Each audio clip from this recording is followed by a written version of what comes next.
Hello everyone, good morning and welcome back to another live stream. And today we are going to fly from Oslo to Prague and then back to Oslo. So two flights today, like yesterday, and that should be really nice. But first of all, guys, look at the windows. You can't see through it; it's just ice. Look at this. It looks really nice, but first of all, you can't see a thing. I'm not sure why it's simulated like you can't see something here. So yeah, we do definitely need to de-ice the aircraft today. And also, we have static aircraft on the ground, so I'm going to use FSLTL for static aircraft on ground. They're not going to move, they're just going to be parked. Just to give the airport a little bit more living. Yeah, it feels like we actually are at an active airport. So they're not going to move on the ground since we're using VATSIM, but they're just going to be parked. So yes.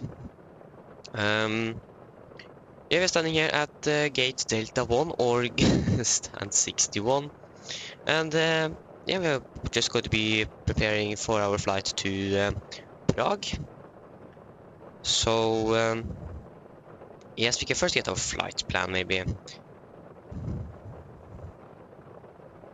And you can hear it is some sort of rain or something. And we can see that here, it is light snow. So again, we do need to de-ice the aircraft before departure today, that's for sure. The icing on the windshield should be gone when we turn on the aircraft and get the window heat on, but otherwise we still need to de-ice. It has been snowing through the night as well, so no excuses to not de-ice today. So yeah, the weather is still good though. Arrival, the weather is very good in Prague.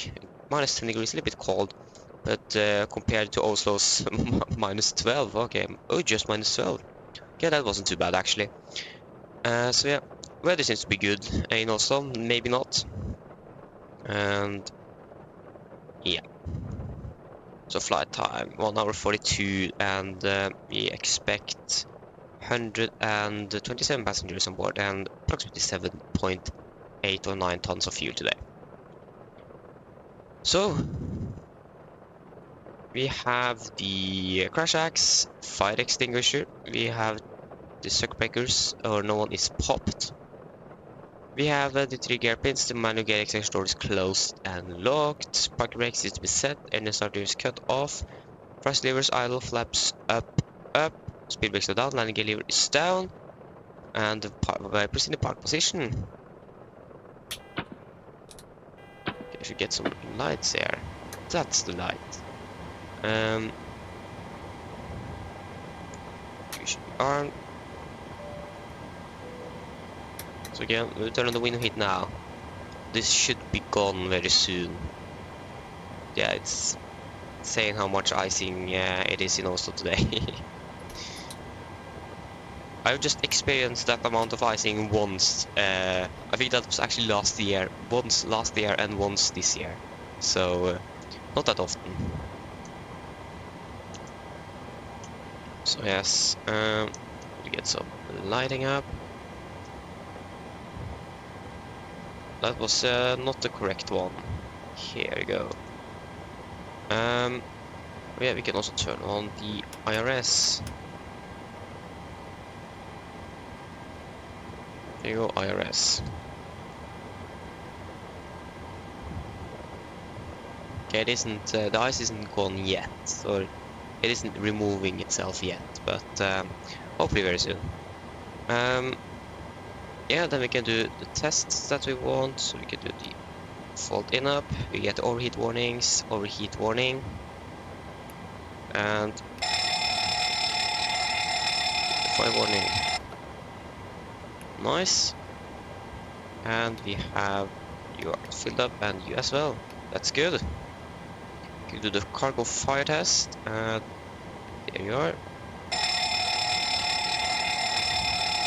And again, that seems to be good. We can do the light test. In at the top.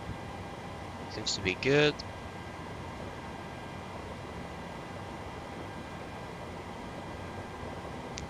Okay, the pack slide still doesn't work. Not sure why. But yeah, again, everything seems to be working as it should. Nice. Then we can go up here, we can... Sorry. We can check the voice recorder. Then flight recorder, yes. For speed. We still need to wait for the stall warning, and the voice recorder also should be on actually. There you go.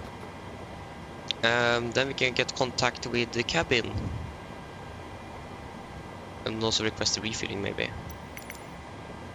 Request refueling. Refueling truck is on its way.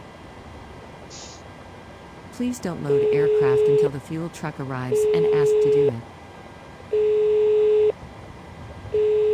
Hello. Good morning, Captain. How are you? I'm feeling fine, thank you. Great. We're getting ready for takeoff. If you need anything else, just give me a call and I'll answer as quickly as I can. We're a little busy right now, though. Thank you. No problem. Nice, we got contact with the cabin. And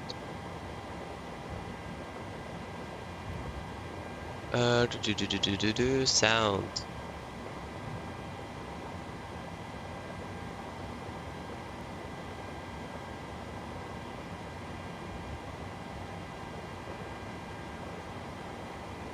Okay. So the fuel refueling truck should now be on its way, and yes, we are then going to begin to set up the FMC then. So we can first get, yeah, we already have the flight plan up and running here. So FMC, AVR 737-800 with the 26K rated engines, and the rack is up to date on, goes out January 25th. That's 4 days, okay. So pausing it, we are going to fly from, or we are currently at Oslo Gardermoen, and we're going to take the GPS left position. Gardermoen, I'm going to fly to Prague. We are going to be Nordic 52 Zulu. We'll double check. Yeah, 52 Zulu. I'm actually not sure which runway we're going to depart from. Probably zero or left, since we're going to de-ice. It was just a Qatar Airways that landed on 19 right, so we'll wait and see. Yeah, so zero left was the Oksat for Alpha departure. That is what we could expect. After Oksat, we're going to fly Lima 996 to Kelin.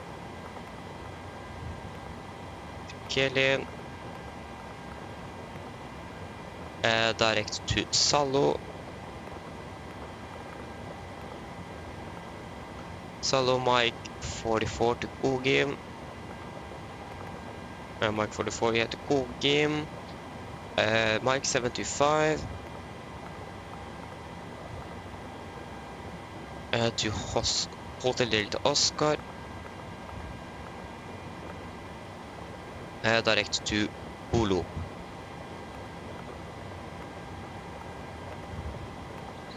Okay, arrival into Prague. Can expect running 24 by the Gulup for Sierra. So ILS 24 by the Gulup for Sierra. I don't know yet. We'll probably find out if we get the arrival charts to this. Is it me or is it something grayish with the screen of the tablet?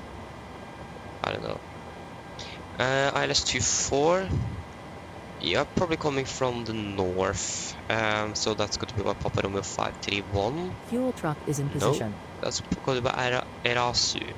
Please don't load aircraft until the fuel truck arrives and ask yes, to you do can it. activate init ref, index and performance. So cost index, that's going to be 9 today. I can actually pin you.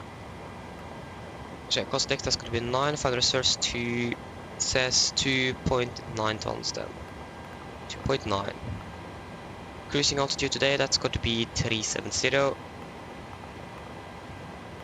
Cruising wind 274.45. Average ISA is -9, -56. That's going to be -67. No, that's going to be minus 65. And transition altitude also is 7,000 feet. There you go, the fuel truck is loading up fuel. Equipment. Okay, the default is actually 18,000, should be 7,000. There you go.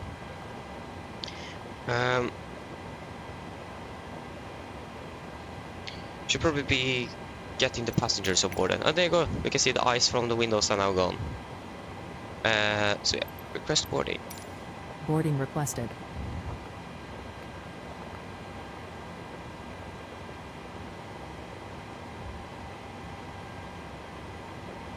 Still not sure what's happening with self-loading cargo. Can't get the displays to show up.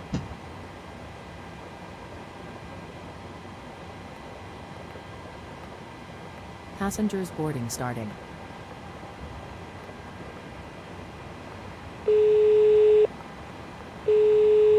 Hello. Hi, Captain. We need a jetway to be attached before we can speak to staff in the terminal about boarding the passengers. Can you arrange it, please?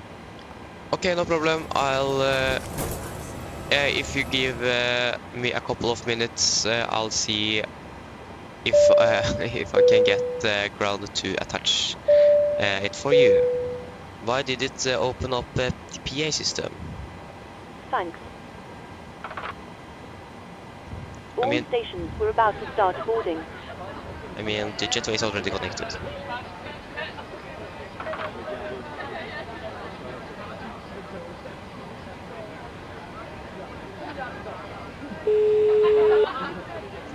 Hi, Captain. We've started boarding now and the passengers are being seated.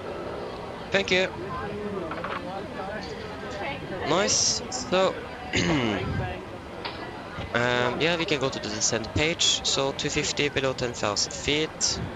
Forecast flight load 310, 200, and 100. We will check the transition altitude. That's going to be 5,000 feet. Flight level 50 or 5,000 feet. And the QNH is 10. Oh, that's pretty high. 1030. Okay, so engine outside. Gardermoen VOR. Got to be 7 miles out. Right turn to Vibuk. Vibuk.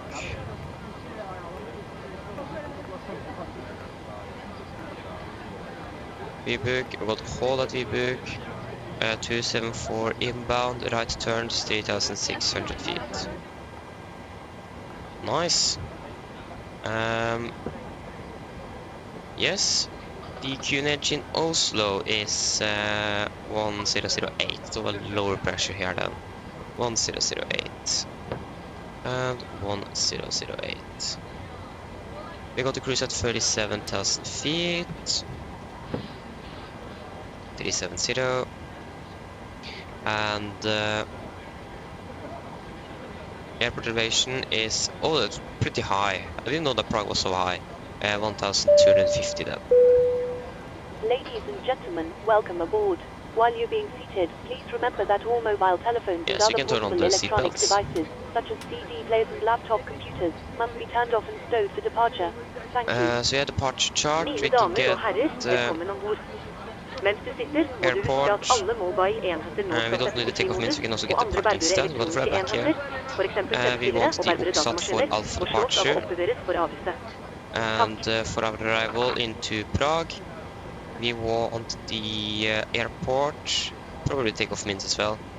And the parking stand north apron. Yes. We want the star, that's got to be the Golop for Sierra. Golop for Sierra. Can we please pin you? There you go. And we already have pinned our approach into 2-4.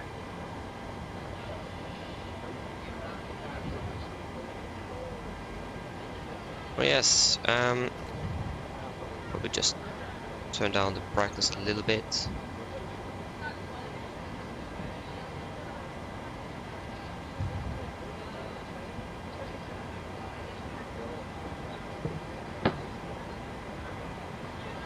Go and you as well.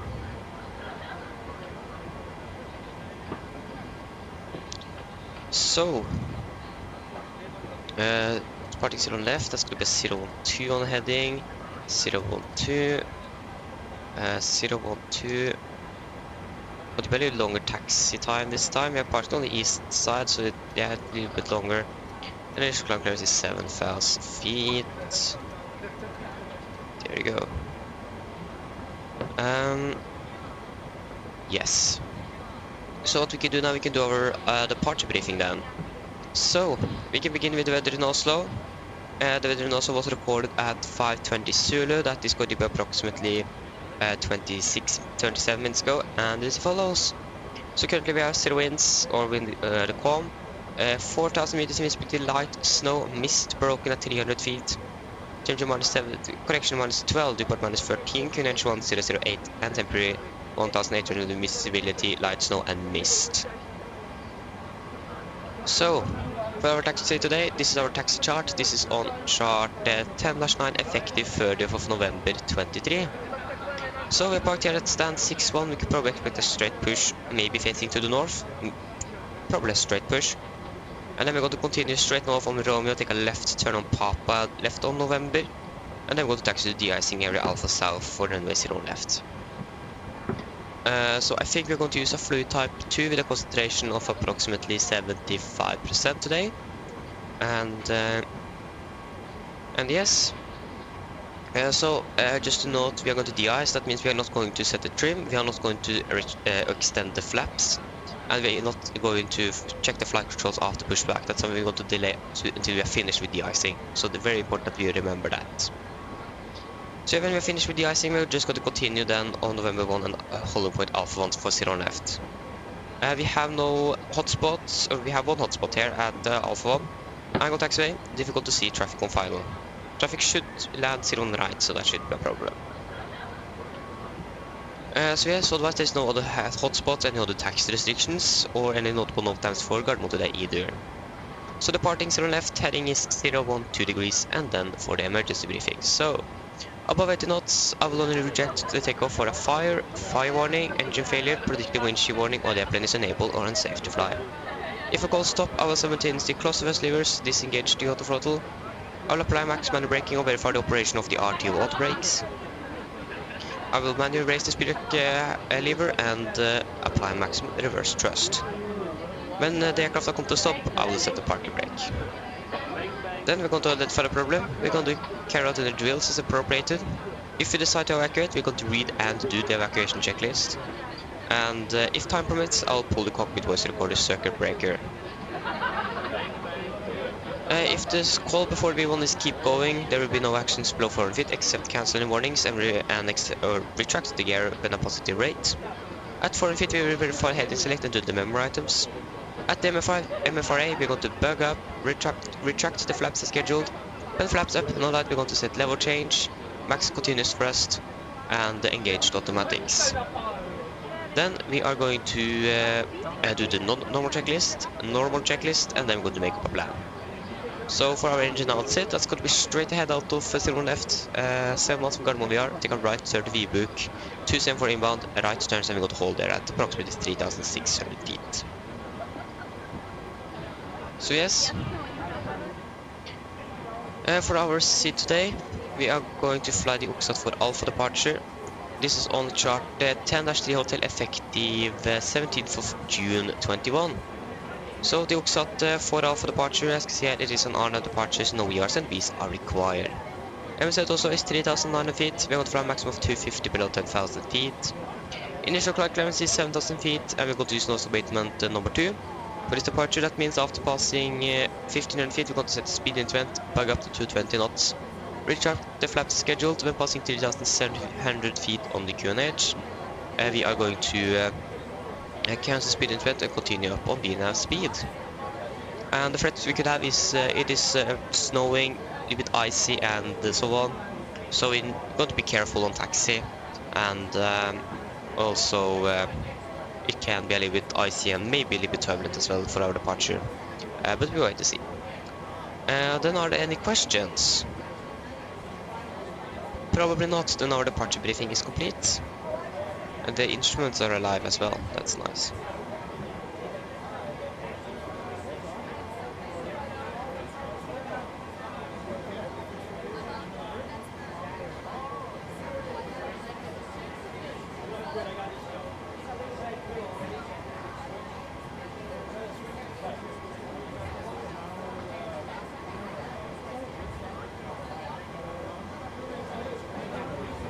Aircraft is still loading, yeah. Just waiting for the load sheet to arrive, basically. So, we can do a PA to the passengers then. So, approximate flight time, that's going to be 1 hour and 45 minutes. And the weather should be good. We could maybe expect some turbulence over Sweden. Again, not over Denmark this time, but Sweden. Over Corette. Kelin. Where is actually Corette? Should be before. Yeah, over Sweden. After passing the border between Norway and Sweden. And yeah. God morgen, mine damer og herrer. Dette er kaptein som snakker på en Norwegian, og besetningen vår så ønsker vi å komme ombord denne flyvningen fra Oslo til Prag. Flyttet til Prag i dag er forventet til å bli rundt 1 time og 45 minutter. Vi begynner snart å bli klar for avgang, så setter vi ned, ta på sikkerhetsbeltet, og for det egen sikkerhet og andres, vær så snill følg med til veldig riktig demonstrasjon som kommer fra kabinkrew nå veldig snart. Vi kan kanskje bli litt forsinket da på avgangen vår. Vi skal takse rundt nesten hele flyplassen til å komme på andre siden her for å avvise flyet. Så ja, vi må også avvise flyet som sagt, og det kan også ta litt tid. Men vi håper at ikke det skal ta alt for lang tid, og vi håper vi kommer til å ta igjen denne ting her nå. Vi har tatt ut av Gardermoen. Ellers, vi skal krysse på rundt 37 000 fot i dag, og vi kan forvente litt turbulens når vi passerer over grensen mellom Norge og Sverige. Men ellers skal det være ganske greit, men vi anbefaler på sikkerhetsbeltet på en hel flyturen, bare som tilfelle kommer til noe uforventet turbulens. Været i Prag ser veldig bra ut. Vi har bitte litt variert vind, kanskje noen skyer og minus 10 grader. Ellers, sitt ned, slapp av, så håper dere får en veldig fin flytur med Norwegian.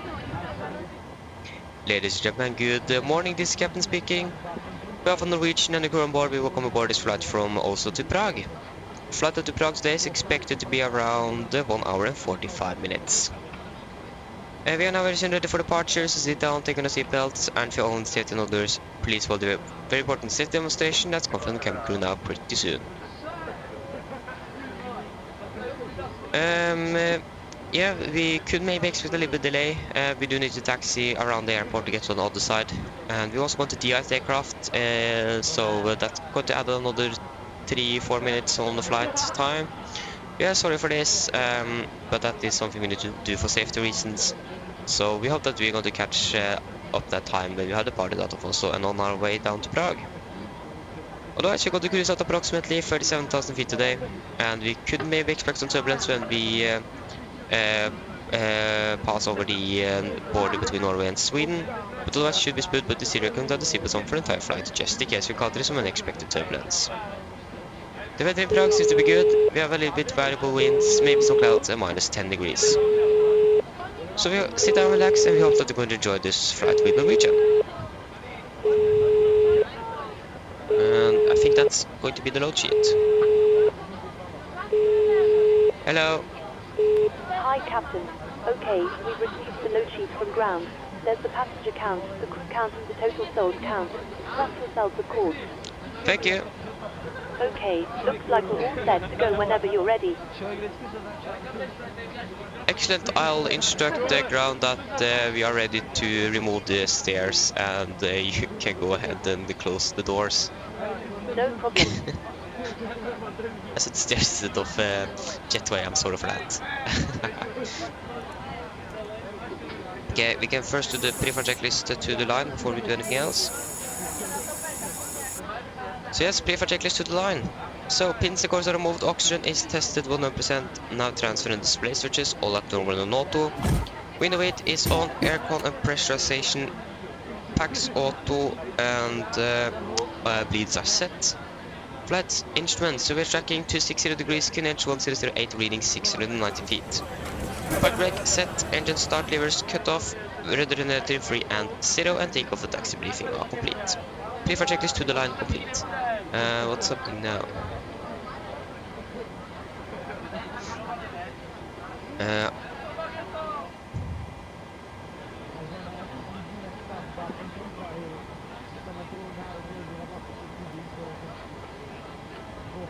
Okay, so we got the load sheet. We first go through the route. We haven't done that yet. Supposed to do that after briefing and I forgot.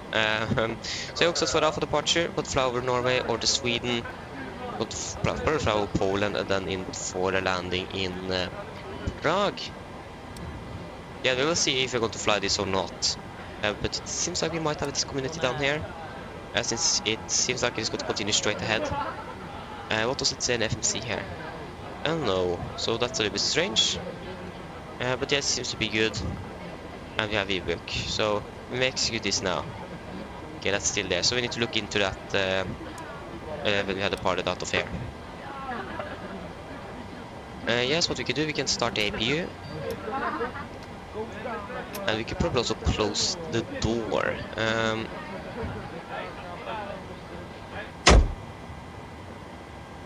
And we can get the... First we can actually just get the takeoff weight, so 62.9 tons, so that's going to be below a maximum landing weight, so that's nice. So yeah, 0 left, 62,900, and the center of gravity is going to be 20.3%.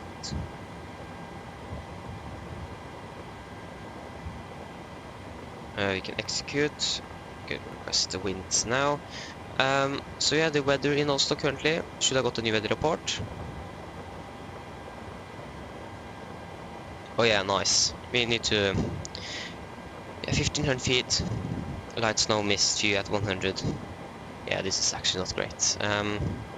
So we have variables we need to import. And engine anti-ice is going to be on. Dry. No, that's not dry, that's wet. Yeah, that's going to take off 142, 87.1.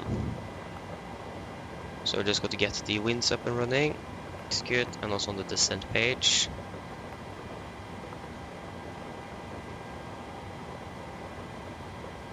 There you go. So what did I say? I said take off 1, 42, 87.1. Take off 2, and already what? 42. Not take. Sorry, take off 1, 42. Take off 1, 42. 87, yes. Is it 87.19? Yeah. Flaps is going to be 5, trim is going to be 5.6 units. We want 130 rotated, 138 V to 143. 130, 138 and 143. So 143.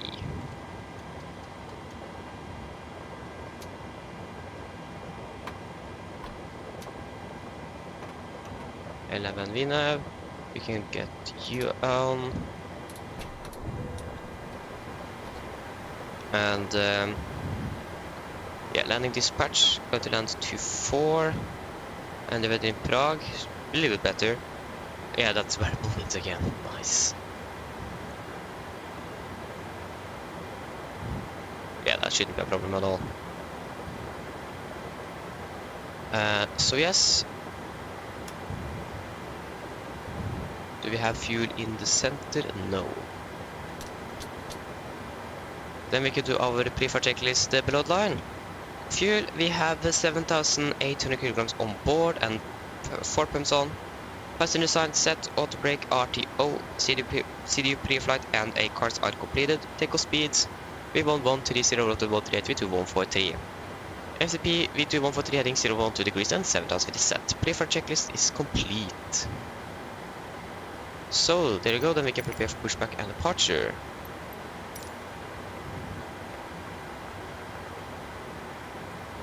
No. Due to icing conditions, please stand by for engine start until push is completed and brakes are set.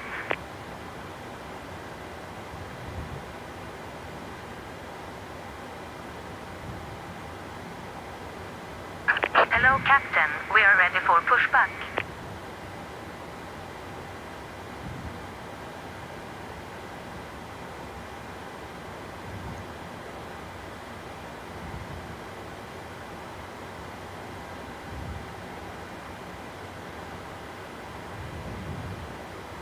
Okay.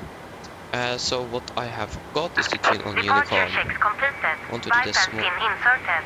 8, and you should be on 1215. So we have the emergency frequency on standby. There you go. And you and you. Locking gear.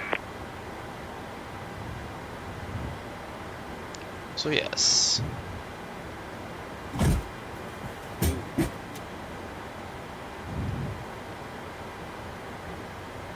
Liam, hello. Good morning to you as well. Hope you're doing well. Welcome.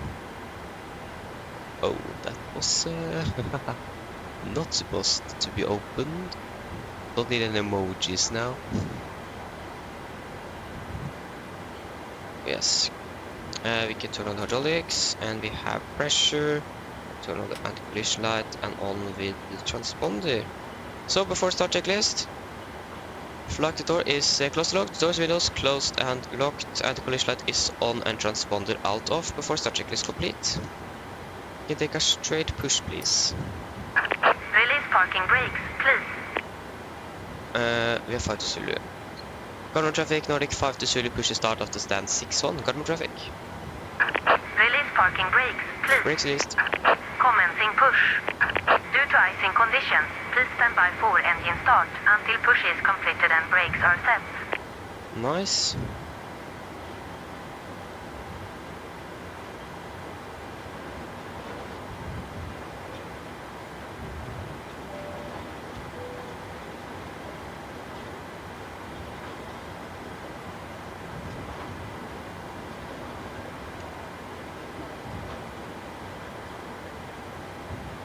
Okay, there you go, and we can start up engine number 2.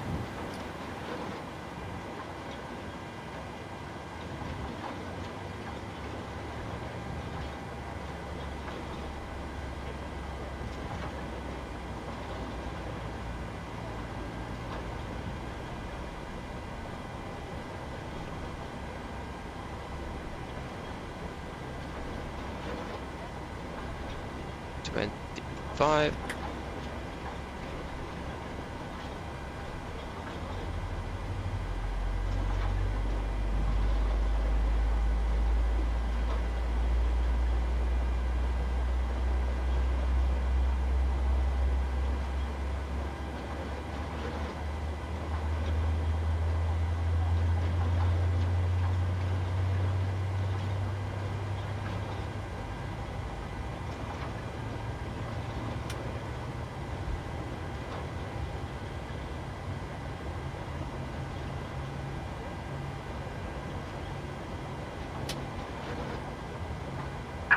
Please set There you go. parking brakes.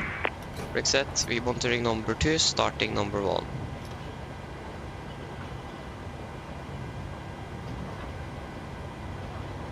There you go, engine number 2 is stable.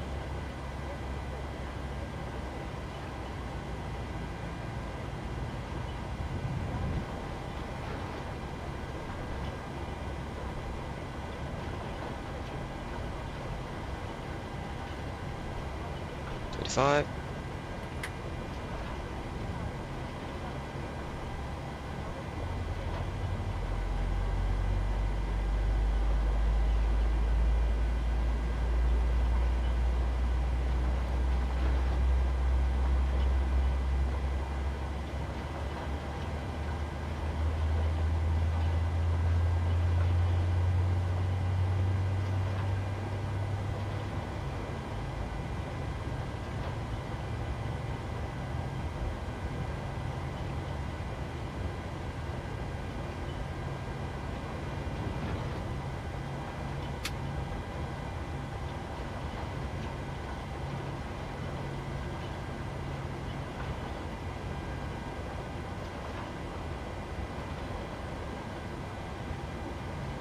There you go, engine number 1 is stable.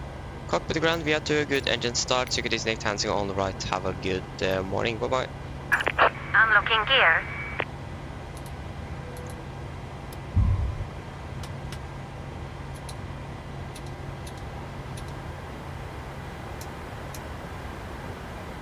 Okay, just need to remember not to check the flight controls, not set the trim, and not extend the flaps. Yeah, that's great. Enable 230 there, so we want to set 200 instead.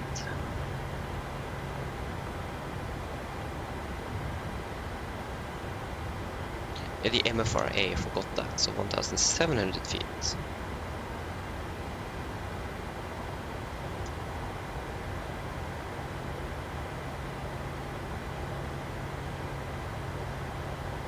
That's not 700. Tow truck disconnected. Bypass pin removed. Left is clear. Right is clear. Nice.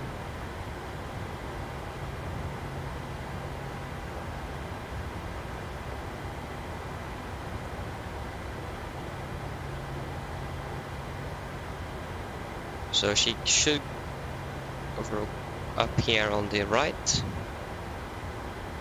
Yeah, there she is.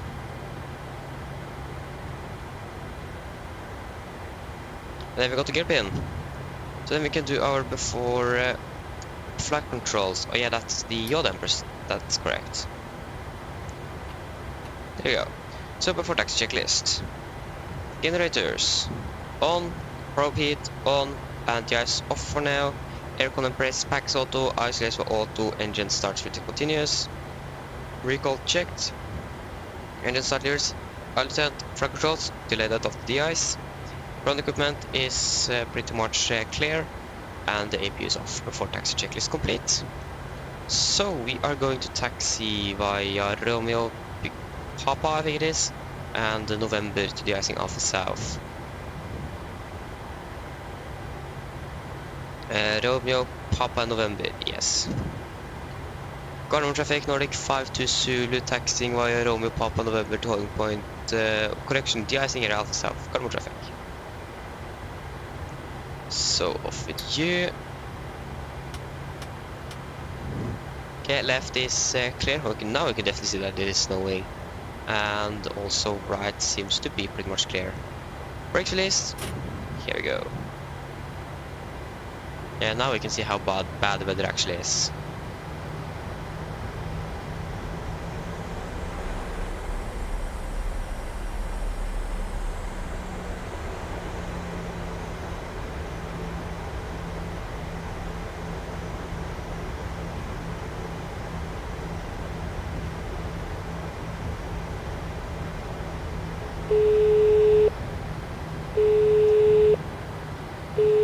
Hello.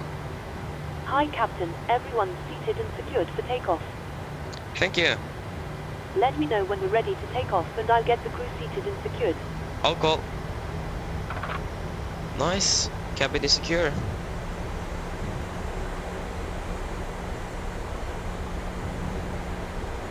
So again, we're going to use fluid at 2, concentration of 50%. That's going to give us a 15 to 25 minutes of holdover time.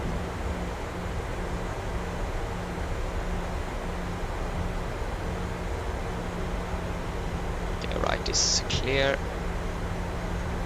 Okay, we have a -8, so that's nice.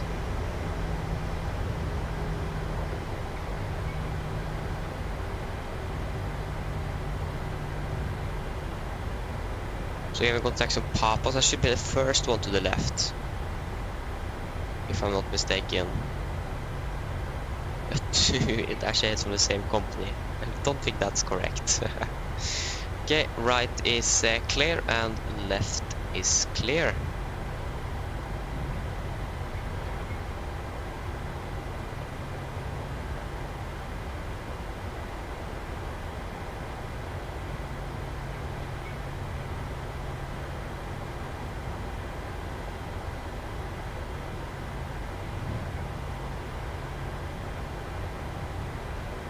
So again, we're going to be a little bit behind schedule, but yeah, I mean, safety is always the first priority, so.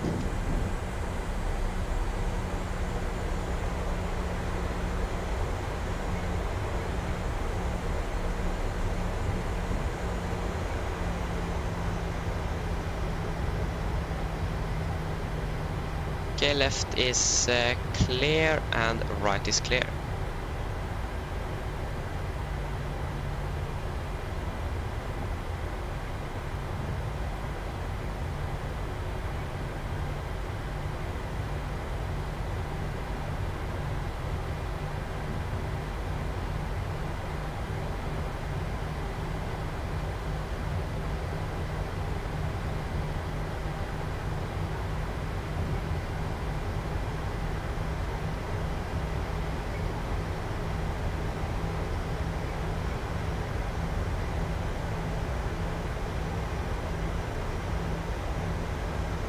do like the taxi lights when we have the older lights installed. This is the new LED lights, I think. The taxi lights on the older aircraft is a little bit better, to be honest. Especially with the nose taxi light, or the taxi. That's actually the taxi light that follows the nose wheel. Pretty handy actually, especially on when you're turning. But now the turn-off lights are pretty good, but the taxi light is not. Yeah, I mean, you have taxi lights on the ground, so yeah. Right is clear and left is also clear, so left to November. Still would have been nice to have a little stronger taxi light on the nose wheel, but yeah, that's how it is.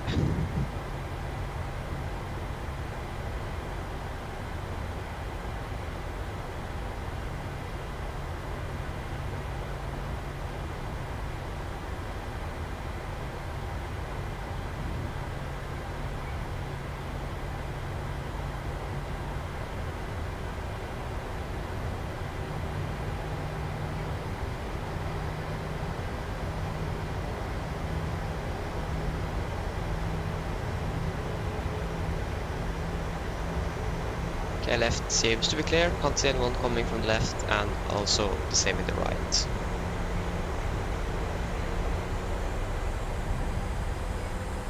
So here we can speed up a little bit.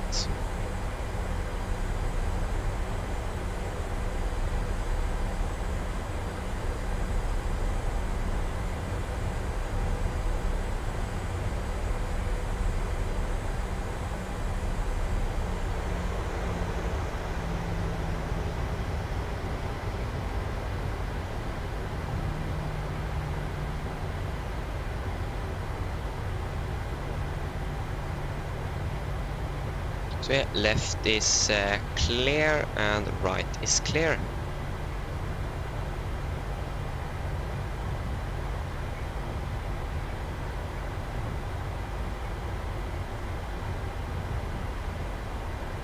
Nice.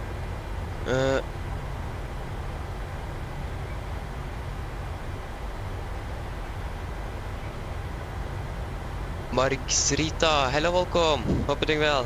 Hope I pronounced that correctly. If I didn't, I'm really sorry.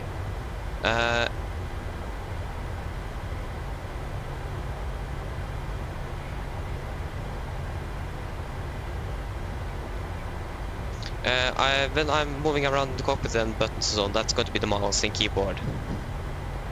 So yeah, and using I have a yoke and so on here, so like controlling the systems and so on, that's going to be with the mouse and the keyboard.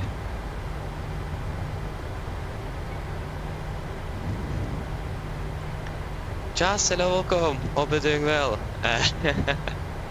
Why? Why am I going to say spoon 10 times? That's a little bit interesting.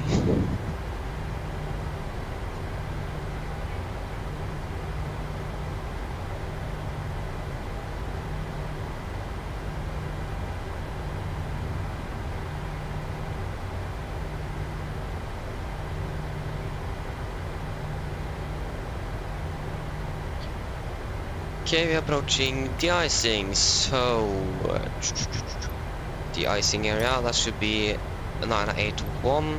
Let me see on left, and no. That's going to be the first one to the right after you turn into the de-icing pads.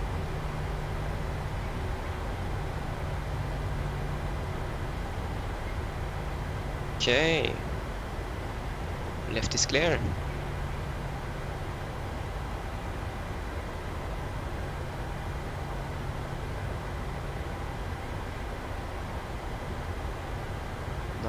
One.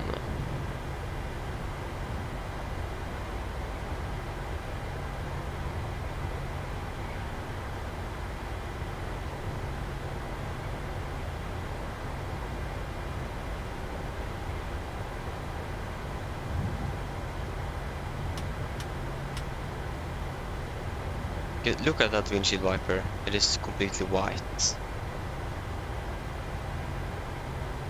That's not too great. There you go. Brake set. And then we can do the exterior de-icing procedure. So, APU off, lights, APU off, flaps up, no lights, stabilizer stream, full APL nose down, engine bleed air switches off, APU bleed air switch off, logo light off, and row 44 if installed off. We do not have that installed. Or the PMDG aircraft doesn't have that at all. Then we can request de-icing. The icing vehicles are coming now. So again, we're going to use fluid type 2, concentration of 75%. That's what we're going to use.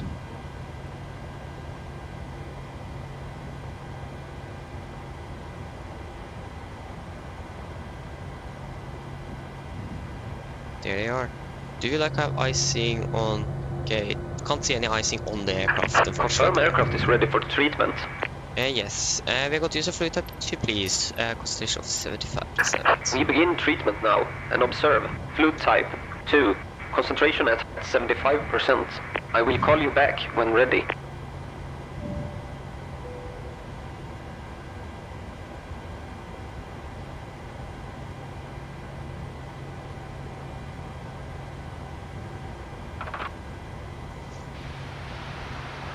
There you go, they're not de-icing.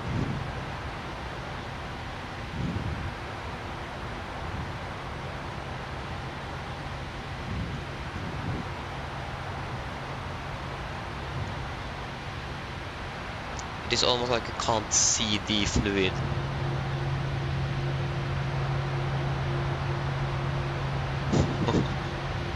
Okay, interesting. Yeah, I can't see the fluid. I can see it a little bit. I'm not sure why, we almost can't see it, so yeah.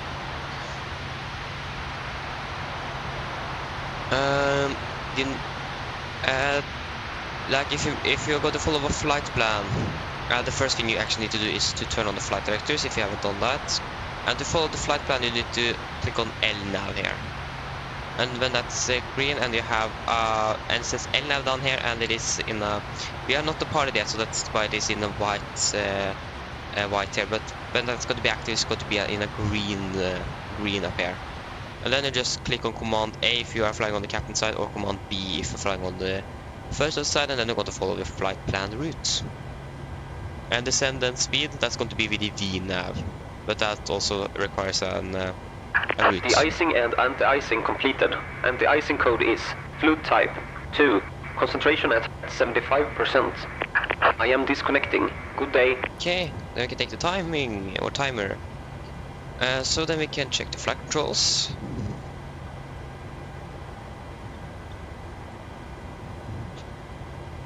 That seems to work. Flaps 5, and the trim is going to be 5.6 units. 5.6 around the air or something. So then after the, that's so close.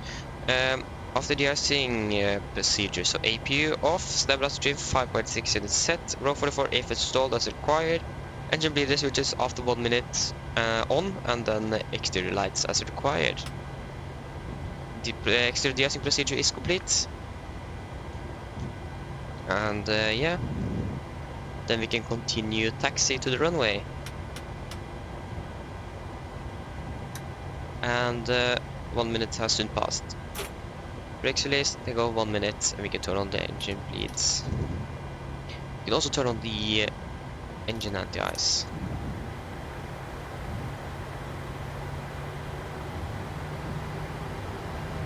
SLC PA system. Cabin crew seat for takeoff, please.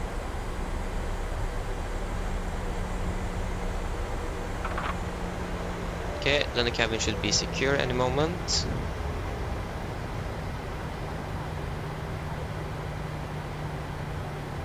Should be no traffic on for now, or don't hear anything on the Unicom, so should be pretty much clear to depart straight away. So then, before takeoff checklist, flaps. Flaps 5 planned, 5 green light, stabilizer trim, 5.6 units, and that is set. And chemical are given before take checklist complete. Then we are pretty much ready to depart then.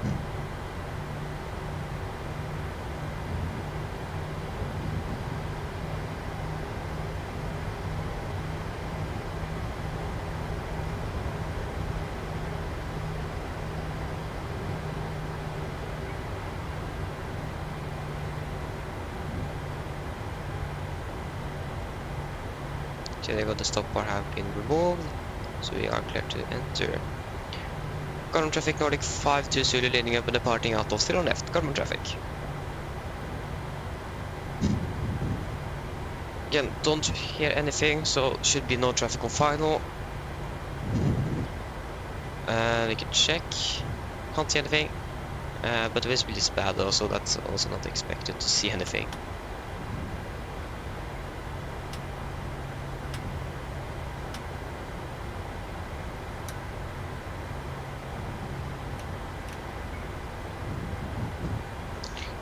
Okay.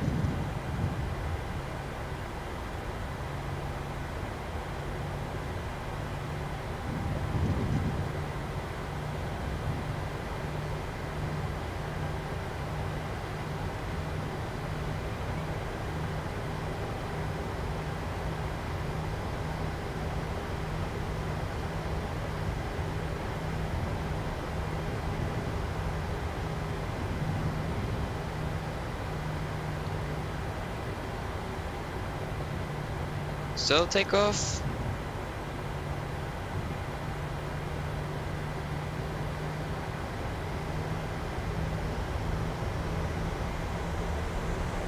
Thrust stable.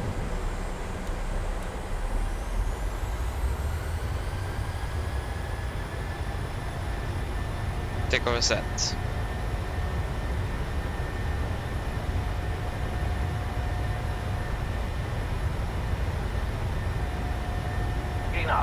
Checked.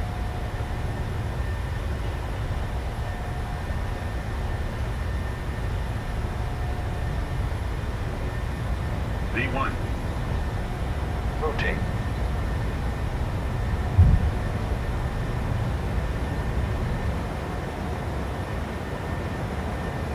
Positive rate of climb. Get up.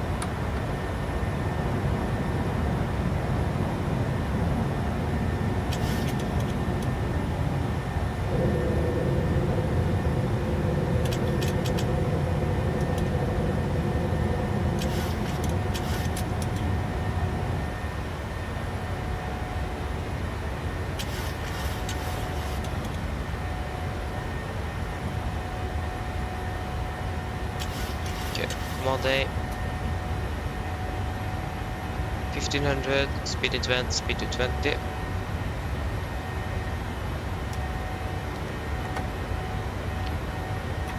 Flaps 1.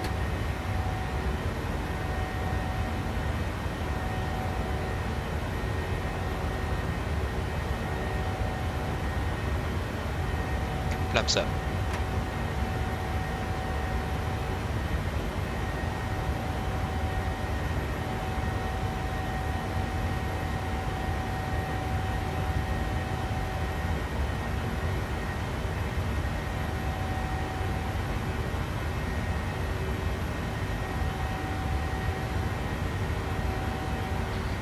And passing 3700. So yes, cancel speed event. We can continue up to 370.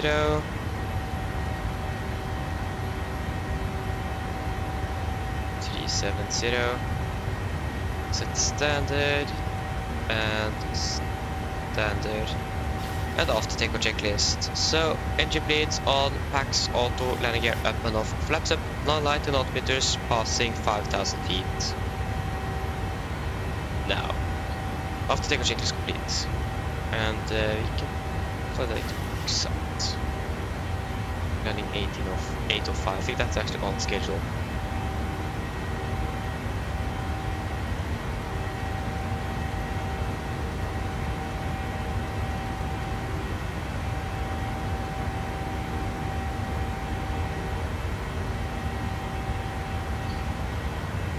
Okay, passing 27,000.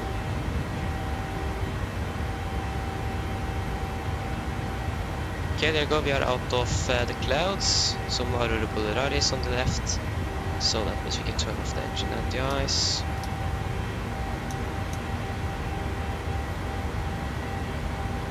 SLC PA system. Cabin crew are free to resume duties.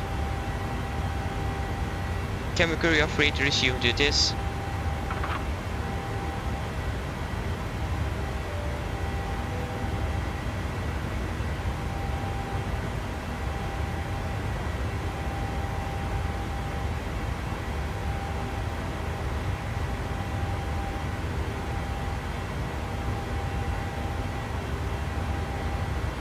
Okay, and we are passing 10,000 feet. Flag lights off, log light off, and we can turn off the seat belts. So just get a little bit of lighting here. There we go. And the pressurization. Everything seems to be good. Plane! Hello, welcome, hope you're doing well. We just departed out of Oslo on our way down to Prague, so we are just passing Oslo on our right side now. You can't see it though because of clouds. Yeah.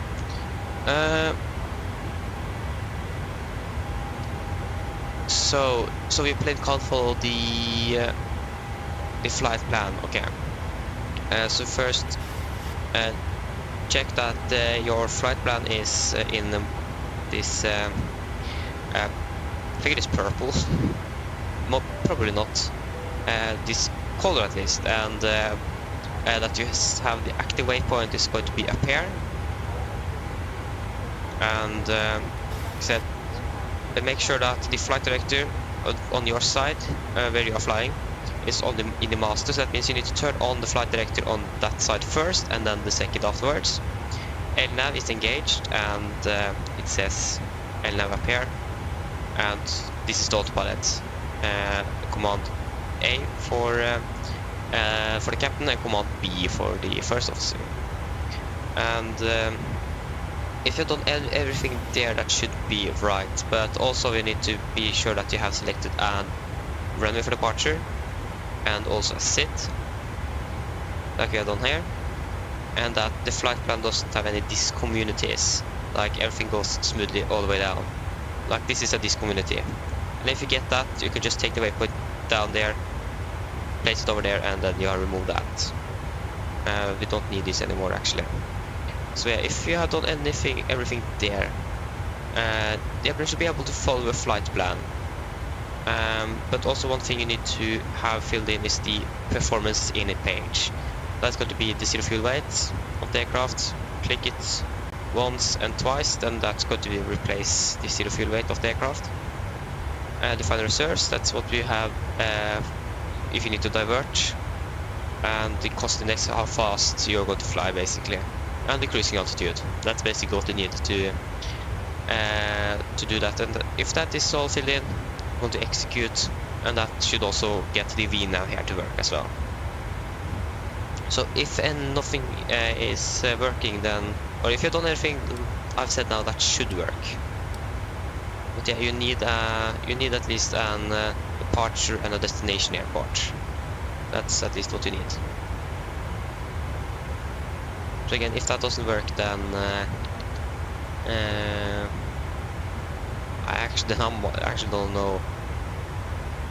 Then I need to think a little bit about that. So yeah, but if you've done everything there, that should work. But again, if the light here is green, that doesn't mean like it is active.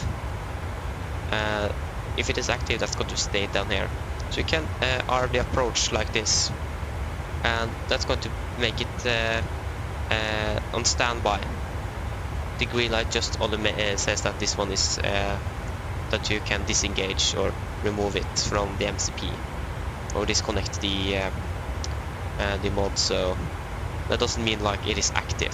So that's also a thing that's very important to know.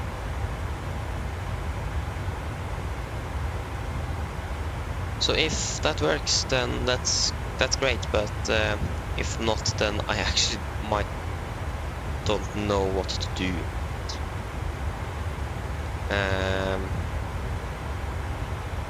Yeah, if you've done everything there, that should work.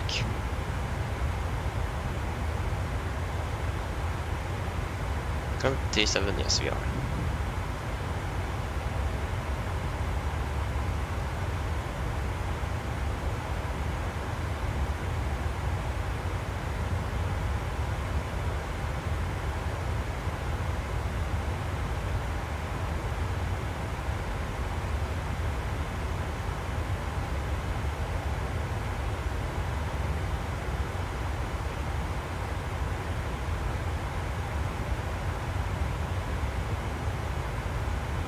Crossing 230.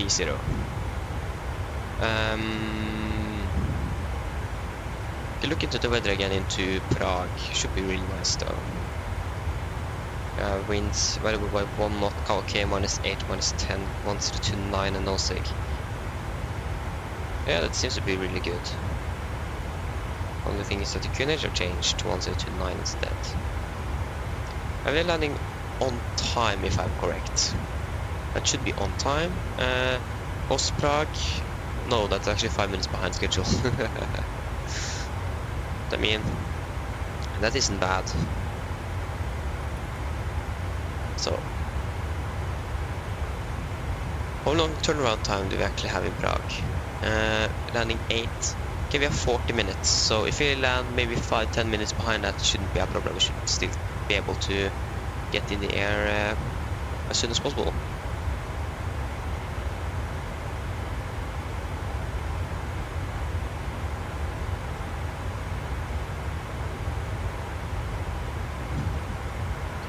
Do we have any DC on our way down to Prague? That's my question.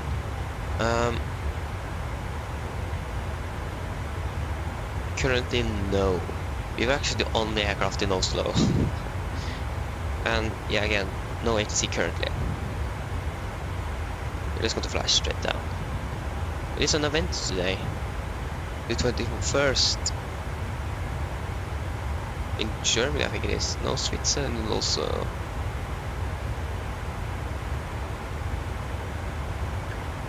Also, Sweden is on. Not Norway, of course. It's an event today, but that's a little bit later today though, so I don't think we're going to be able to get that on. Can I check? When does it start? It starts at...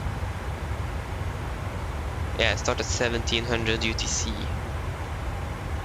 That's over 6 hours after we have finished today, so that's a little bit late. Yeah, we are not going to be able to participate in that one, but hopefully we should get some ATC throughout our flight today. That would have been nice to have. Yeah, we'll wait and see how things are going to go.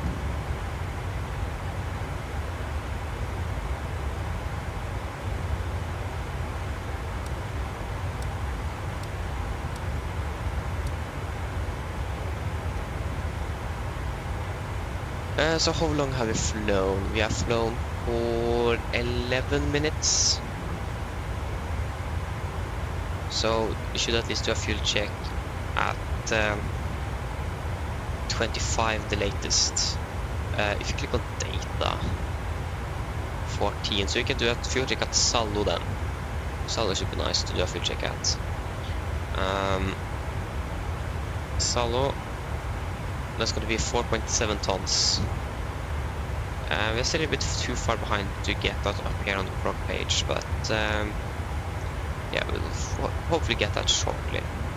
And is there clouds here? Yeah, it is a little bit of clouds. Impossible to see outside. But yeah, the minus 52 degrees, you don't need to turn anti-ice, so that's nice. So then we actually don't need to think about that.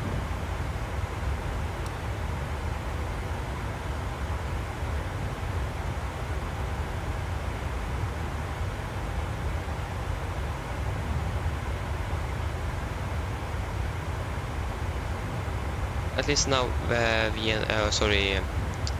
self-loading cargo is working, so that's nice. It didn't work that well yesterday.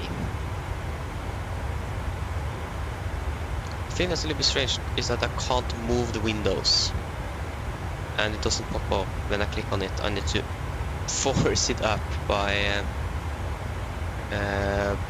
via task manager, so that's a bit strange. Oh yeah, but as long as it works, then I'm happy.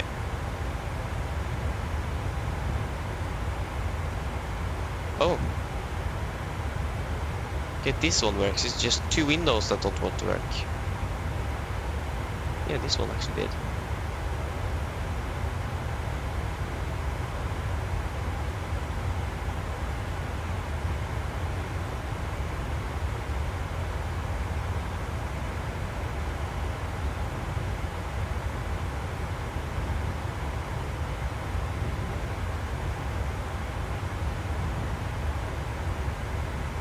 I know I was delayed, but that was because of delayed with 3 minutes. We were delayed out of the stand with 3 minutes, maybe, I don't know, I don't quite remember, but yeah.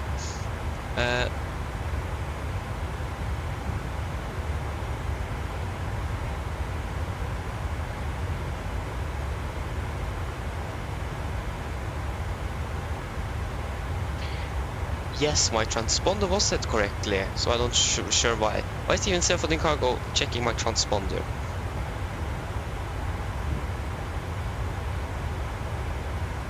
Isn't it when you are flying, if I'm correct, you should set altitude off here? I know it is a transponder one, but I don't think you're using that in the 737. You're using altitude off. Yeah, I actually need to double check that one.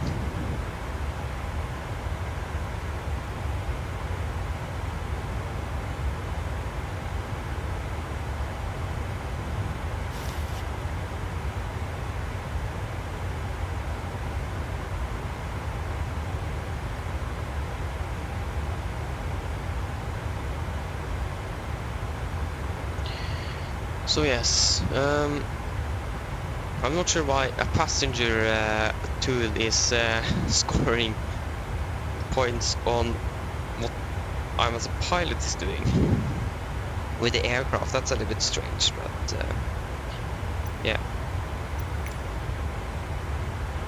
Gonna be a beautiful sunset though, so we are looking forward for that one. Yeah, we're past to 300, so you're going to 10 degrees.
Here you go, fasten to go.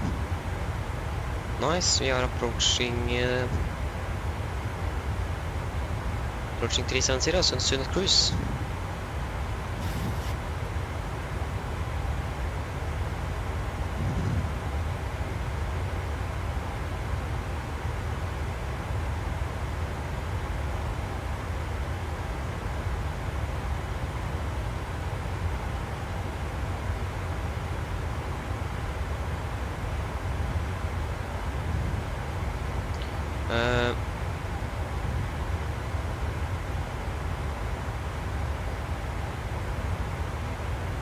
Yes.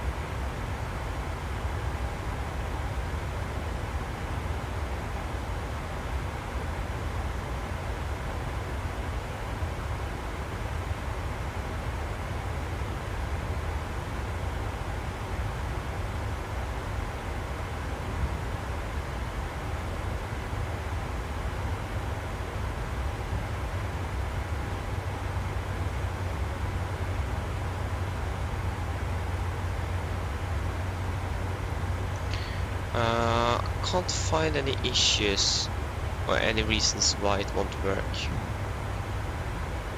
Like I can't open the windows.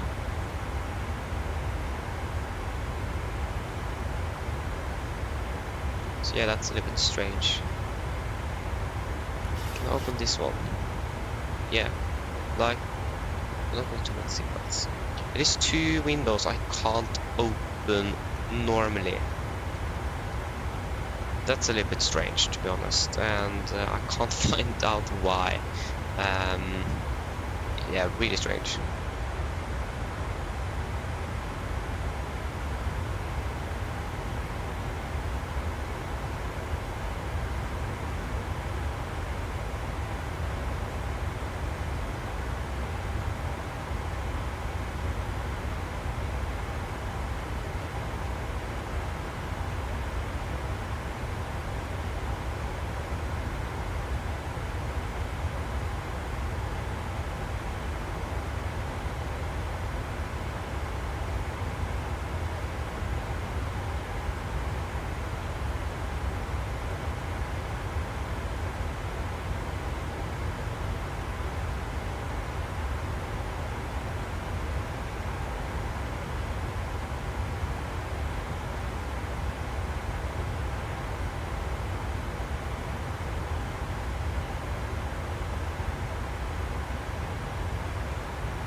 Yeah, I can't find out why. But yeah, it isn't a big problem though. It isn't, but still it is like I need to force it open. And I can't move them either. They're like stuck. So yeah, that's, like I said, strange.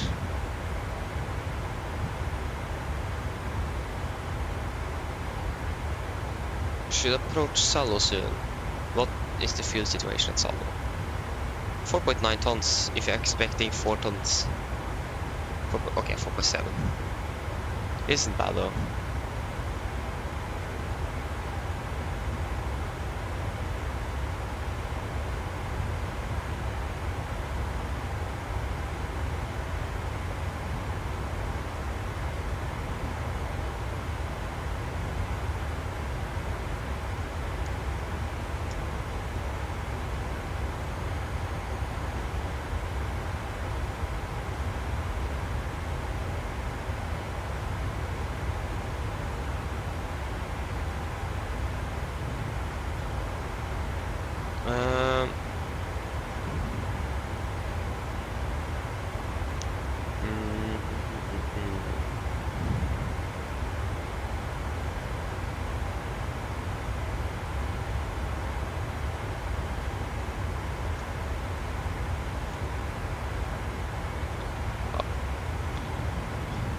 Find anything.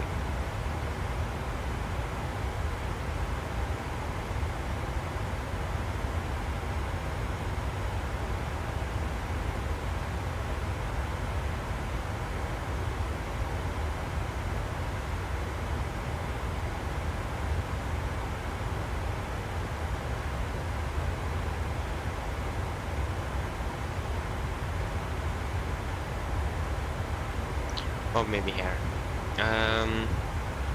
Door. No. Search. Can't.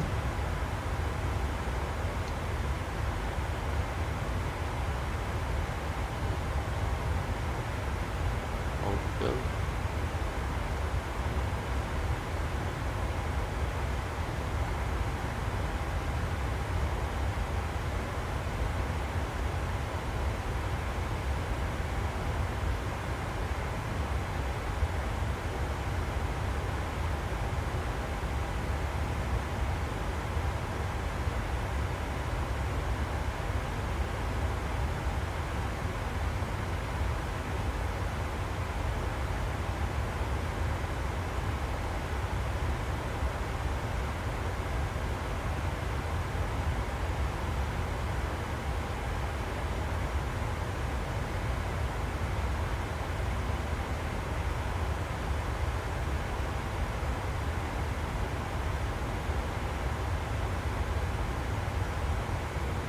point.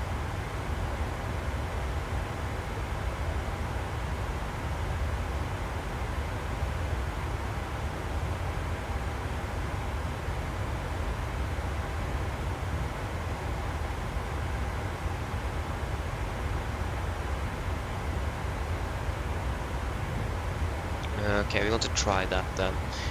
So, find you.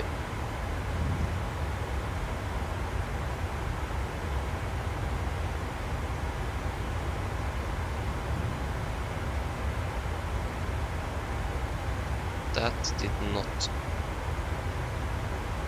work.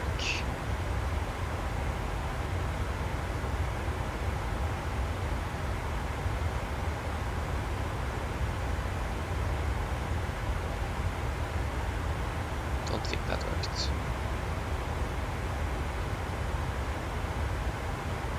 Nope.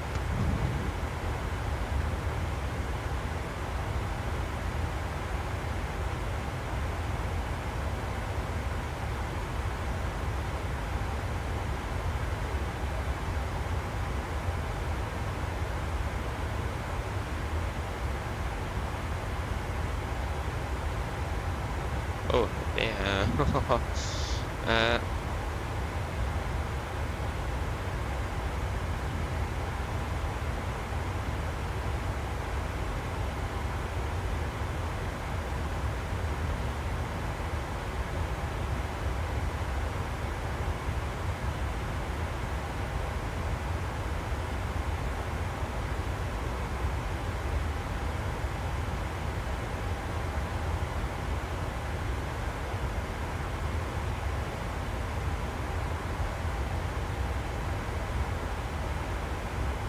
Can't still get the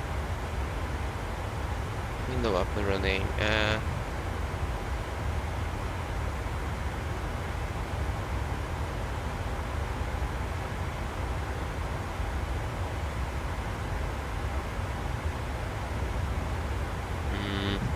What is it called, this window? It is called the flight information window.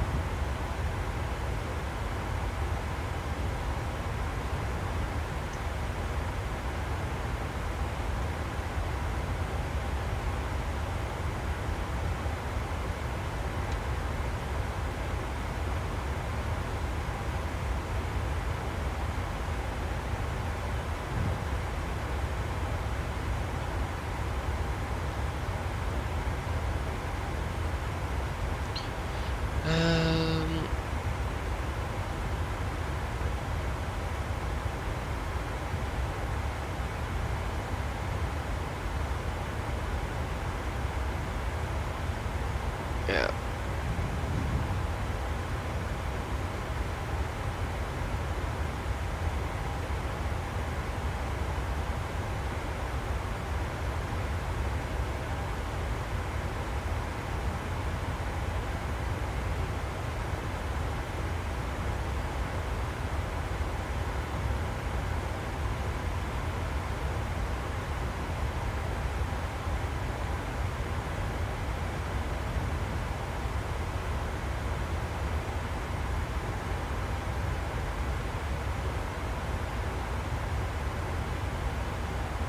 Yeah.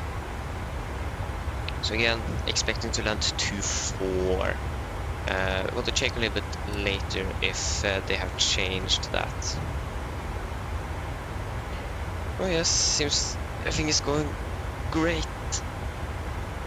When do we expect to do our fuel check? At 7:15. You know, we can enjoy the views of that. Oh, the wing light is on. Oh, I didn't turn off the wing light, I turned on the wing light. That's why it was on. Nice, thanks for that. So yes, like, it isn't that easy to see in that dark cockpit on the ground either. So that's the good thing with real life, you can physically feel what you are doing. You can't do that in a flight simulator. So that's the biggest issue I have encountered.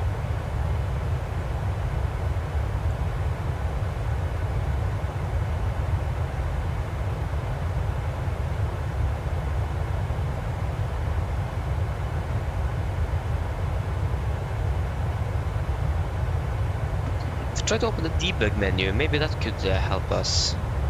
Show debug window. So dynamic. Oh.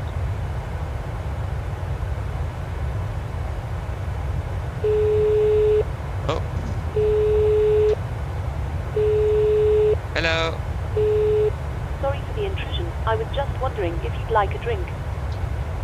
Could I get a bottle of water, please? No problem. I'll get it for you now. Thank you. Nice. Okay, the debug menu didn't have the transponder mode.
Can't find anything.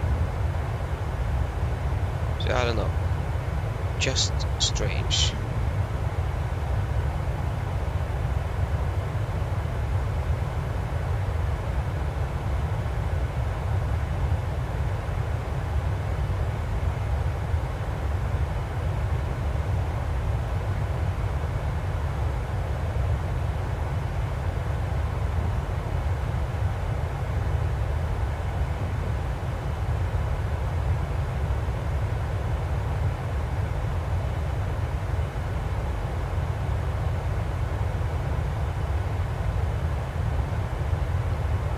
Oh yes.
288. Yeah.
Looks really nice, even though the sun is now rising up.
Okay, 14 minutes into the fuel check.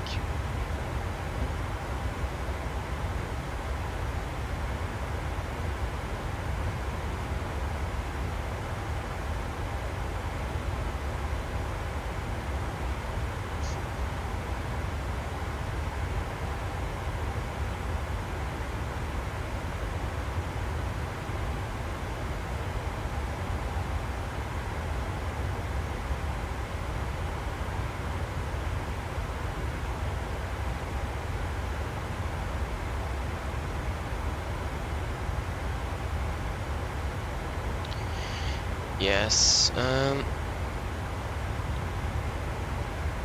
Okay, all 7. So time is not going down. Cruise. Could climb up to 39. The aircraft is able to do that. 2.6% fuel. 3.8 tons.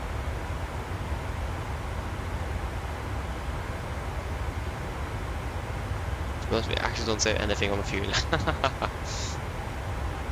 can check out the Solo.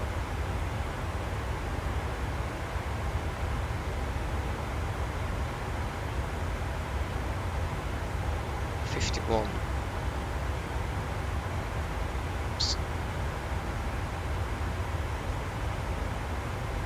Gotta be a little bit more of a tail niche.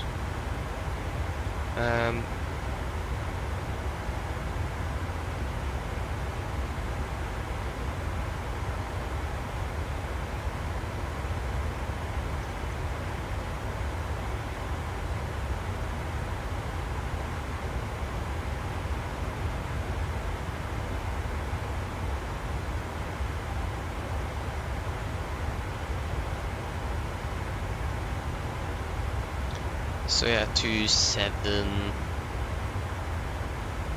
It's going to be a little bit more of a tailwind.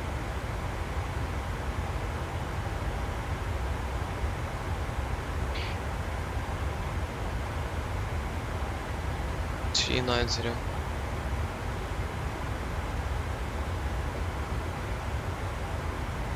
I think we could climb up. Air is going to be a little bit thinner. And the only thing that's going to be increased is the crosswind, to be honest. So, yeah. 3.9.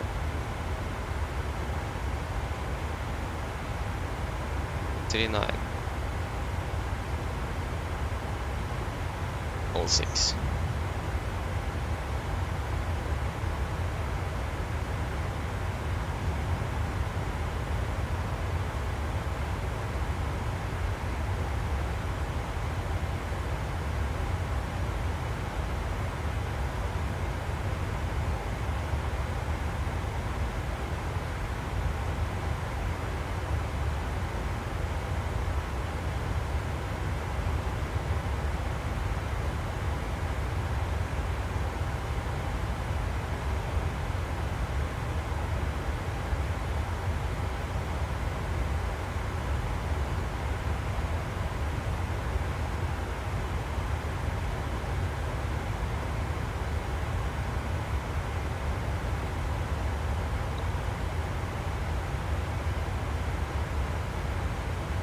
So yeah, hopefully we're going to arrive a little bit faster then. But otherwise it's not going to be or affect the next flight that much. And yeah, one thing I actually forgot to say is that yesterday I managed to get the idle reverse working.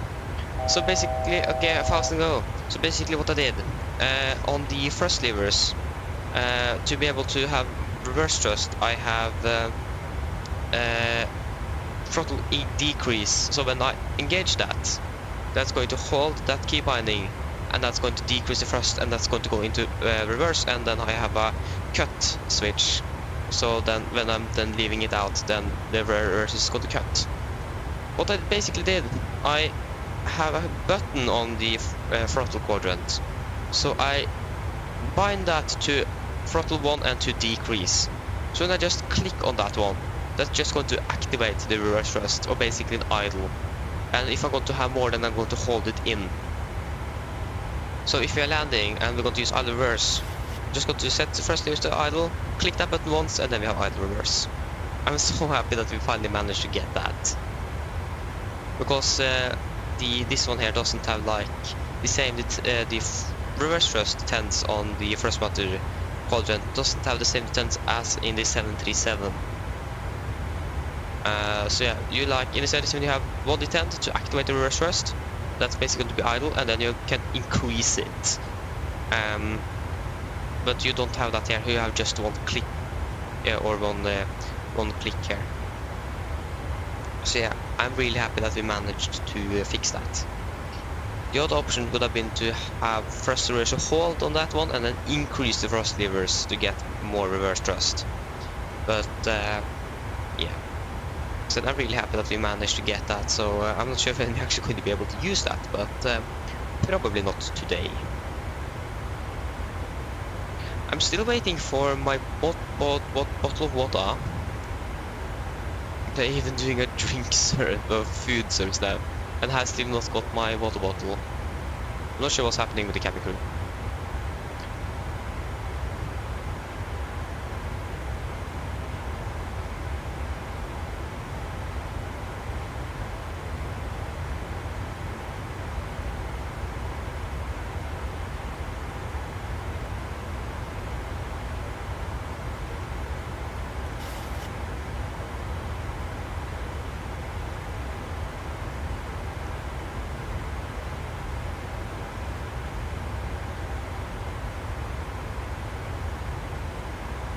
Okay, we haven't saved that much, to be honest.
Hi, Captain. I was wondering if you'd like anything to eat, anything from the menu, or maybe a snack. No thanks. No problem. If you change your mind, just give me a call. SLC intercom. Hi, Captain. Hello, could I get something to drink? Why did you open this PA system? Captain, Yeah, sorry, just this, yeah.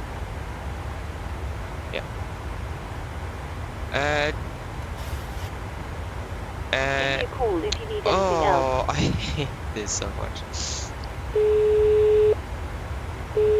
Want to try again?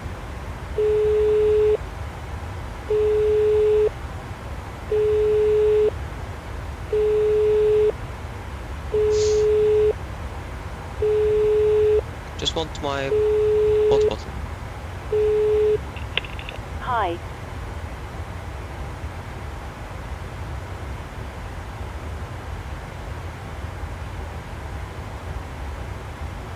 Are you there?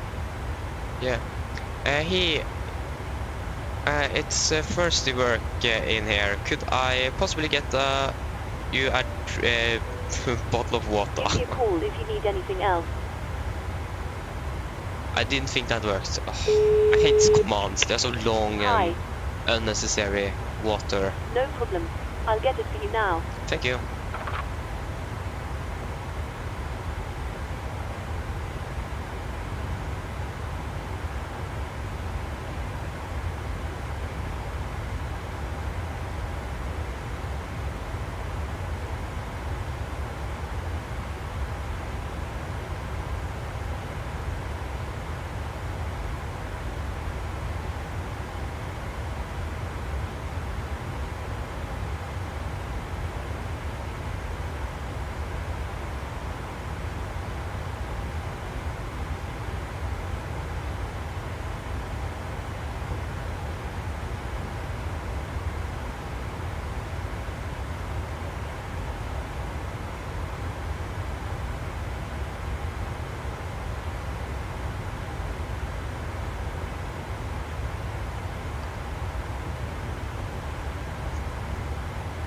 Just want my water bottle. I'm thirsty. Oh, we are not even in the simulator. There you go.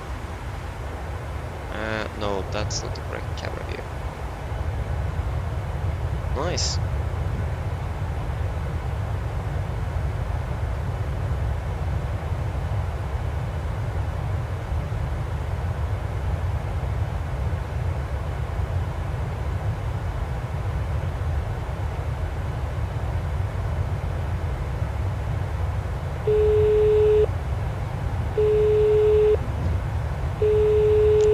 Hello.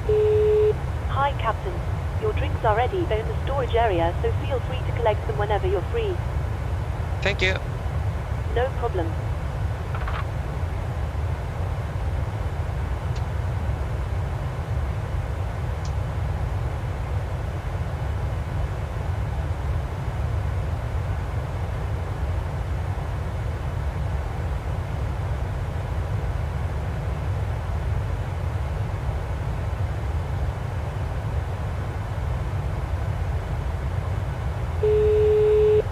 Oh, what's happening?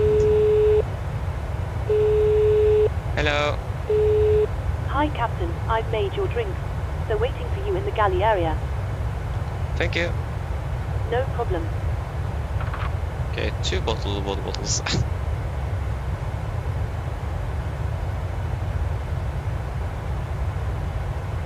Okay, I'm just going to refill my water bottle and so on. So I'm going to be back very, very soon.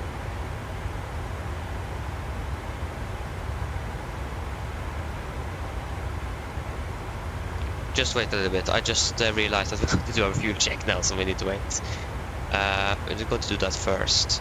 So Salo is here, 4.7 tons, and we should not have burned more than 3 tons. Yeah, we're going to do a fuel check like in 1 minute, so we're just going to do that first.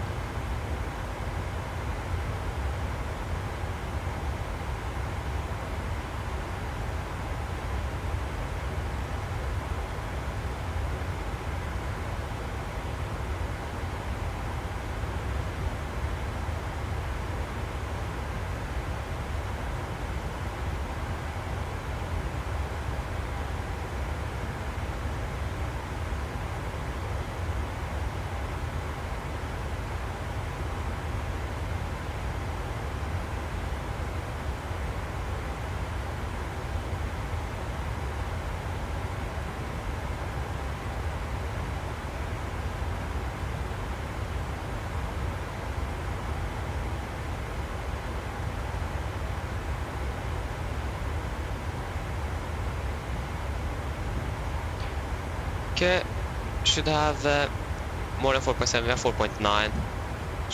Not more than 3 tons. We have burned almost 3 tons. We are just 50 kilometers away, so yeah.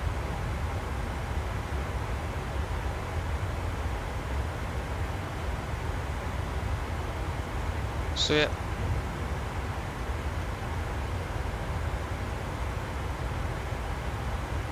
So then I'm going to be back very soon. So yeah.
Okay guys, I'm back again.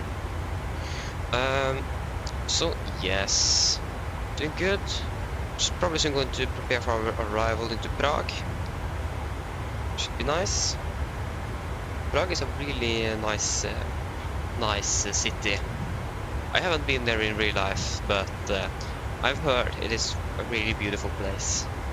So yeah, I'm going to be interested to see what we're actually going to see on our approach. If we're going to be lucky or not.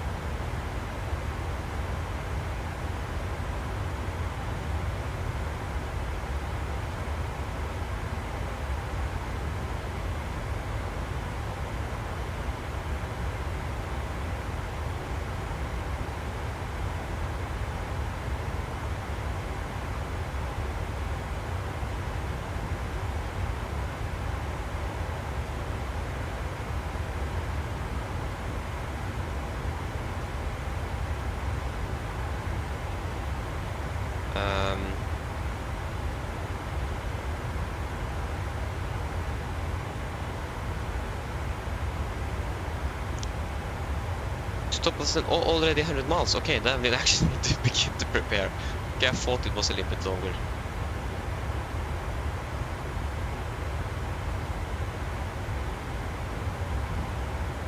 Yeah, the wind seems to, or the weather seems to be good. So, just want to check what they're using in Prague.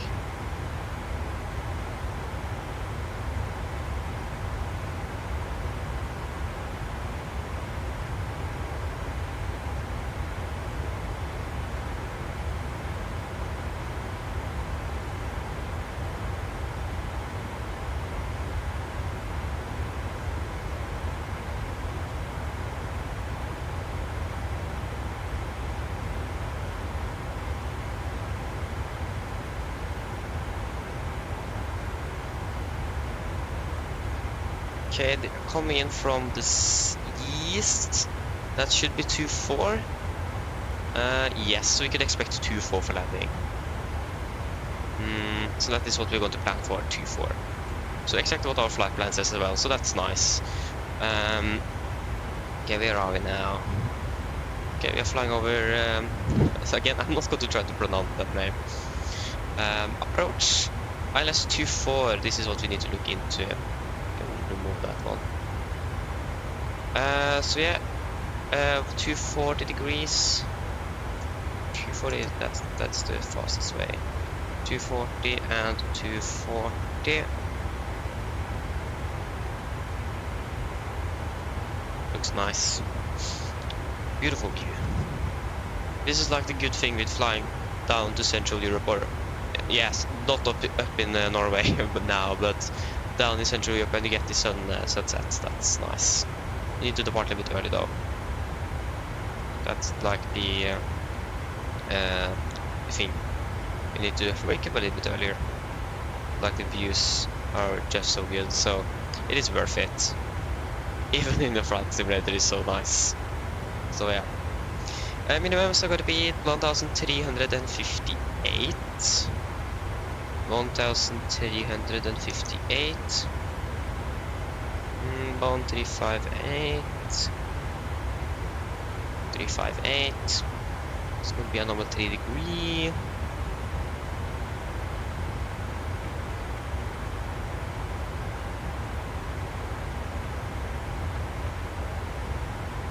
It doesn't say anything here on the chart, but in the airport briefing it said that minimum 160 knots into 4 mile final.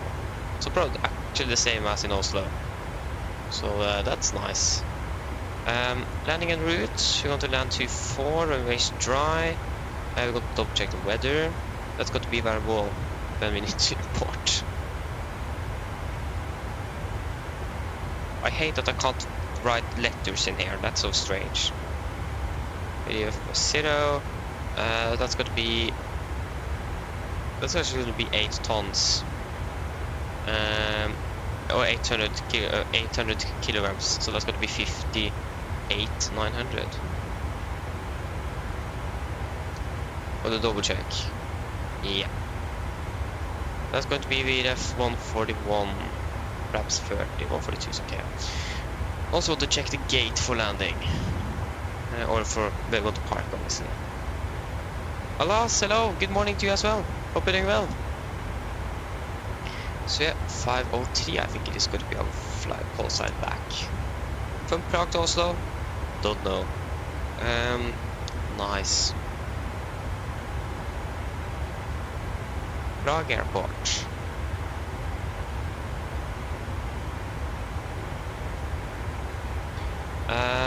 Before departure, after arrival? Yeah, probably before departure. Getting to airport, baggage check-in. Okay. Getting to airport, baggage check-in, baggage could be useful. First aid. Okay. Where could it... I just want to find departure chart. There you go, departures. Naples, no. We're going to fly to Oslo. Oh, Delta Yankee.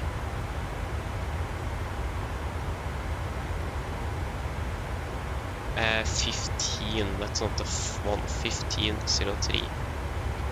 Departing 9:40. Terminal check-in center. Departure gate. Gate Charlie 7. We already... okay, we don't know. We already know the gate for the flight tomorrow to Prague, actually. Yeah, we got to park at Charlie 7 on Terminal 2.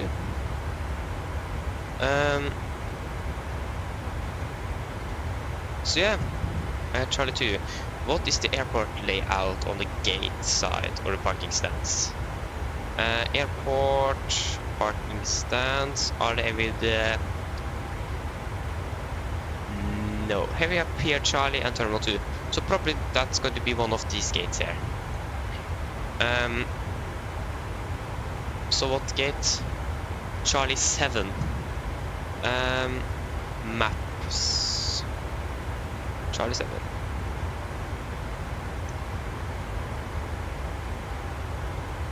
What? Couldn't even open it. I can't understand this language. There you go.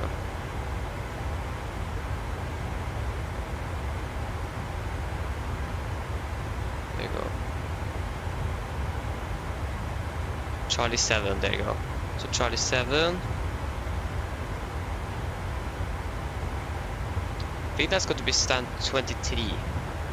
We have gate Charlie 11, Charlie 7. Yeah, that's going to be gate 23.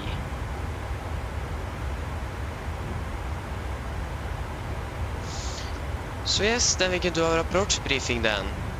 So, we should probably begin with the weather in Prague. The weather in Prague was recorded at 700 Zulu. That is going to be approximately half an hour ago, and it is as follows. So wind speed by 1 knot, KH, temperature -10, degree -11, QNH 1030, and nosing. So we can begin with our arrival route into Prague. We are expected to land via the Gulup for Sierra arrival. As you can see here, it is an RNAV arrival, so no VRs and Vs are required. MSA in where we are going to fly is going to be 3,600 feet on the western side and 3,200 on the eastern side of the airport. As always, it's going to be a maximum of 250 below 10,000 feet. We have 2 warnings here that we need to look into. So, warning 1, unless otherwise instructed, continue on 060 degrees track vectoring will be provided. And that is going to be this one here. Just going to continue from the initial approach fix if 80 is on in our case. 2, unless otherwise instructed, continue on 240 track vectoring will be provided. That's also going to be for the opposite runway. So yes, we do not have any sort of threats either. The weather is really good, no terrain, and not a lot of traffic either. So for our approach, we're going to land the ILS for runway 24. This is on chart 11-3, effective 30th of November 23. Oh, the same as the ground airport chart in Oslo, that's nice. So yeah, we are coming in from Erasu. We're going to take a right turn to Papa Romeo 532. And then that's going to be our final approach fix, I think it is. Yeah, so heading is 240 degrees and ILS give is 1091 Papa Romeo. We are not going to intercept the glide slope below 4,000 feet. It is going to be a normal 3-degree angled descent with Papas on the left side. Minimum is 1,358 feet. And okay, and yes, transition altitude is 5,000 feet. So that's going to be the same for the transition level. Air pressure 1,234. We have set 1,250. I just realized it says 1, 2, 3, 4. That's actually really funny. Okay, missed approach. If we need to go around, we will climb on 240 degrees to 4,000. Way directing will be provided. So that's just going straight ahead to 4,000. That's also our altitude we're going to capture the glide slope with. So that's nice. And yes, again, we're going to fly 160 knots until 4-mile final from Papa Romeo. So for our taxi, airport. This is our airport chart. This is chart 10-9 effective 3rd of November 23. So landing 24, we could probably expect vacating at the Delta here. And then taxi down via Foxtrot, cross runway 12, and then continue up on the apron. So we have 2 hotspots, hotspot 1 and 2. Okay, that's going to be on chart 10-9A or Alpha. That's probably going to be the parking stand. So we're going to look into that a little bit later. We have here as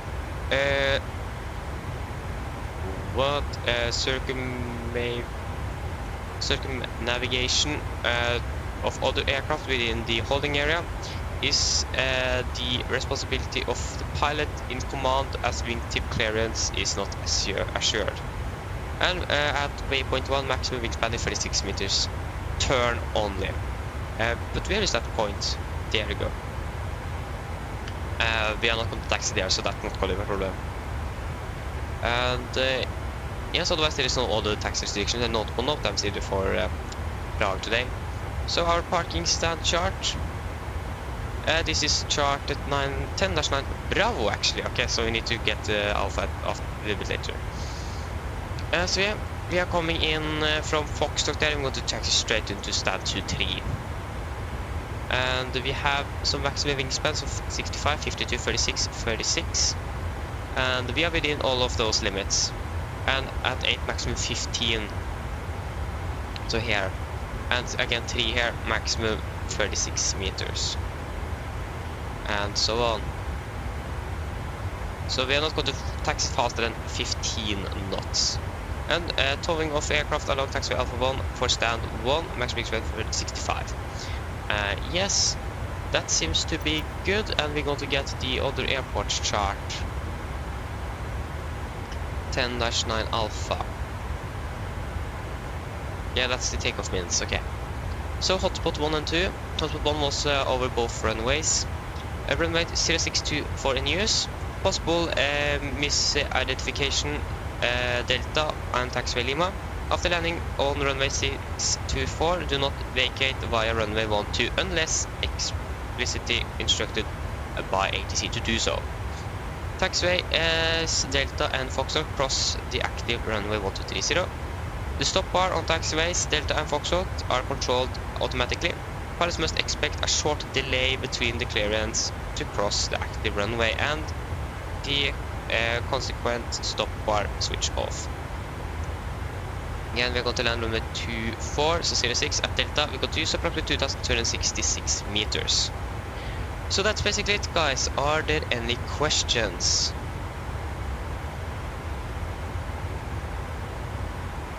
Probably not. Then our approach briefing is complete. And turn off those lights, actually don't need them anymore. So yes, can actually check on the map here. So Prague is here and Salzburg is around here, so it's not that far. If you go from Salzburg, just continue a little bit more straight south. So yeah, not that far actually. Want to begin our top of the set now in 9 miles.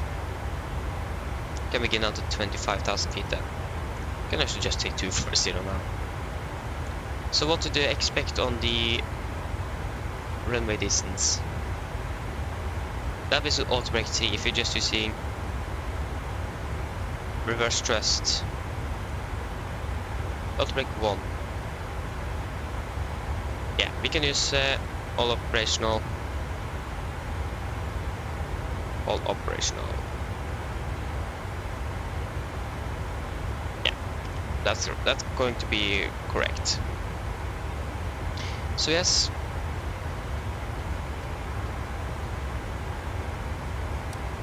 And we're going to begin our descent now very, very shortly. In 3 miles. So then we can do our descent checklist. Descent checklist, process station, landing altitude set to 1,250 feet, recall checked, auto brake off, landing data, flaps 31, 42 knots, minimum 1,358 feet, and approach briefing is complete. Descent checklist complete. Oh yes.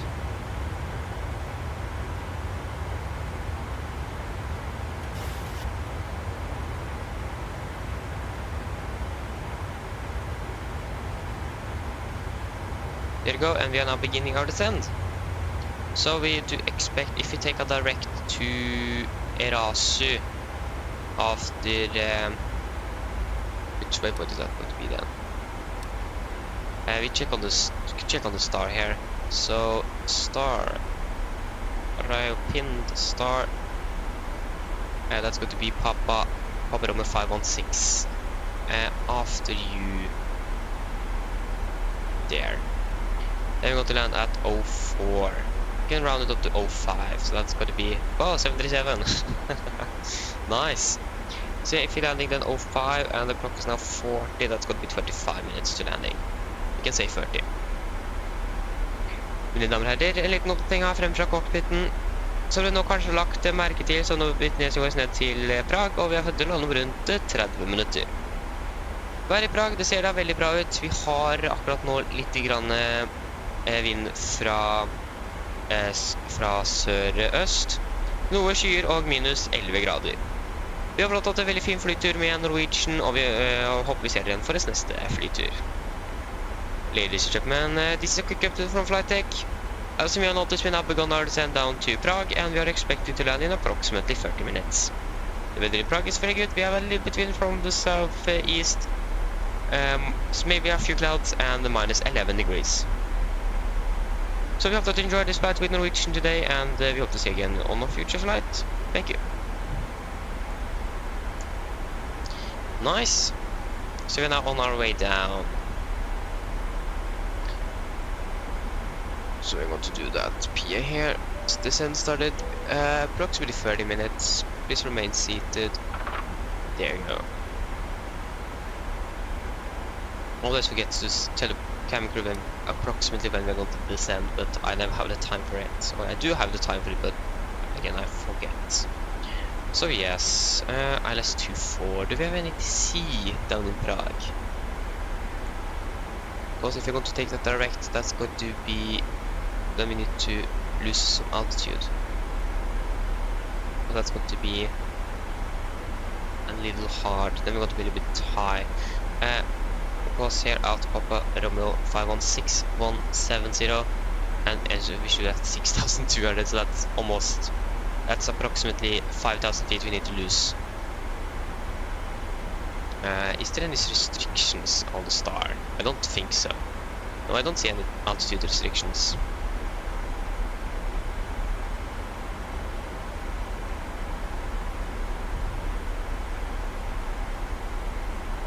Okay, so I think we're going to wait a little bit. I think when we are passing Gulup, then we should have approximately 12 miles.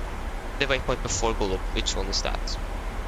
When we Gulup, yeah, we can before or when we are going to fly inbound the Hotel Delta Oscar, we can take direct to Erasu if there is no ATC online. So we know that we are going to be able to actually get down in time. Otherwise that direct is just pointless. Then we need to hold or vector ourselves to be able to get down.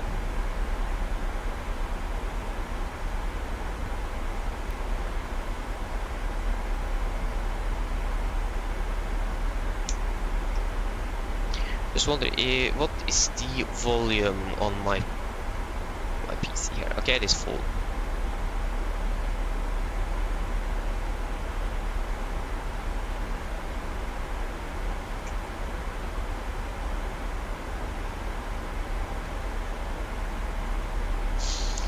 So yes, that seems to be nice.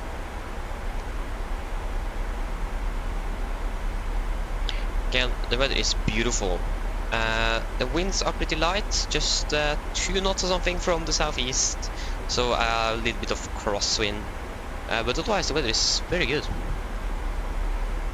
So that's nice.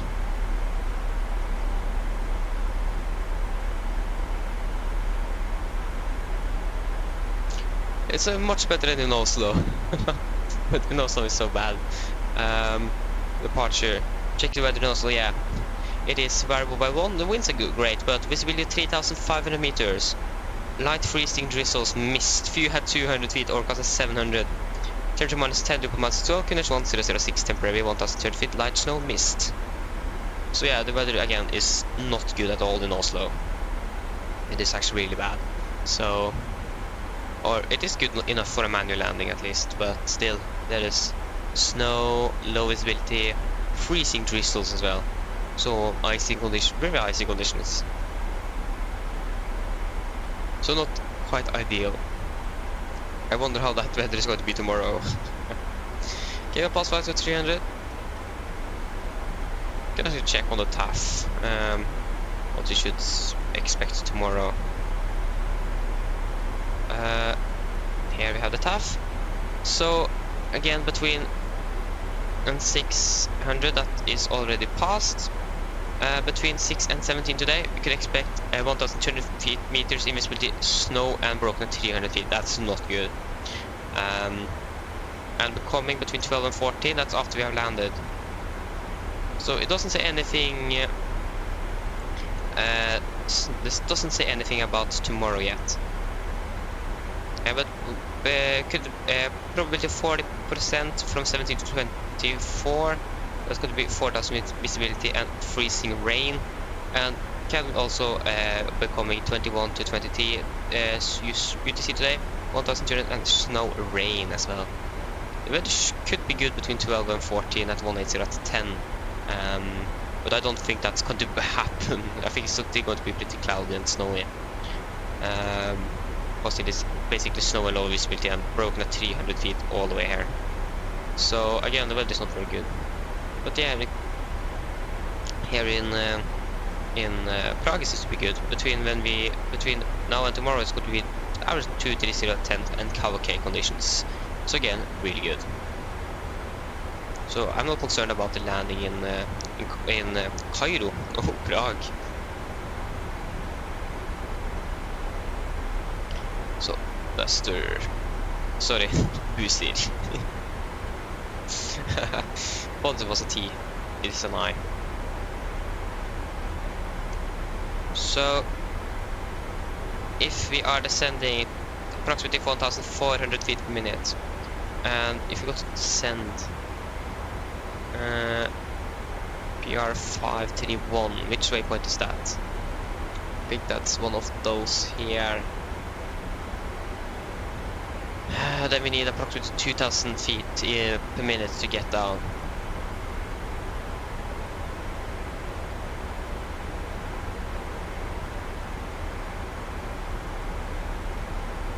Yeah, we can actually change to a... what is that waypoint called again? Erasu. Erasu. And which altitude? Not it's up to 4,000, so if we say 5,000 then we need approximately 2,000 feet a minute. Yeah, we can tune it down to 15. And currently we have a vertical speed of 1,500, so it is not going to be a big increase in vertical speed at least, so that's nice. Just 500 feet. That's probably got to help the aircraft with the speed as well.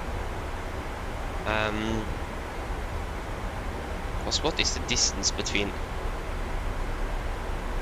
because when we fly to Usuri, we probably actually want to go to Paparome 531 instead. Because Usuri is like further down, so then we need to fly up again, 2 miles. So Paparome 531. Papa Romeo 531. And we wanted to be at... give me 9. It doesn't say anything about altitudes. There's a 4,000. So if you take 4,000 then we need 2,200, so that's going to be a little increase.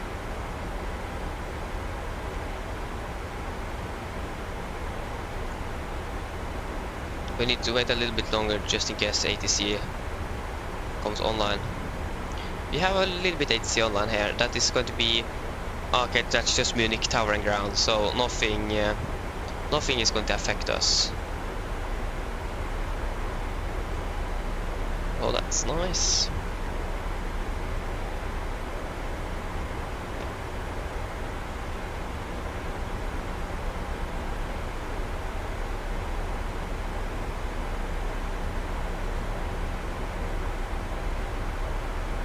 I mean, to be honest, it doesn't matter if you actually are a little bit too high, because we are going to hold at 4,000 feet for a little while, for approximately 5,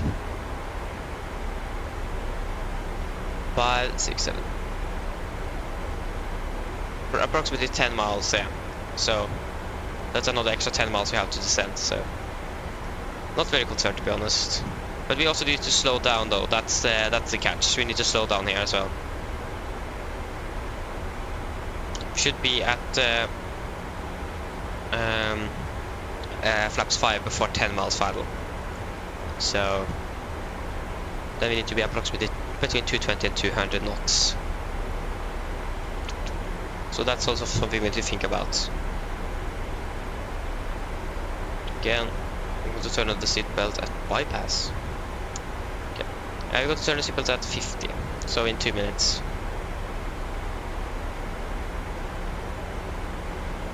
Okay, we do expect to land 7, Papa Romeo 531.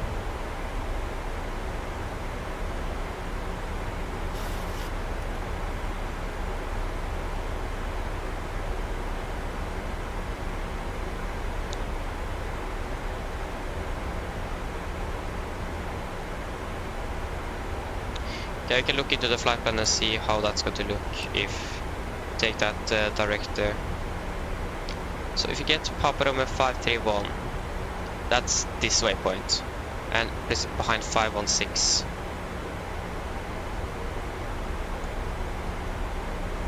There. That's going to be correct. We're landing 3 then. Okay, I'm using some sequence now. SLCPA system. Cabin crew, prepare the cabin for landing. Cabin crew, prepare the cabin for landing. So I think we can execute. Again, and now a little bit high, but that's just with 4,000 feet. Okay. Yeah, nothing that this aircraft should be able to manage. Again, to get down there we need 2,400 feet on vertical speed average. We are currently at 1,700. Okay, we're not doing that great then. Can I actually take the vertical speed and 2,500.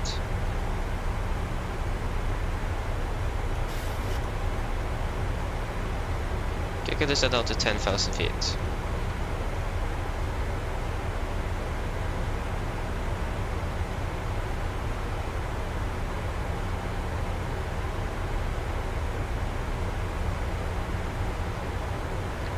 Okay, 2,530. Okay, so 2,500 should be good.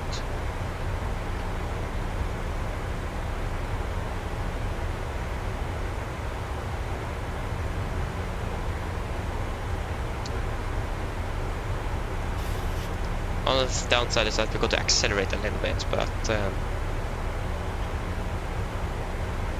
we we can decelerate when we... If we actually increase that to 2600 instead, since it's 2024, 2524, going to catch that then.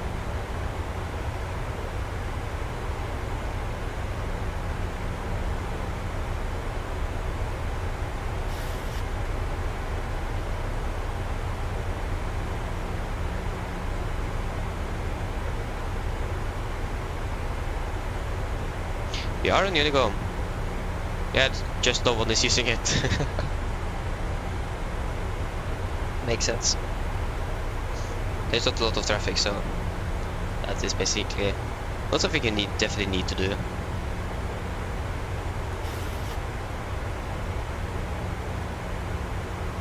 Okay, 2497. And to have that at 2600 feet, a little bit lower.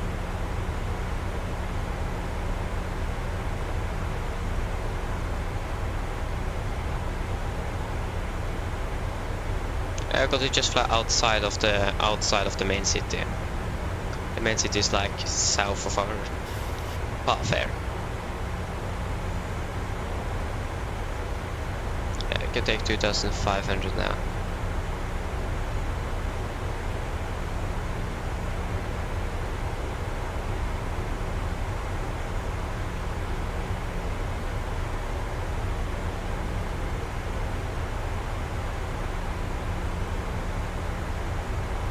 Okay, 2400.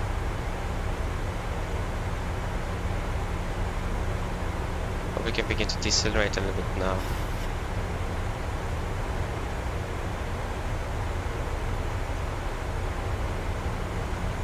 Okay, just 1400 feet above.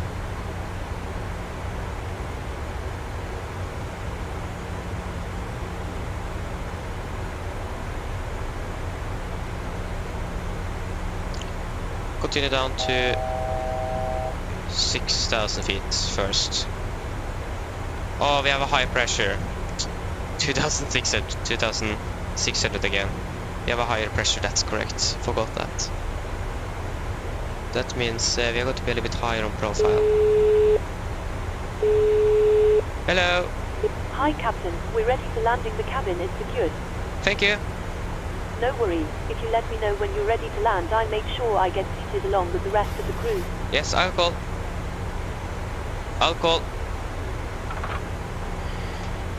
Okay, we're passing 10,000 feet. Where is my mouse?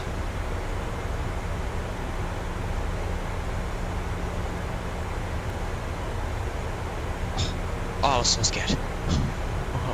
Okay, 10,000 dying lights on. Almost thought that the simulator was actually going to crash there. Okay, so QNH is again 1030. Okay, this is now to 4,000 feet. QNH 1030.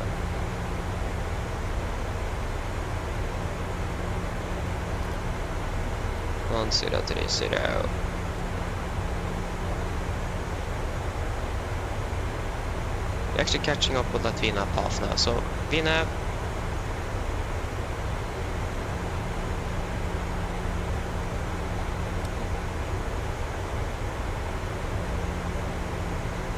We just need to decelerate. Okay, approach checklist. Altimeters passing flight level 75. Now, approach checklist complete.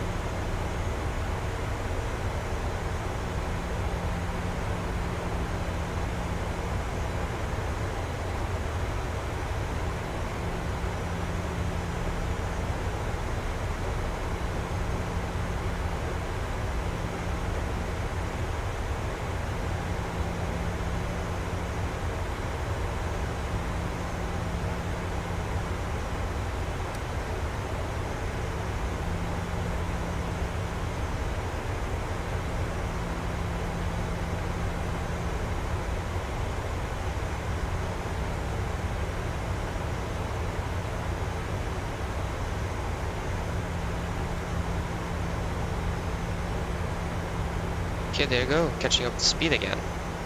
So we should soon have the airport in sight. We do have the airport in sight. 240, 240, 1019, 1091, 1091.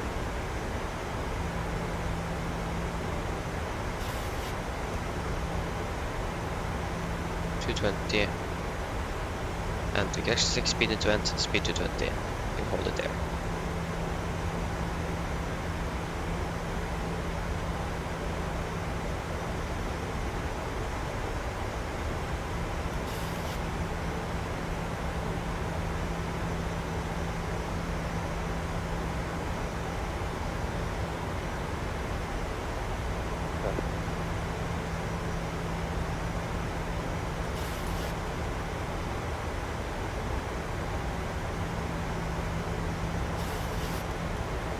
Gathering base.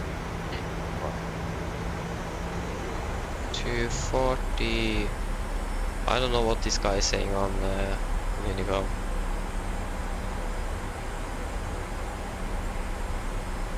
Okay, we are currently 14 miles out.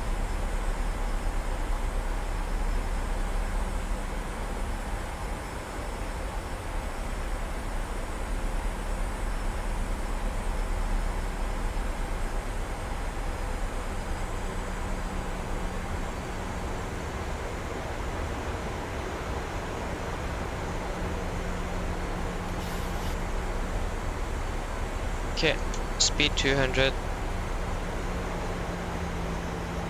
Flaps 5.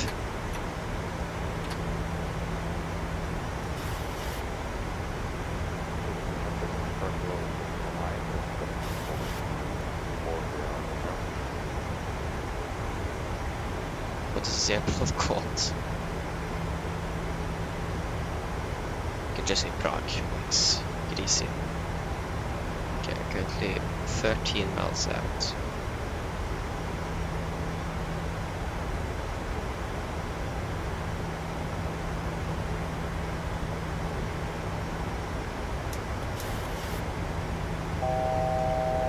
Fast to go.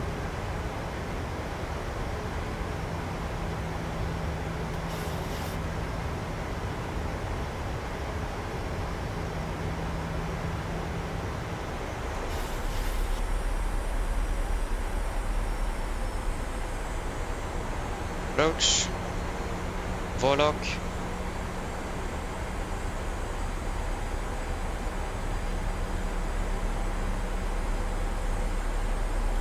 Prague traffic, Nordic 52 Zulu established ILS 24 10 miles follow Prague traffic.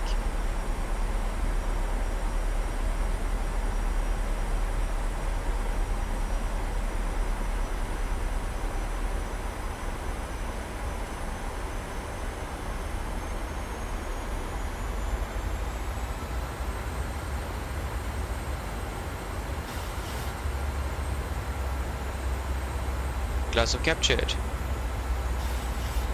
Speed 160. SLCPA system. Cabin crew sit for landing, please.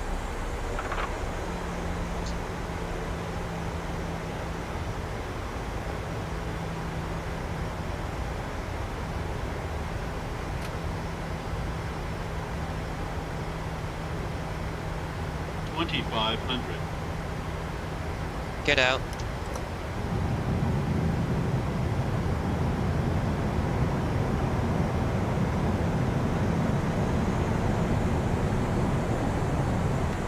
Flaps 15.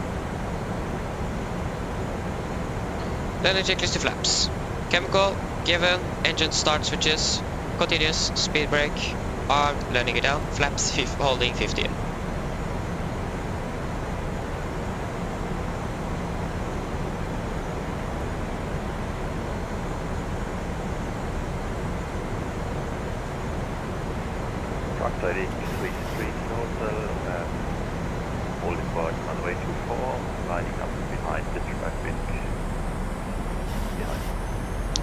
Nice.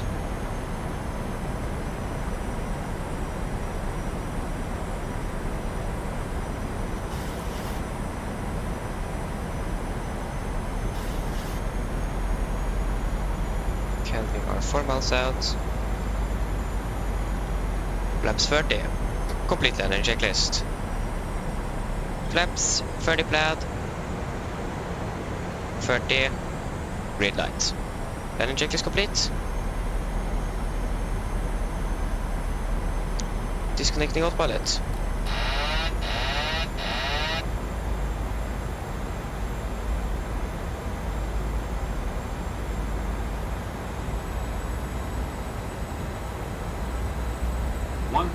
Stabilized.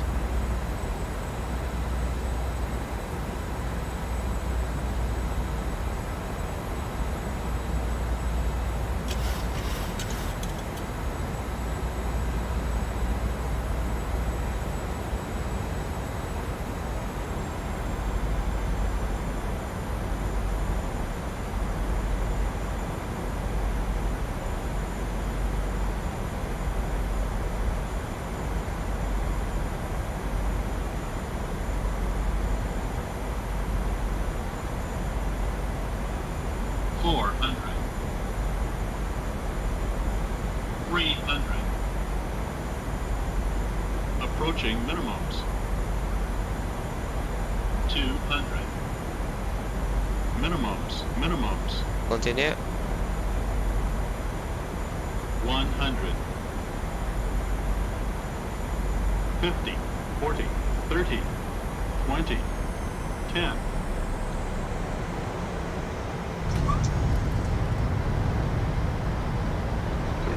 You know what the height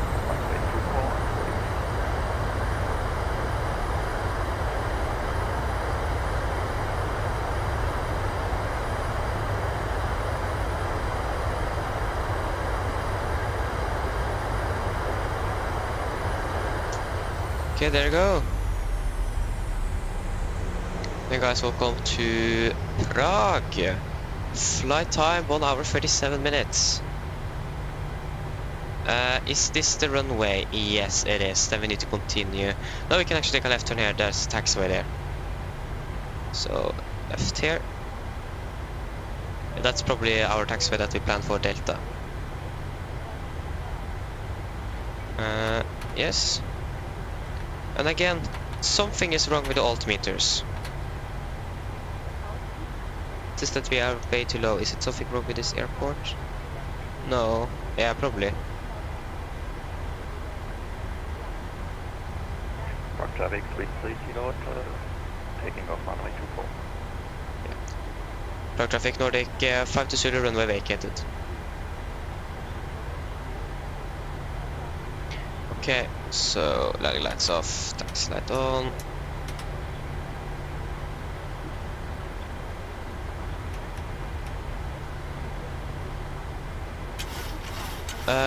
Inner vent, hello, welcome, hope you're doing well. Yeah, maybe we wait to see. I've got to check the landing rate soon. Thanks, Alas. Yeah, it was a pretty nice landing. The only thing I'm a little bit worried about is the it is 1160, so it should be okay. So yeah, we got to continue up on Foxtrot here. I think it is Shift V. Yes. So we are at Prague, turn Pierce Charlie, stand 23, next page 23. That was a pretty robotic voice there. Okay, so I should finish with this turn. To restart the GSX airport. That is not Prague. This is Prague. Yeah, stand 23. Continue just straight to Foxtrot. So yeah, landing rate, that was minus 293 feet per minute. So yeah, it was pretty good. And it seems like that the G-forces was nice as well. That's the important thing. Terminal 2 to there you go, and stand 23. The requested position is already assigned to another aircraft. Yes. No. Mentis, yeah. So yeah, it was probably one of these AI aircraft that we have currently, the parked aircraft that I have enabled. Probably one of those that were there, so that's something we just need to do. Remove them and we're going to use the stand. Okay, left is clear, right is clear. We can cross the runway.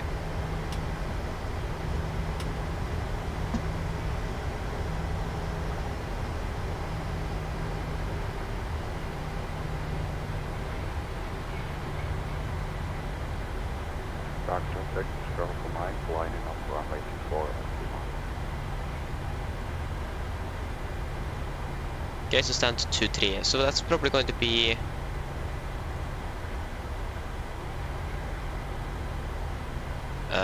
I think that didn't remove that aircraft. So if you could change Terminal 2, stand to 3. The requested position is Do you already want to assigned to select this another parking aircraft. anyway? Yes. No. That should actually remove it. How do I remove AI aircraft again from parking? Yeah, free this parking from AI. Rock traffic taking off runway 24. Oh no, that is probably not, that's maybe that is actually a WhatsApp pilot. Just go to quickly check.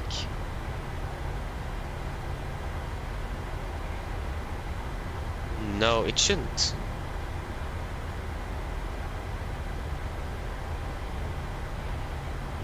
I didn't want to remove that aircraft there. To start APU though, but...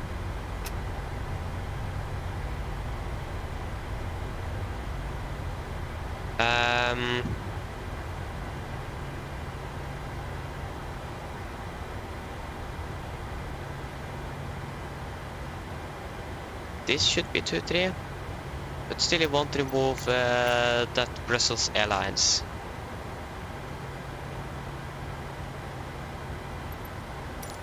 There you go, now it worked.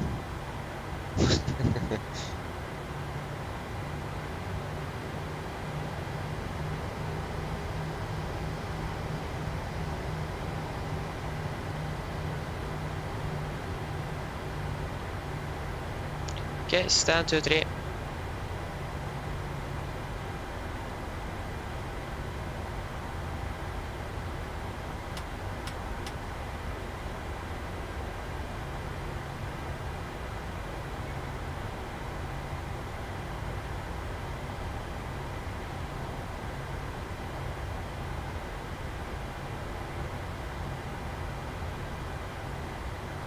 So I know I need to slow down.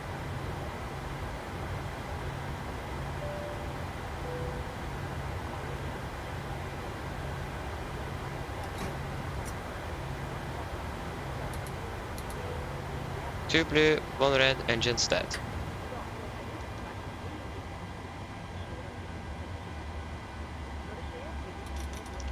I forgot to turn off you.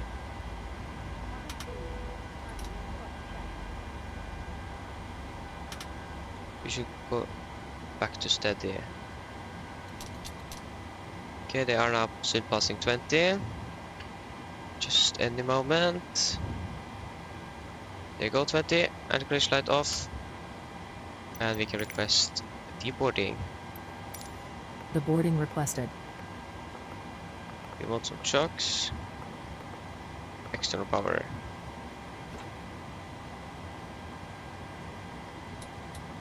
Come on.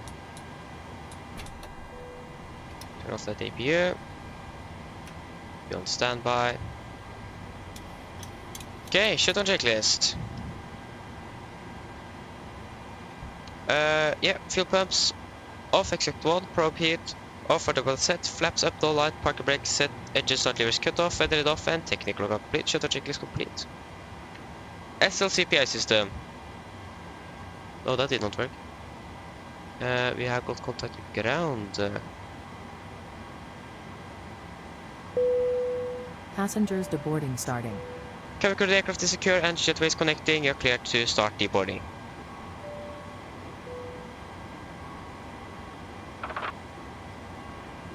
Nice. Deboarding is then going to begin. Tobias, hello. Good morning. Hope you're doing well. Yes, indeed. I wake up at 5:10 local time.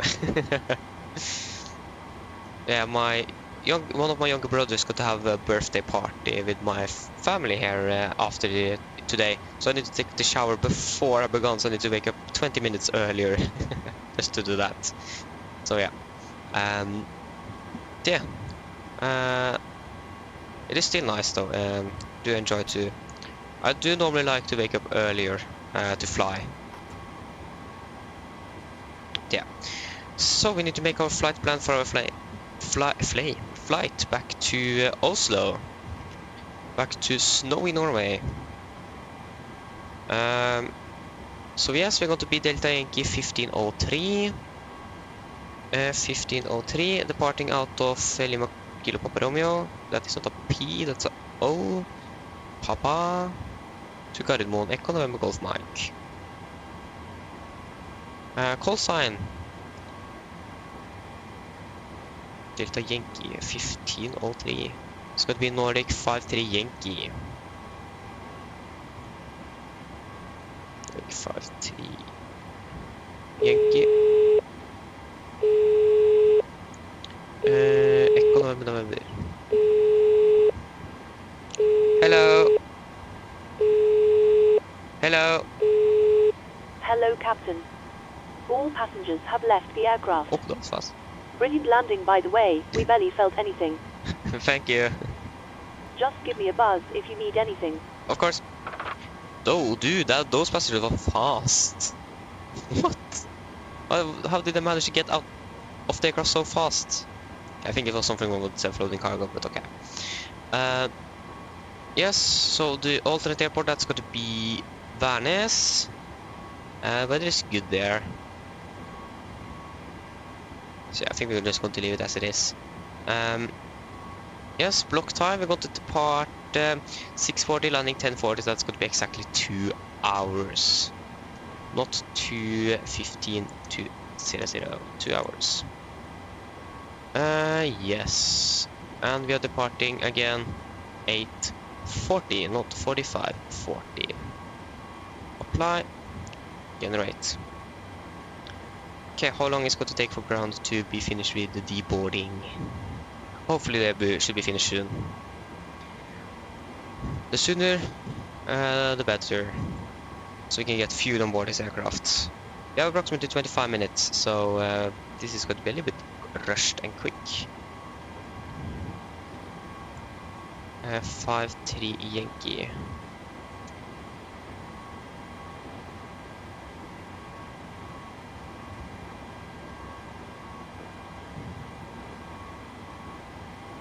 No, we're just going to celebrate. His birthday is actually on the 30th of December, so the day before New Year, or New Year's Eve. So yeah, but we're going to celebrate that today. So yes, we're going to fly first. We should probably actually get the flight plan and finish up there. Going to fly back to Oslo, departing 8:40. Flying ascending 800, Echo November. No, Echo November, sorry, not Echo November. Just forget that. So yeah, 8.2 tons. Going to fly from Lima Kilo Papa Romeo to Echo November Golf Mike. We're going to be Nordic 53 Yankee. Departure, that should be out of 24, if the flight plan doesn't say anything else. It says 06. Okay, I wanted to double check that one. That was a little bit strange.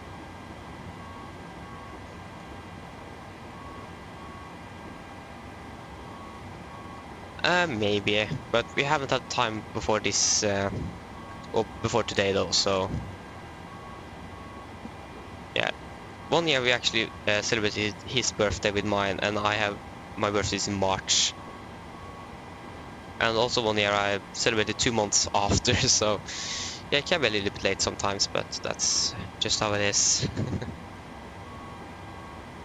Okay, you're not going to we have a hot air balloon. What? I've never seen that on the flight radar 24 first.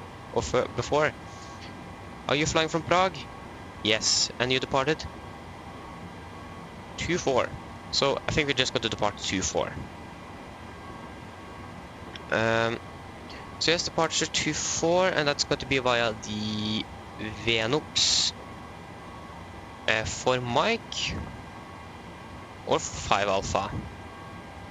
Departure search, departure SID, of course. SID, we're going to fly the Venox 5 Alpha. That's going to take us up there. The other one was Venox for Mike. For November, no, for Mike. Yes, that's going to be the 5 Alpha one. Venox 5 Alpha. After Venox direct to Dekov. Dekov, Yankee 621. Oh wait, we need to refuel aircraft, that's correct. We should probably do that now. Reload Simbre first.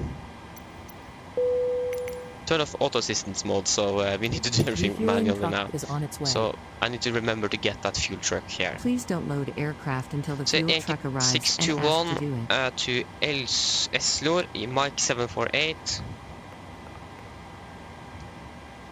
Oslo, and we have just something ground. Go ahead. Roger, thank you. So, what does self-loading cargo say? B+, 1,744 out of 1,950 points. Great landing with minus 290 feet, 91 feet per minute at 1.06 Gs on time arrival. Nice. Then we're going to start a new flight. So yeah, after Mike 748 to Bulbo. Bulbo direct to Mag. I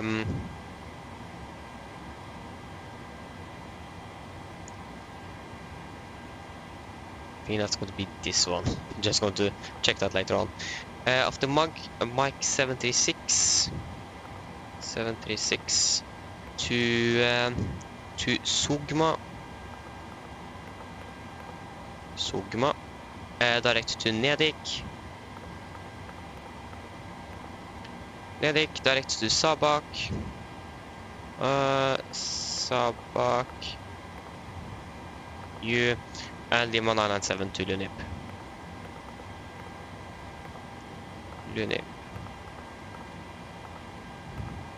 Arrival. Could expect 01 left by the Lunip for Lima and Insu.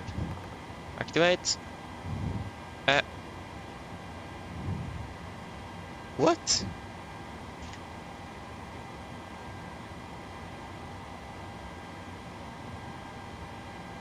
I got a warning.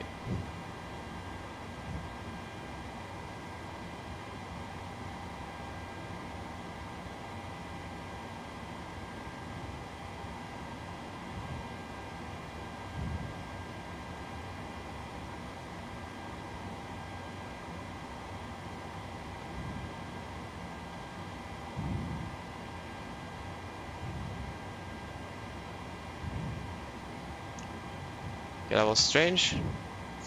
Okay, we're going to set up for the next flight. Refueling truck has not arrived yet. There goes set up flight plan. We are going to be Norwegian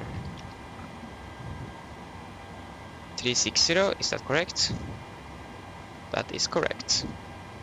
In-flight services. You don't have any IFE screens. It's going to be 1 drink and 1 meal service. Start flight.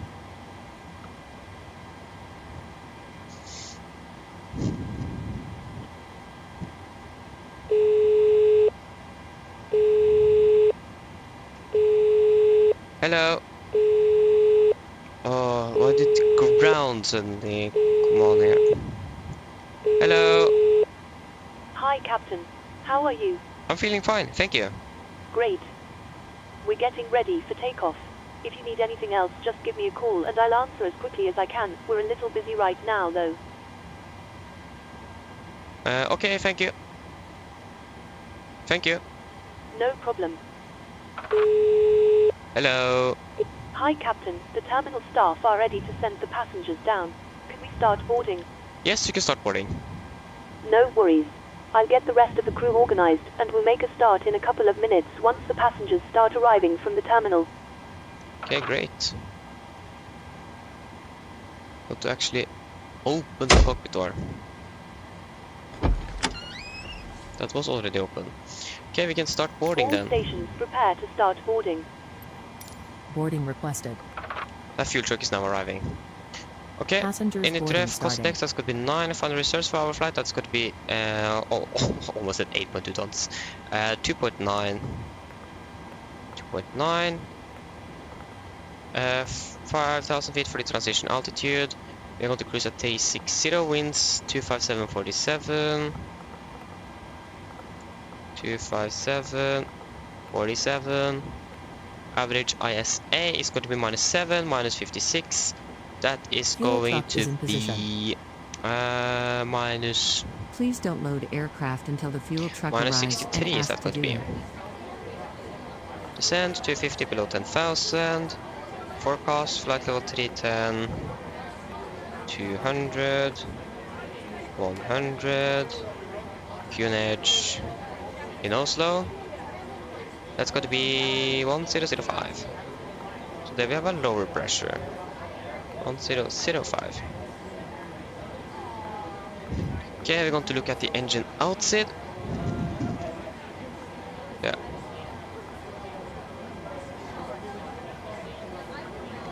Ingmar, hello, welcome. Hope you're doing well. Yeah, engine outside.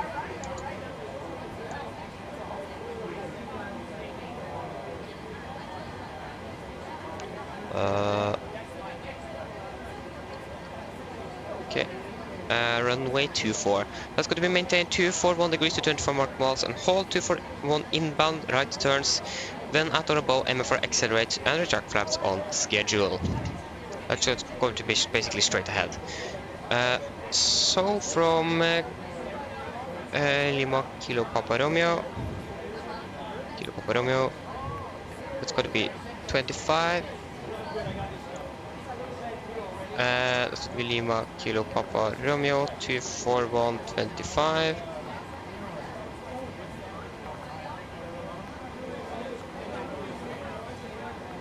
And we're going to hold 241 inbound. Oh, 241 inbound right turns. There you go. That was the engine outside. And the MFRA, the altitude here is 1,234. 1, 2, 3, 4. Can round up to 1,300, so that's going to be 2,300 feet then. 2,300. 2,300. That is not 300, that's 400. There you go, 2,300 feet. Okay, the truck is still refilling the aircraft. Yes, then we can do the oxygen test. Nice, and we can set 360 for our cruise and 700 for the activation in Oslo. And we can do our preferred checklist to the line. So, pins and cores are removed, oxygen is tested 100%. Wait, we're going to cancel that one, we haven't done our departure briefing yet. Always forget that the departure briefing is on that one. What does ground say now? Go ahead, Roger. Okay, so we can do our departure briefing then. So, we can begin with the weather in Prague. The weather in Prague was recorded at 800 Zulu, that's going to be approximately 25 minutes ago, and as follows. So currently we have winds 100 by 2 knots, KVK temperature -9, report -11, QNH 1030, and no sig. So this is the yeah, we're going to have the 5 Alpha departure. Okay, so we can begin with our taxi. Should actually maybe do the parking stands. There you go.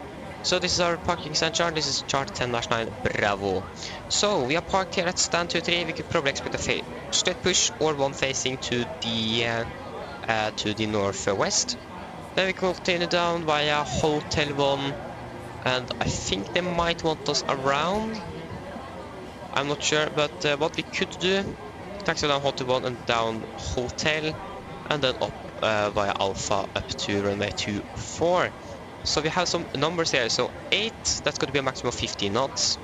And we have 3, 3, 8, 8, and 8 and 3, so basically 3 and 8, and 3 maximum wingspan 36 meters, and that is our aircraft maximum 36 meters.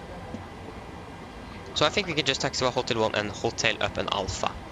And then we have actually have a 4 maximum wingspan 36 meter turn only. We are not going to take a left turn, we're just going to take a right one, so that's not going to be applicable for us either. So continuing on the airport chart, this is chart 10-9 effective 30th of November 23. So again, probably via Hotel here and up on Alpha to holding point Alpha for runway 24. So there is no taxi restrictions or any other no times or hotspots on our taxi route. Here it says that here on the holding point run up position 2, and we also have a de-icing area for holding point Zulu. But that's not going to be anything we need to worry about. So yeah, departing runway 24, heading is 240 degrees, and then for the emergency briefing. So above 80 knots, I will reject the takeoff for a fire warning, fire warning, engine failure, predicted winch warning on the airplane is unable or unsafe to fly. If you call stop, I will 70 easy close to first levers, disengage the auto throttle, apply maximum braking over for the operation of the RTO auto brakes. Then I will manually raise the speed brake and apply maximum reverse thrust. When the aircraft comes to a stop, I will set the parking brake. After that, we are going to identify the problem, carry out any drills as appropriated. If we do decide to evacuate, we're going to read and do the evacuation checklist. And if time permits, I'll pull the cockpit voice recorder circuit breaker. If the call before V1 is keep going, there will be no actions below 400 feet except cancel warnings and retract the gear when positive rates. At 400 feet, we will verify heading select and do the memo items. At MFRA, we will back up, retract the flaps as scheduled. When flaps up null out, we do a level change. Max continues first and engage automatics.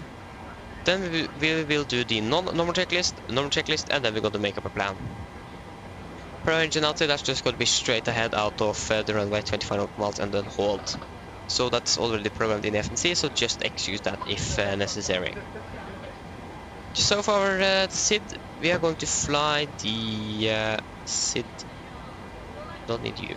We're going to fly the VNOX 5 Alpha departure. This is on chart 10-3 Foxtrot, effective 29th of December 22.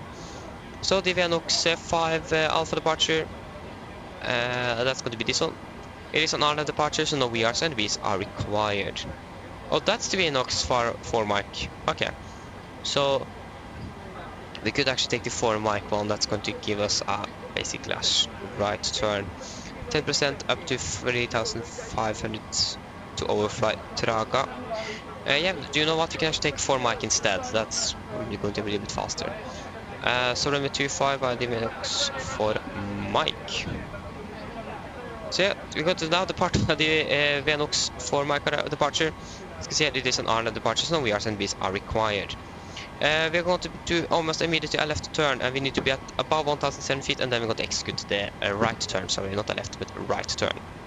MSA at Prague is 3,600 feet where we are going to fly, and it is going to be a maximum of 250 knots below 10,000, or for prop aircraft, that's not going to be applicable for us. Initial climb clearance, that's going to be 5,000 feet, and for VNOX for Mike 2 here, only for propeller driven aircraft between 06 and 2200 local time. Does that mean that we are not permitted to fly that one? No, no, that doesn't mean that. Yeah, that's only for air-driven aircraft between those, so we can fly that still. And we have basically no threats for our departure day either. So then guys, are there any questions? Probably not, then our departure brief is complete. And refilling is complete, so we can turn on the seatbelts. And we can do our clear for checklist to the line. And So, pre-for checklist to line. Pins and cores are removed, oxygen is tested 100%. Now transfer display switches, all at normal and auto, window heat is on. Aircon and press, packs auto and bleeds are set. Flight instruments, we are tracking 030 degrees QNH 1030 reading 1178 feet. Parking brake set, engine start, levers cut off, rudder free and 0, and takeoff and taxi briefing are complete. Pre-for checklist to the line complete. We're departing in approximately now very soon. Just say it that way. One thing we need to do is to reset that fuel flow. 5,000 feet. You should be at 0 actually. And for our runway calculation departure, that's going to be out of 24. Runway is dry. Optimum flaps is going to be 5. Max rating optimum, engine anti-ice, no, off. And the winds are going to be we should have got a new one. No, 102, 90, 30. 100 at 2 minus 9 and 1030. And then we're just going to wait for that one. So we could expect landing 01 left. The runway is not dry, it's wet. Engine anti-ice on, the wind should be variable, yes. Then we can calculate, so yeah, we should be able to land there without any problem. So yes, then we can go through the routing. We already do have this community, so we are departing via the Venux for Mike, and that's going to give us straight up here, and then we have this community Dekov, then we can just do that. There you go. Then we're going to continue up on here, and then we're going to fly north and what? That is a little bit strange. That's not the charts. Why are we flying? Where's the charts again? Oh, there it is. Coming from Venux. Where is Venux?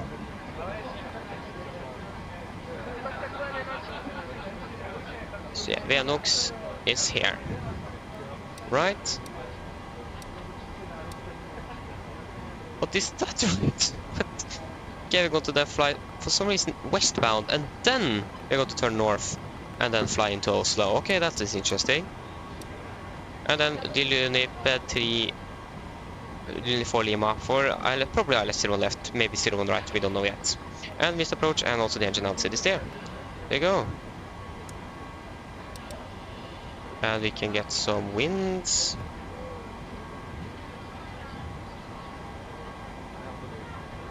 Again, there is something wrong with the airport. The QNH is correct.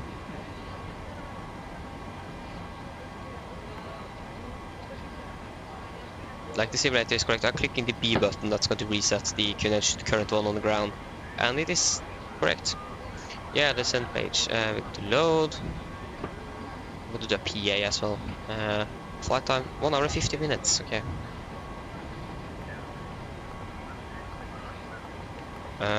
Yes. Do we expect any turbulence? It was pretty smooth on our way down. We'll double check on the briefing here, or on the flight plan. Maybe at Sabak over Sweden somewhere, if I'm correct. Sabak is going to be actually over Denmark. This should be Sabak. No, that is Nedik. This is Sabak, over the coast of Sweden. Nær Kungshamn. I don't know where that is. I never heard of that before, but yeah. Mine damer og herrer, god morgen, dette er kaptein som snakker. På Oslo Norwegian og besetning ombord, så ønsker vi velkommen ombord denne flyvningen fra Prag til Oslo.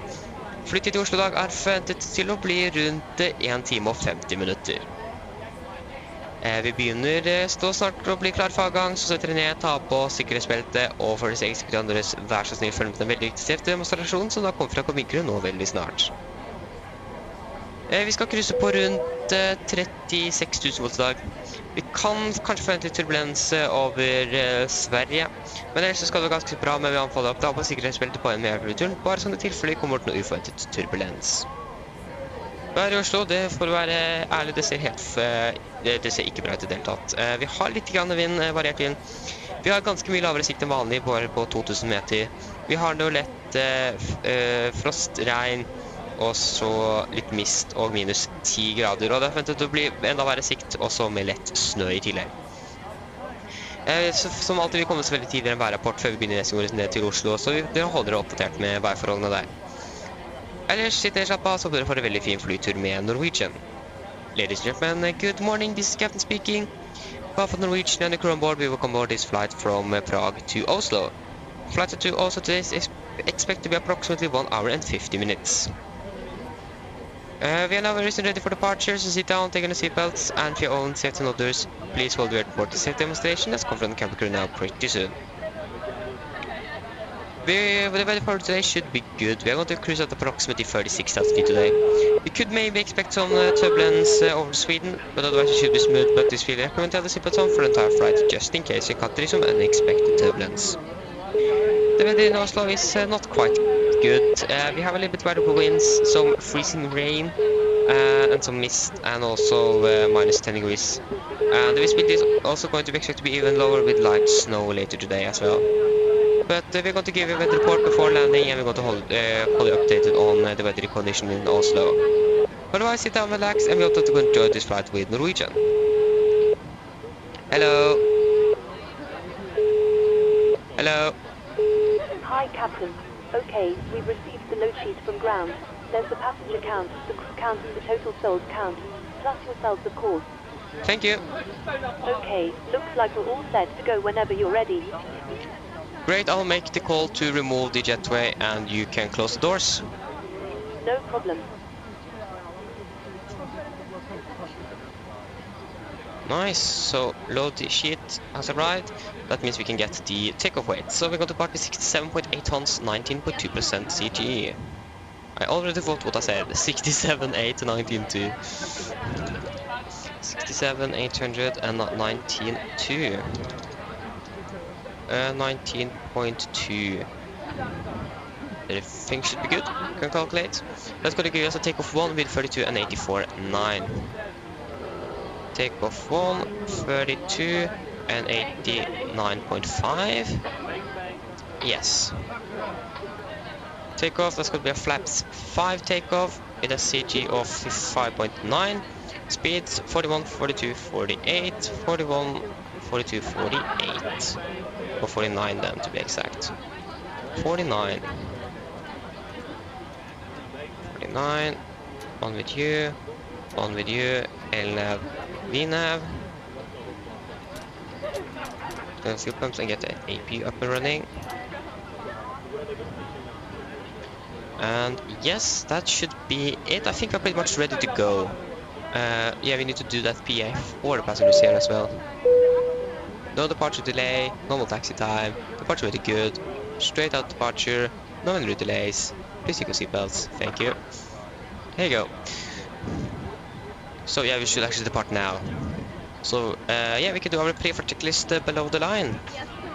So, fuel, we have 8,300 kilograms on board and 4 pumps on.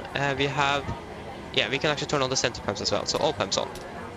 Passenger signs, that is set, auto brake, RTO, CD brief and A cars completed, takeoff speeds, V1141, rotate 142, V2149. MCP, V2149, heading 240 degrees and 5,000 feet is set. Pre-flight checklist complete. There you go, the AP is up and running.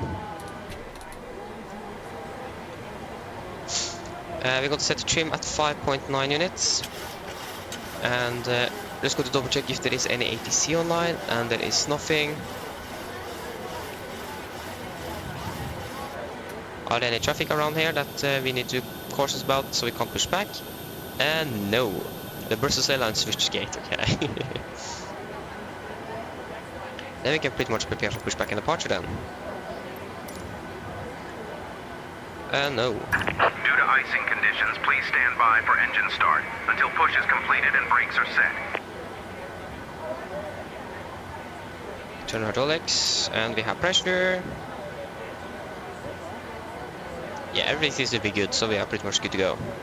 Only thing... Hello, Captain. We are ready for pushback. We need to close that cockpit door. Close, please. Going to monitor if the camera crew is actually going to close the doors or not. They hopefully should. Otherwise they are not very good at this. Okay, we can get that on the collision light on and the altitude off. Departure checks completed. Bypass pin inserted. We are standard 2-3. We have 5-3 Yankee. 5-3 Yankee, yeah, that's correct. Prague traffic, Nordic 5-3 Yankee, push and start after stand 2-3 Prague traffic. Okay, push and start after 2-3. Watch the clock. Yeah, we need to get out of there. Locking gear. Oh. And we're just waiting for that door to close. That is closed. Okay. So before start checklist, flag the door is closed locked, doors and windows closed and locked, and the collision light is on and transponder out off. Before start checklist complete. Oh, oh, that scared me. Oh, not good.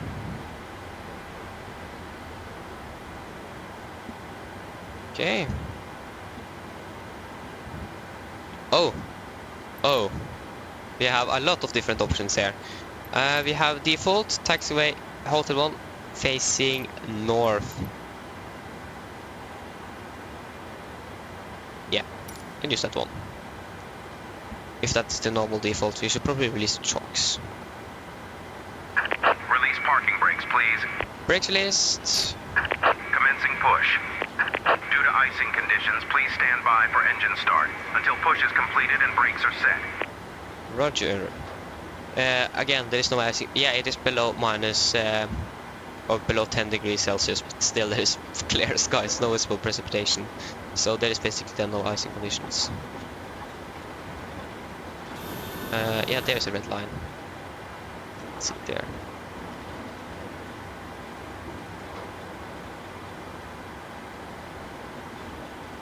Should actually look here.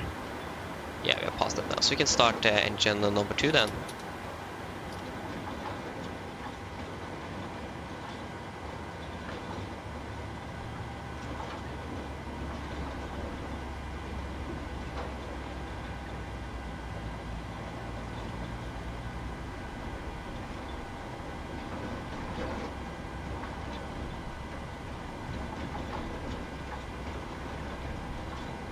$25.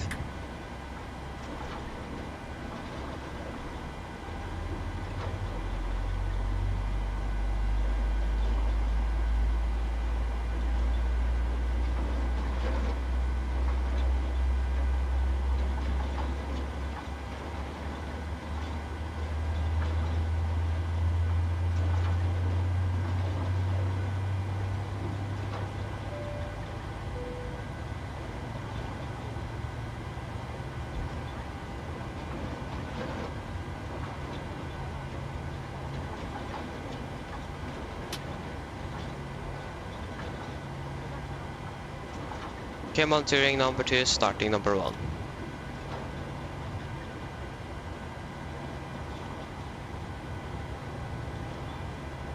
Okay, engine number 2 is stable. Please set parking brakes. Brake set.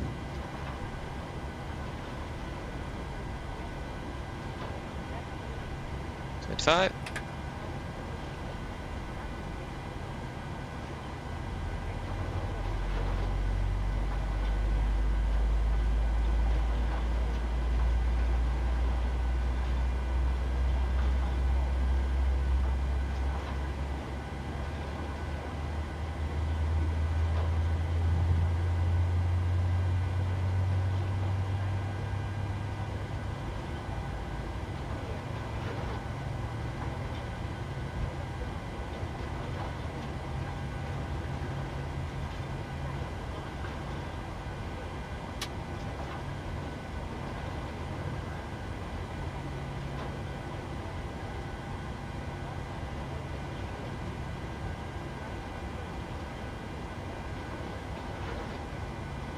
There you go, engine number 1 is stable.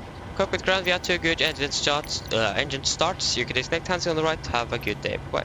Cockpit to ground, we have a good engine start. You can disconnect. Unlocking gear. Oh, why did I turn on the taxi lights? What am I doing? I want to turn on the generators.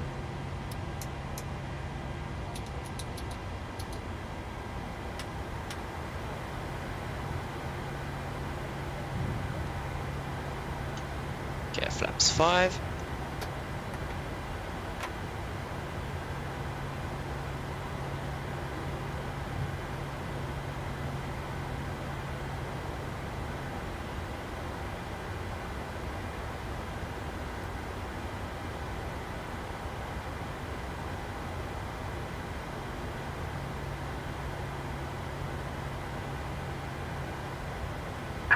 Tow truck disconnected. Bypass pin removed. Left is clear. Right is clear. Okay. Flag roll check.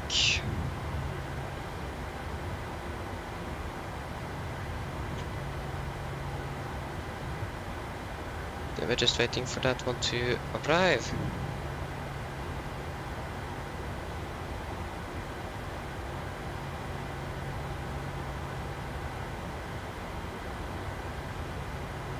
Then we got the gear pin.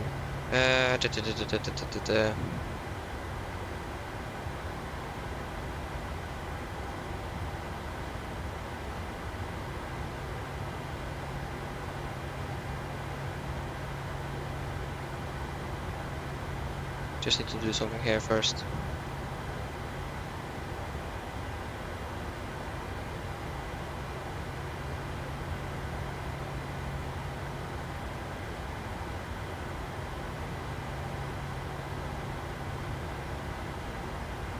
Okay, I think that's good, so I'm not going to be hacked from anyone from Russia now.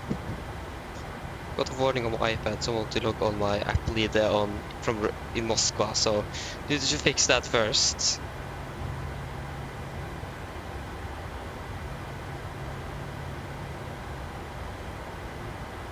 That's not good at all. I think that should be fixed now.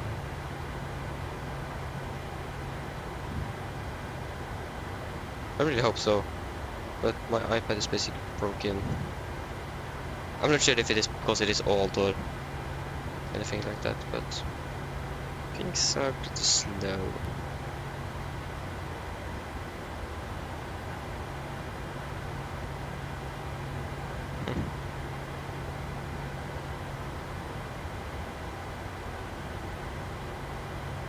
There you go, now it's working. Okay, nice. There you go. Okay, so then we can do our before taxi checklist then. So, generators on, probe heat on, anti-ice off, aircon and press, packs auto, ice is for auto, engine start with continuous. Recall checked, engine start levers, island flag controls are checked, ground equipment is clear and APU off before taxi checklist complete.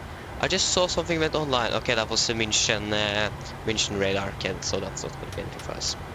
We are ready for taxi. We got taxi down. We are going to taxi again. Airport. We are going to taxi down. Hotel and Alpha. Prague traffic Nordic 53 Yankee taxiing Hotel and Alpha 12.324 Prague traffic. Brakes released. Here you go.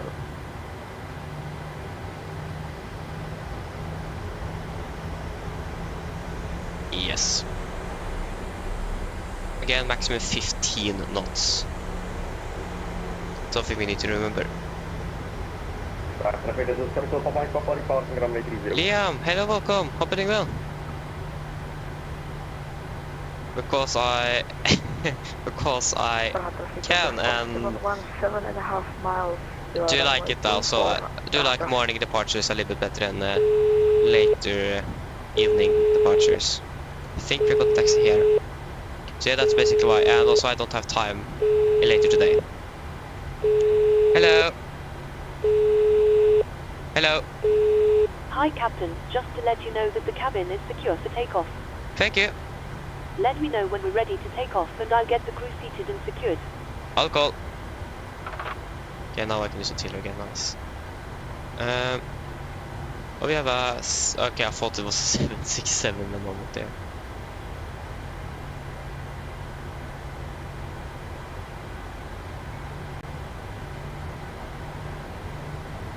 There's a lot of aircraft here. Yeah,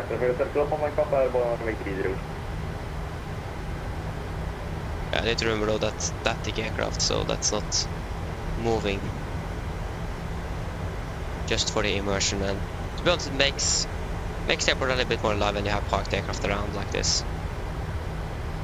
It does make a difference.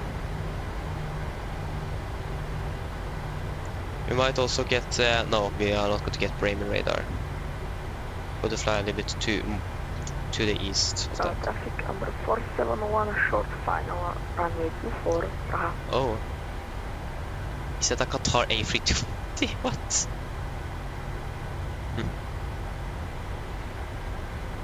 Okay, so the cabin is basically ready.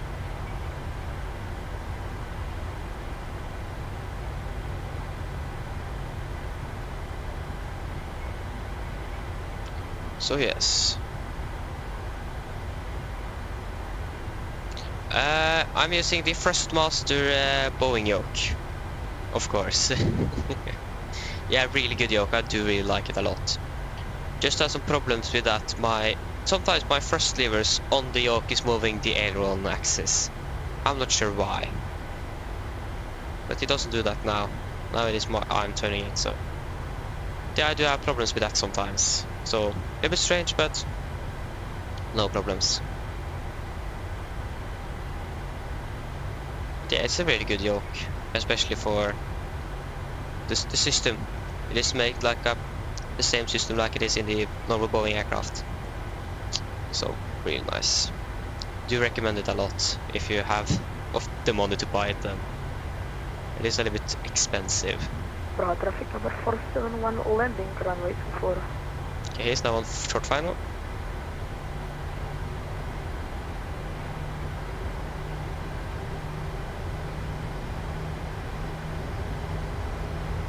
That seems like a bigger aircraft. Oh no, it's just an A320. Oh, he's floating a lot.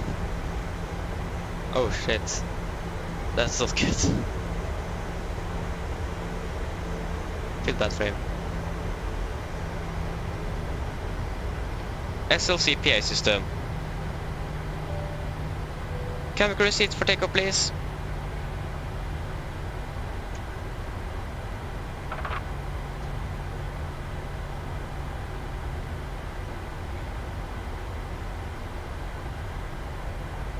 Okay, right is clear and left is also clear. So we're going to take a left turn here then.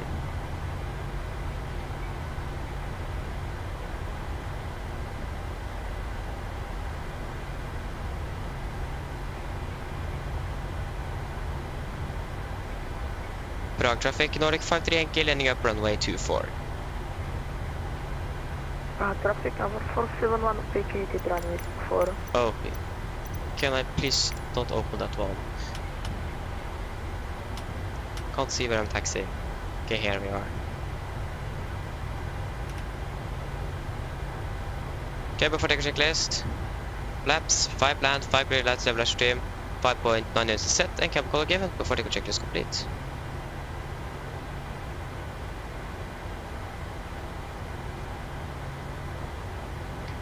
Prague traffic, Nordic 53 Yankee, departing runway 24.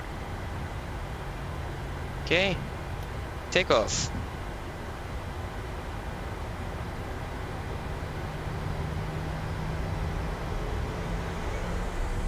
Thrust stable.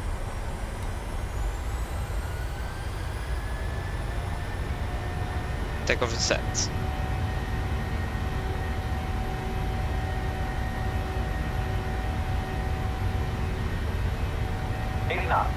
Checked.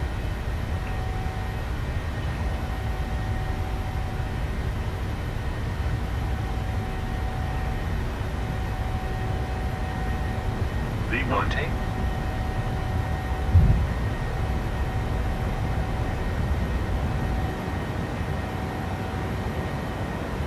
Positive rate of climb. Gear up.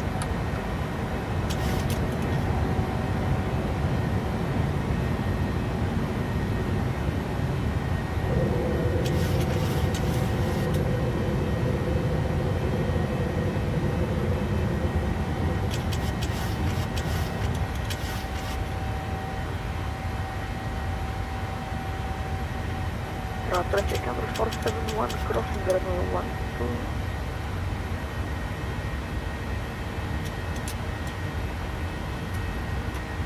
Flaps 1.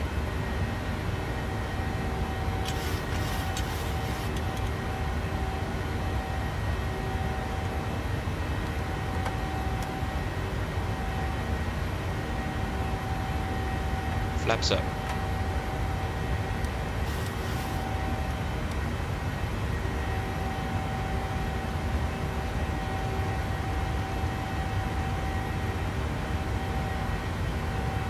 Okay, I can continue up to 360.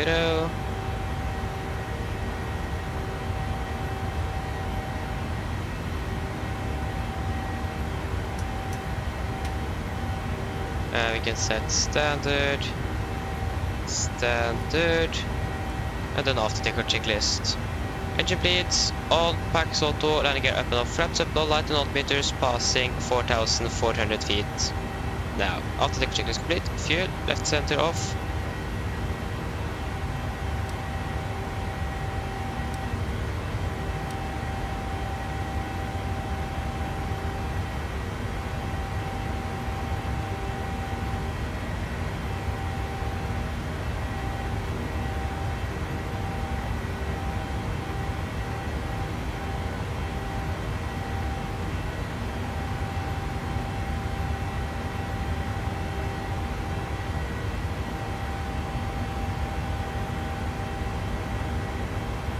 Okay, passing 7,000. SLC PI system. Cabin crew are free to resume duties.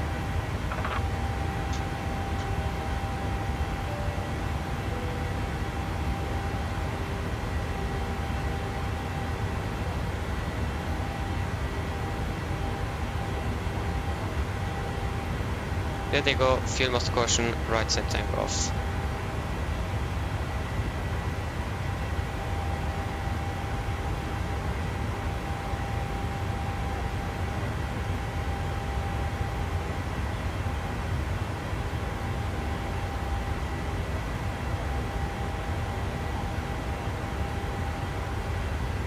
Okay, and we are passing 10,000 feet now. Land lights can go off. We left, forgot to turn it off a little bit later or earlier. And the pressurization. So we have 360, 700, on, off, on, auto. Yeah, everything seems to be good.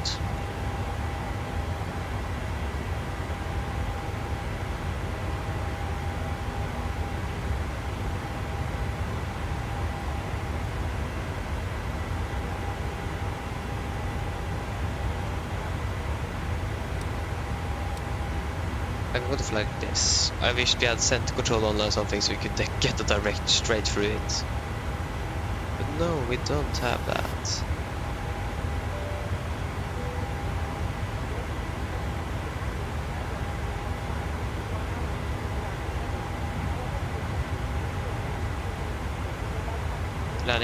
Landing on time though, that's nice. But we still have this headwind that we're going to encounter.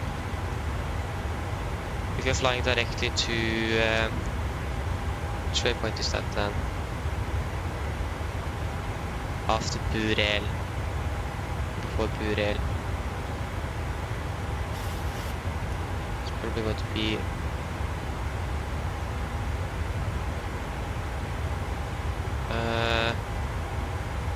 so many numbers, so if you remove here, go after Mag.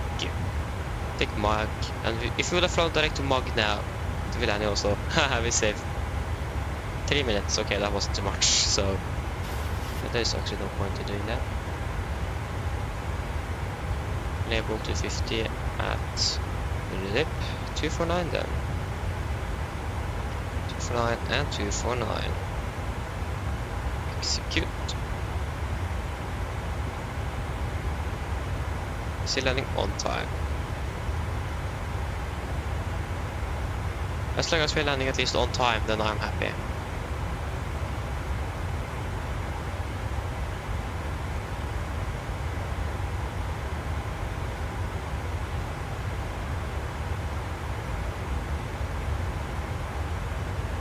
So yeah, we have Bremen radar. So that was also München.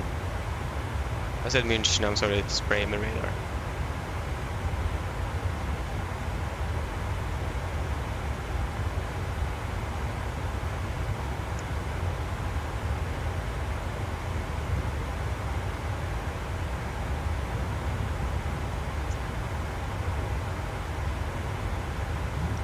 Then it's just sit down, relax and enjoy the flight. You can check where we got to park in Oslo. Oh, Lotus flying a 787 out of Prague. I didn't notice before now. I clicked on it before landing. Okay.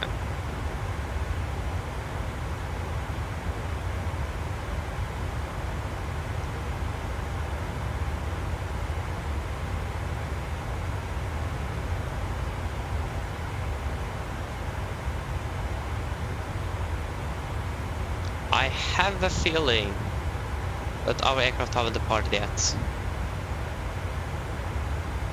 I'm not sure, I just have a feeling.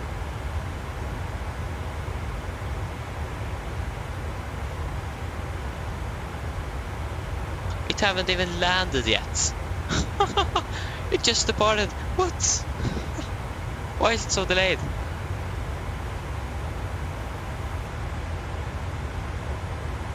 Oh, it rejected the takeoff. Oh no, they rejected. That's why they had something, a failure or something, and rejected the takeoff. That's why they had a technical issue or something. Oh okay, that makes sense. So yeah, then you are going to be delayed, then we now need to reject. It is not that you actually need to reject. I have never rejected the takeoff on stream before, I think. No. But I have rejected when I trained on the 787 to practice manual handling on that one. I rejected once.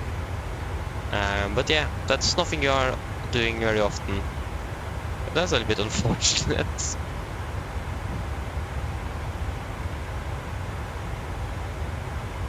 Okay, they're using 1-9ers, we departed 01 left, so won't use 1-9er then. Then landing 1 on the right and departing 1 on the left.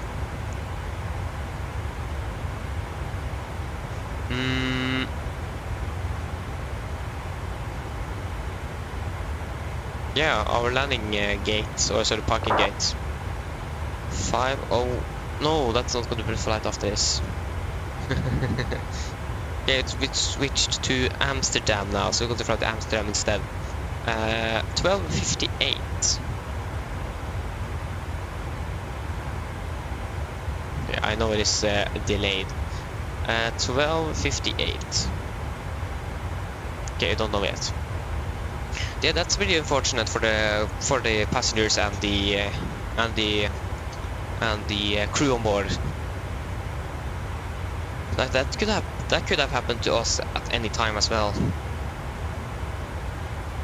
That's something we need to think about. That could happen with us. But like, they returned the gate, so it can't be traffic reasons. It needs to be a technical issue. They returned to the gate, so it needs to have been something serious then. If it would just be to traffic, they would have rejected the takeoff, taxied off the runway, and back to the holding point. But they returned to the stand. So yeah, that's a pretty hefty delay.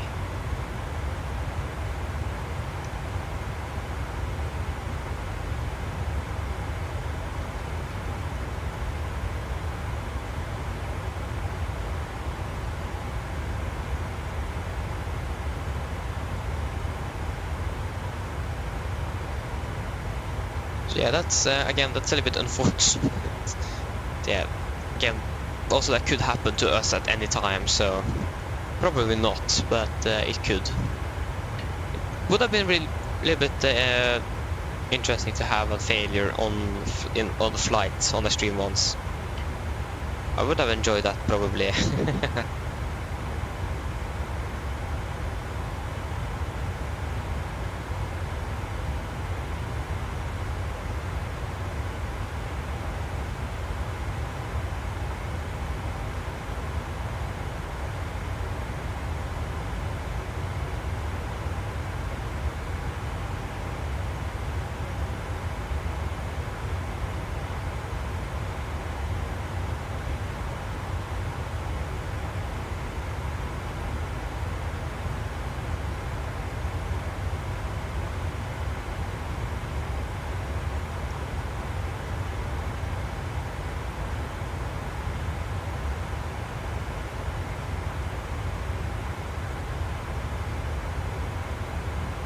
Okay, one thing I actually wondered if that could I find like smaller monitors so I could have 4 screens here, PFD, ND, and the 2 engine displays on my setup. That would have been really cool to have though. A little bit easier to see the displays as well, and I can monitor the flight even if you are on a camera view, like in the cabin. That's normally why I don't use any camera views, because I can't follow what's happening on the route and with the aircraft. It's always good to have control over what's happening. So that's normally why we normally don't have any camera views like that. So I did find a PDF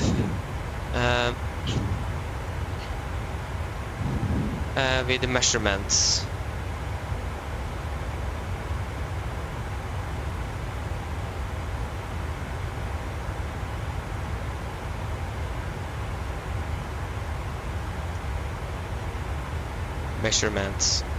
And then I found an article about the displays as well, how big they are.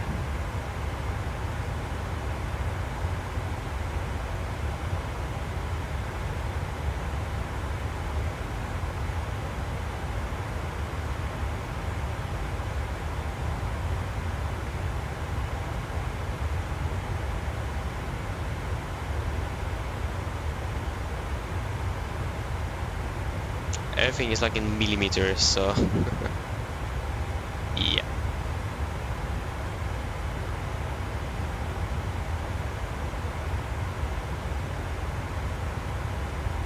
Okay, this was a different PDF. This is the correct one.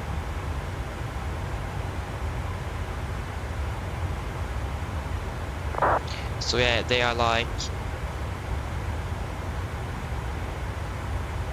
the display is like 180 by 180. Sorry, 18 by 18 centimeters.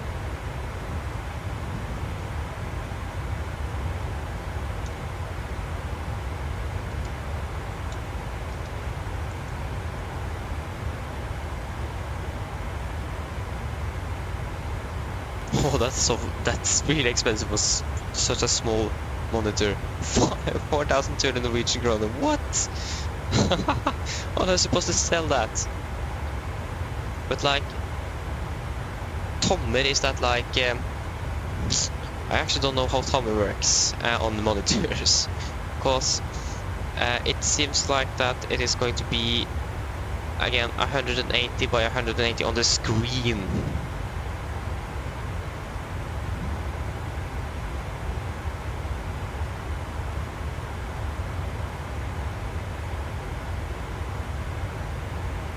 But they were expensive.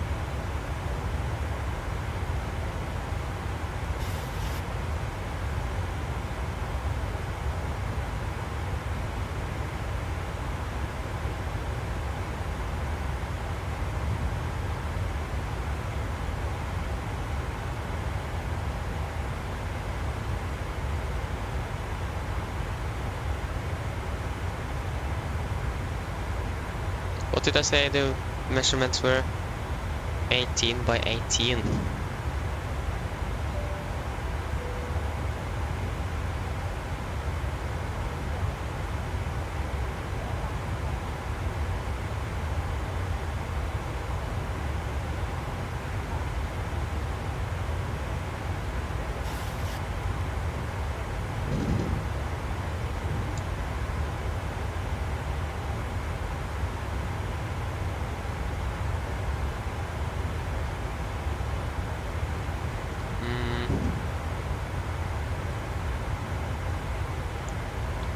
But like, if you want a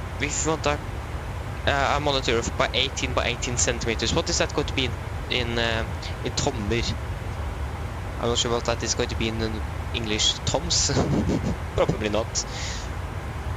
But yeah, that would have been really cool. But it is going to be expensive though. But again, really nice to. Would have been really nice to have that.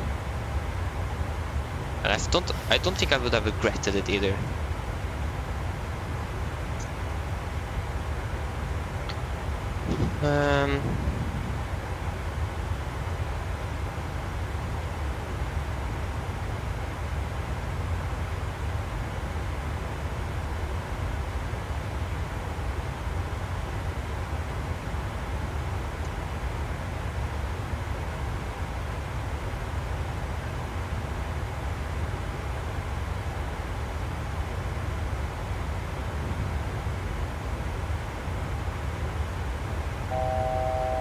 Okay, 1,000 to go.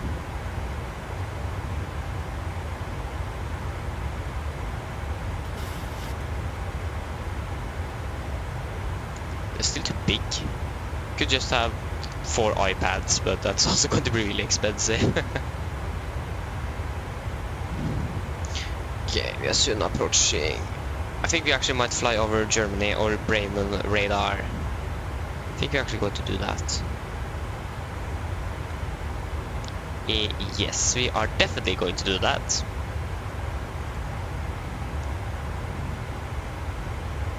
Or maybe not actually. What is there?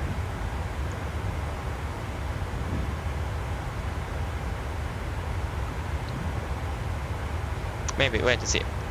But yeah, I'm just going to get some food. So I'm going to be back very, very soon.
Okay guys, I'm back again. We are basically flying straight to the west. I still don't know why we got this flight plan. I think it is still a little bit strange, but okay, I'm not going to complain. As I said, as long as we land on time, I'm happy. Okay, no. But yeah, like the weather is really bad here now. It like have gone from, my mom just told me that the temperature have gone from -8 to 0 degrees in under an hour. So that's actually not good. It's going to be really slippery. In Oslo, it still is -8, or sorry, -9. That was at 8:50. Okay, we should get a new weather update soon, so we wait to see what that's going to say.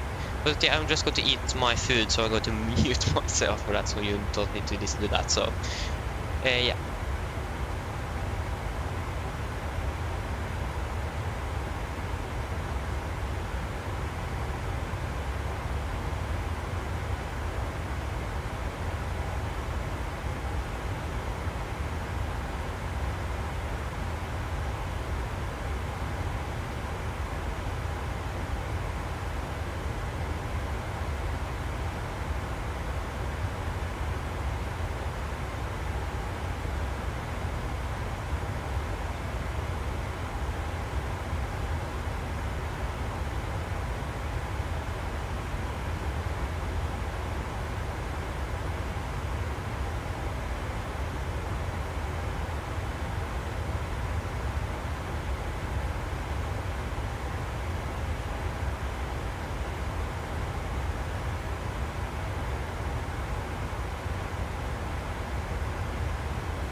Alas, no, I will not fly tomorrow. I have corps and school, so the next flight should be on Wednesday. So not on Monday or Tuesday. I corpse these 2 days, so I don't have time after school basically.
Okay, we are not going to contact Bremen radar.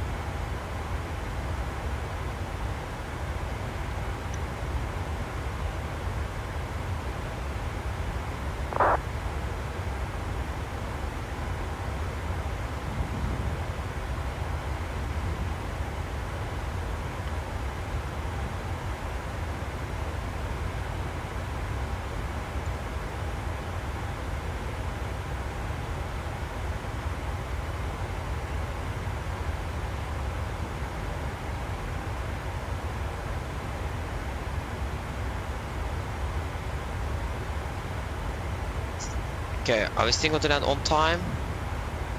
Yeah. If you climb up to 380.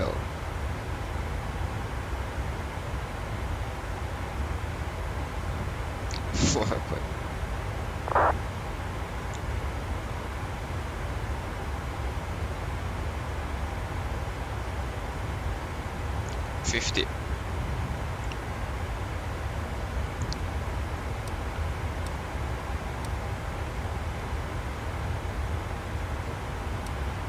Nedink.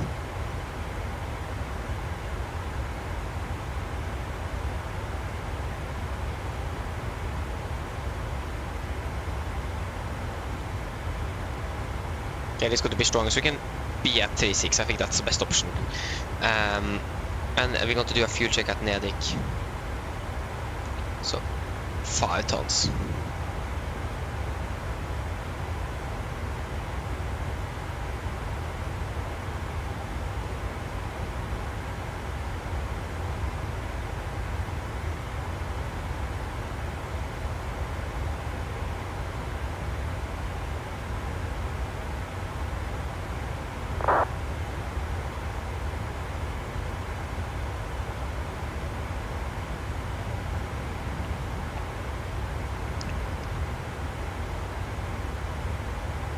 Okay, so again, we are not going to climb up to 3.8. There's basically no need to do that.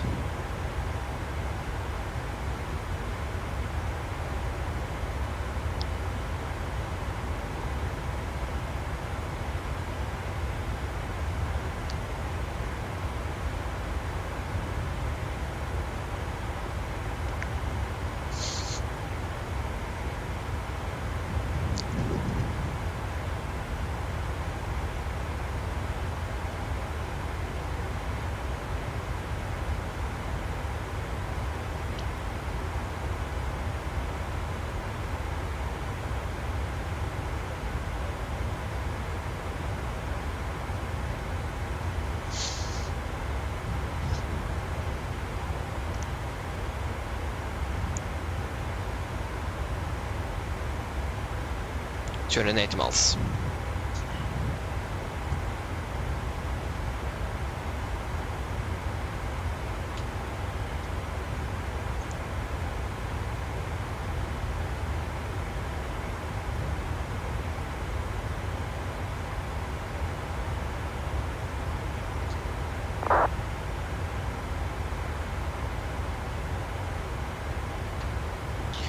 Okay.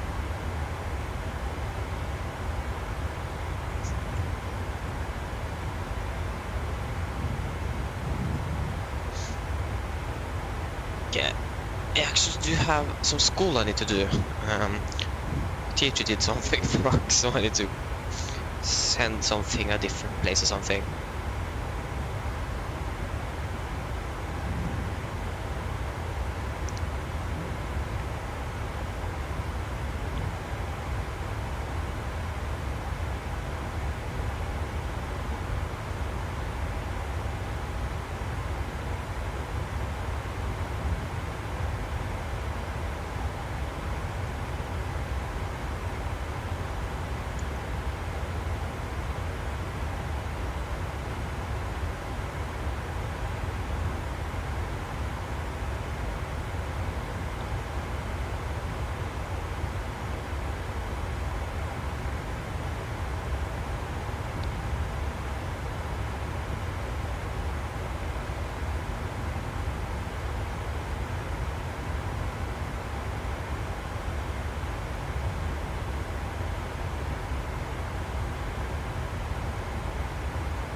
English. There it is.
Nice. Then we can turn off this computer.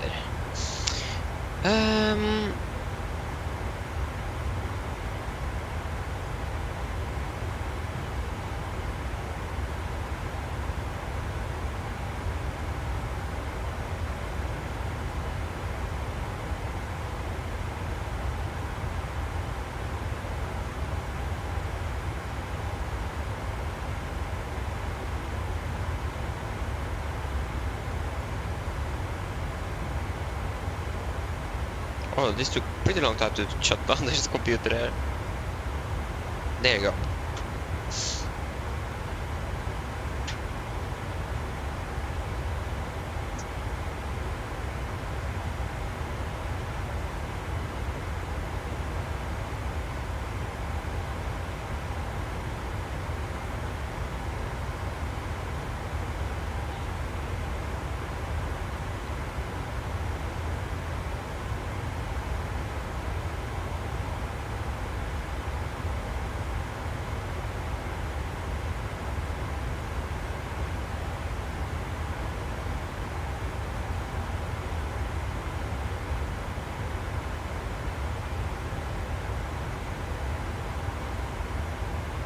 Okay.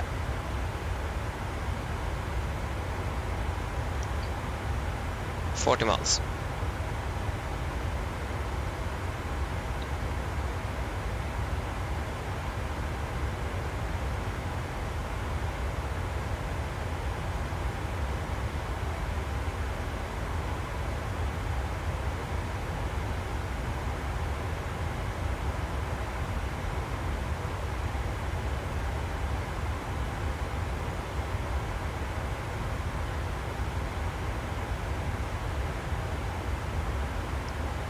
So again, they're using 199 left for landings, and sorry, departures 199 right for takeoff. That's basically because of the icing. They can't use, they can, but they don't use it for that.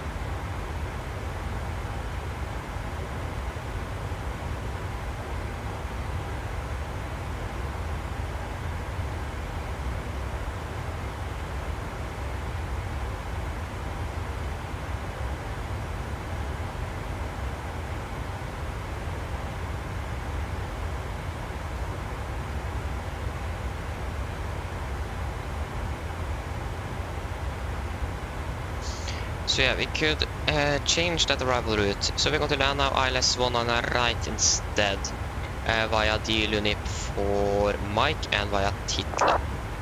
Execute.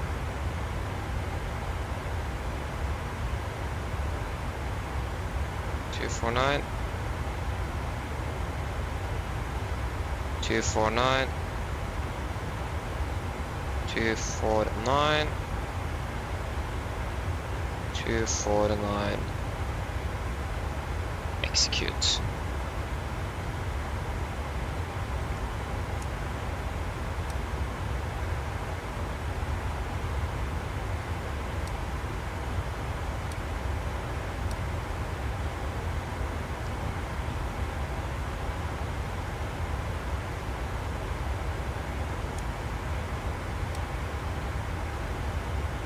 Kinetic 5 tons.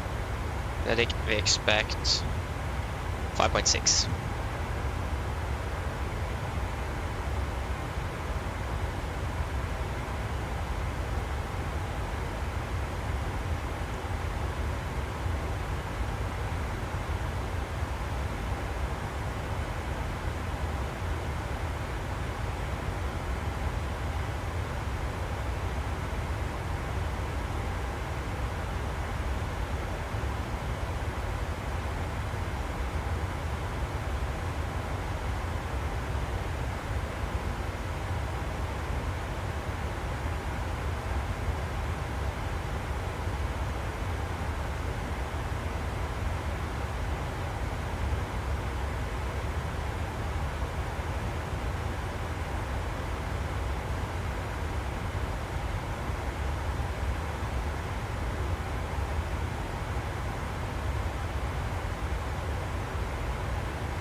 Okay, that's better.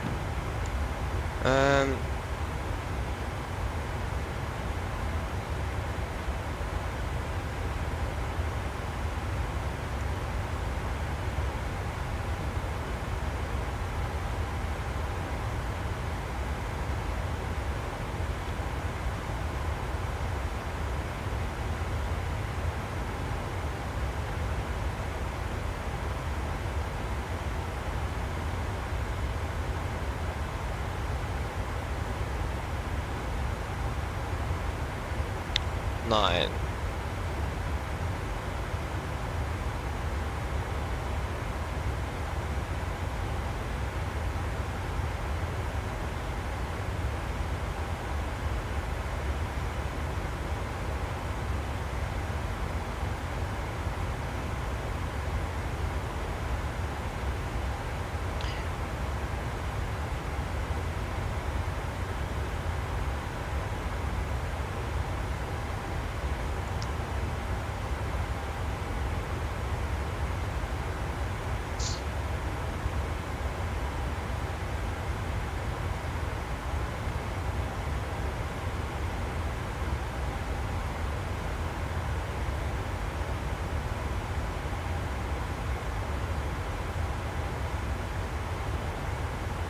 Medic, should have 5 tons.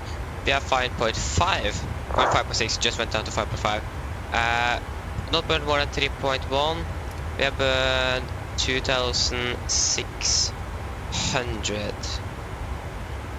Or 700. So we are doing good.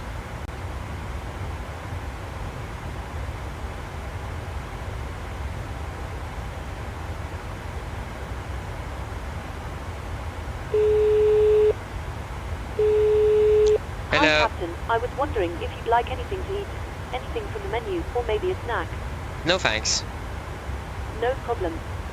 Give me a call if you change your mind. Of course.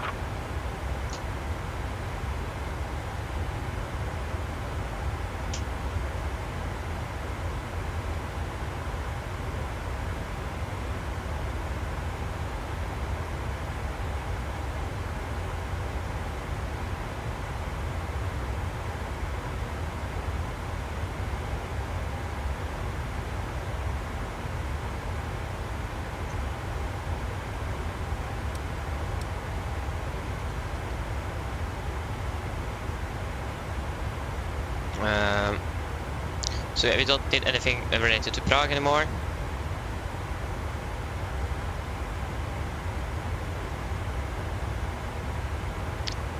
Arrival from Prague.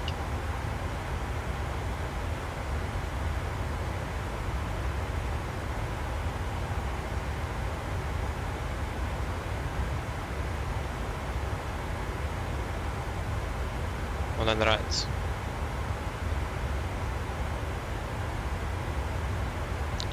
One on two.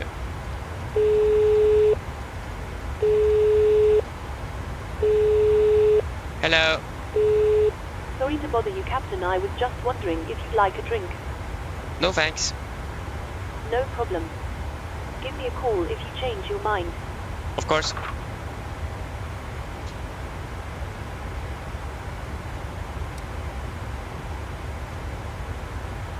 Well, no, that's it.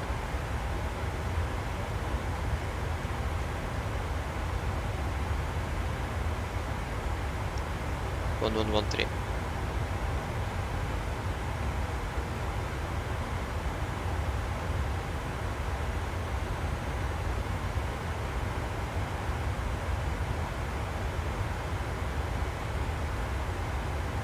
Uh, 876.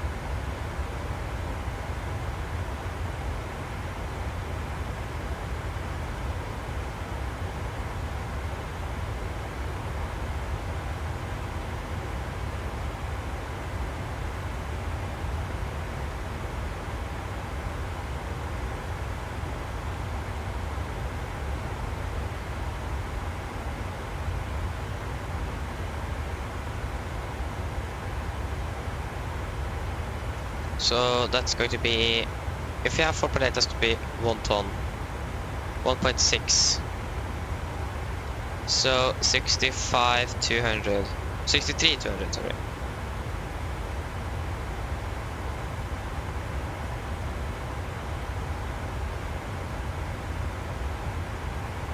$62,200. 63,200.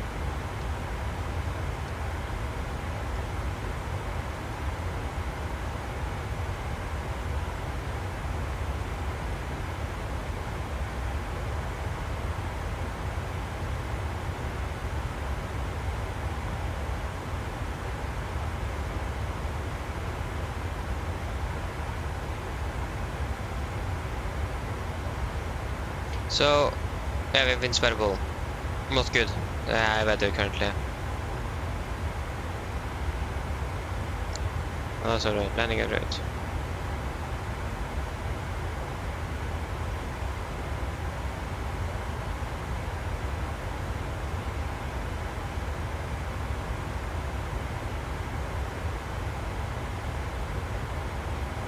One 147.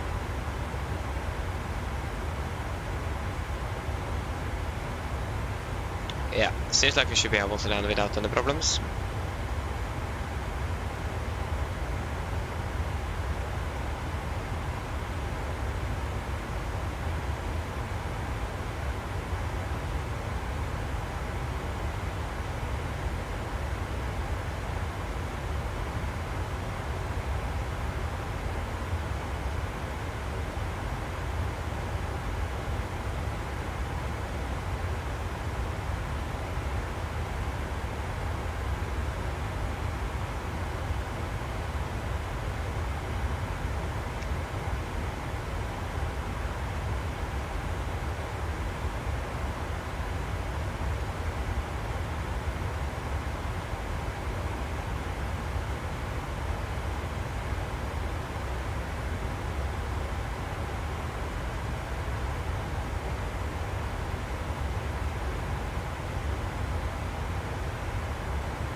Yeah.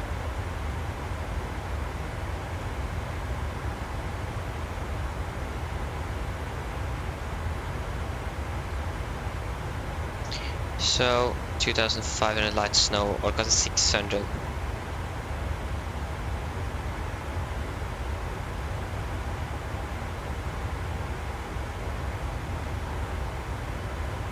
I think it's 1004.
Yeah.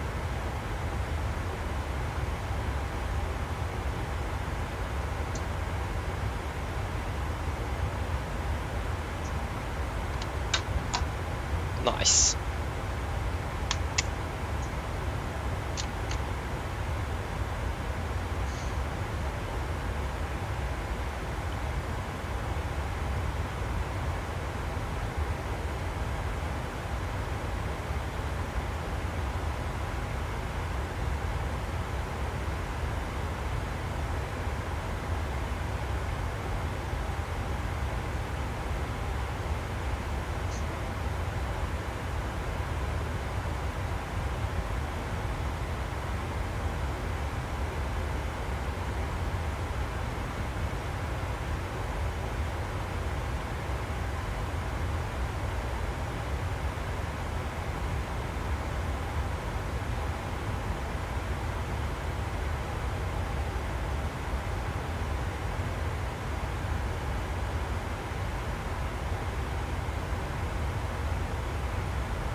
Okay, I think we can do our approach briefing. So we can begin with the weather in Oslo. So yeah, that weather in Oslo is recorded at 9:50 Zulu. That's going to be approximately 4 minutes ago, and it is as follows. So we have winds at variable by 2 knots. We have visibility of 1,200 meters. Runway 1 on the right, where we got to land. It is 1,900 and downgrading. And so on. Snow overcast at 600, -9, double -10, QNH 1004, temporary 2000, light snow and mist. So basically the weather is pretty bad. So we can begin with our arrival. So we got the landing unit for my arrival. This is on chart 10-2 Juliet, effective 3rd of December 20. So the limit for my arrival, as you can see here, it is an RNAV arrival, so no VRs and Vs are required. MSA in Oslo is 3,009 feet, maximum 250, below 10,000 feet. And the threat we have today is really bad weather, low visibility and so on. So also on taxiing we need to be cautious so we don't collide with anyone. So yeah, the threat is going to be the weather. Really icy conditions as well. For landing, we're going to land the ILS for runway 19 right. This on chart 11-4, effective 1st of December 22.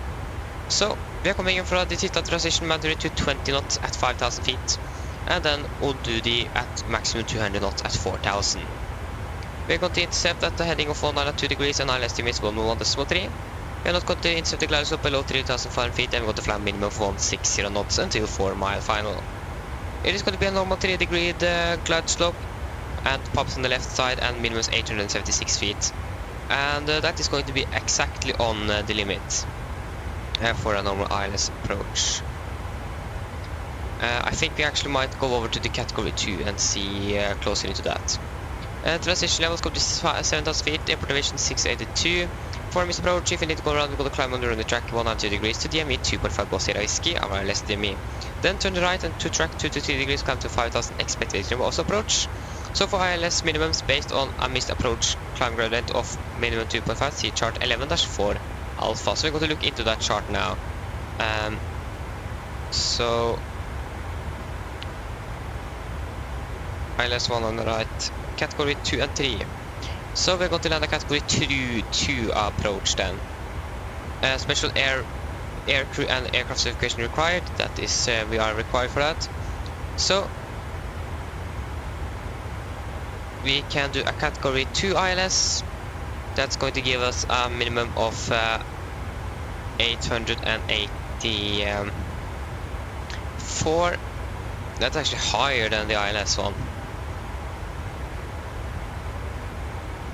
I think we're just going to stick with what we have and see how that goes. Should still be within the limits.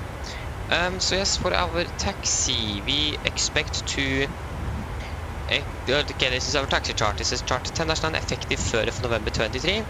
So we're landing 1 on the right, we're going to either vacate at Alpha, probably Alpha 5 or Alpha 4. And then we're going to taxi to our assigned gate, and we do not know that one yet. We can try to check if we can find anything. This flight is going to fly to Amsterdam, 12:58.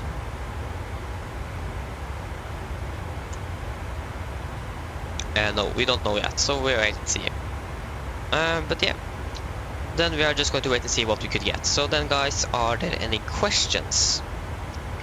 Probably not, then our approach briefing is complete.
Okay, 100 miles left.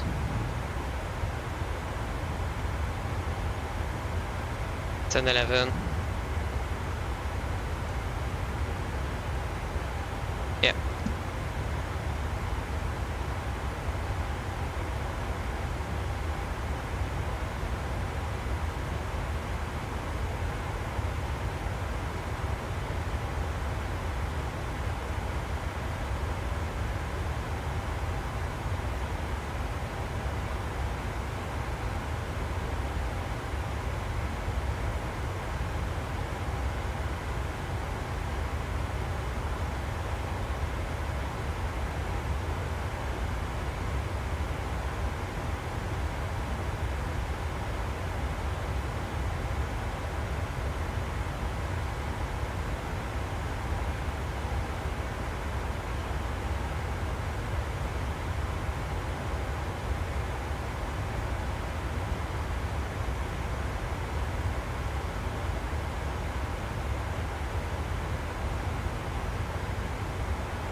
Yes.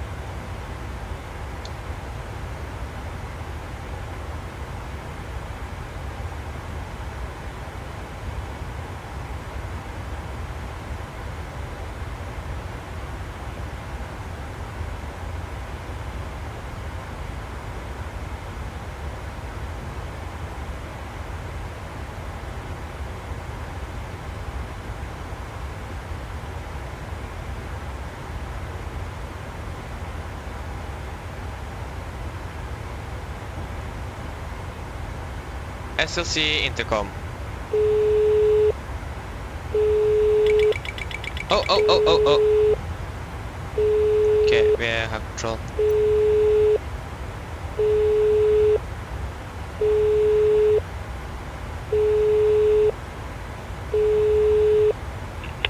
Hi. Hello, just to let you know, there is around 10 minutes to go until we start descending. Why did Hello. Just to let you know, there is approximately around 10 minutes until we start descending. If you need anything more, just give me a call. I'm gonna try again. This doesn't work. Hi, Captain. Just to let you know, there is around 10 minutes to go until we start descending. Thanks.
Okay.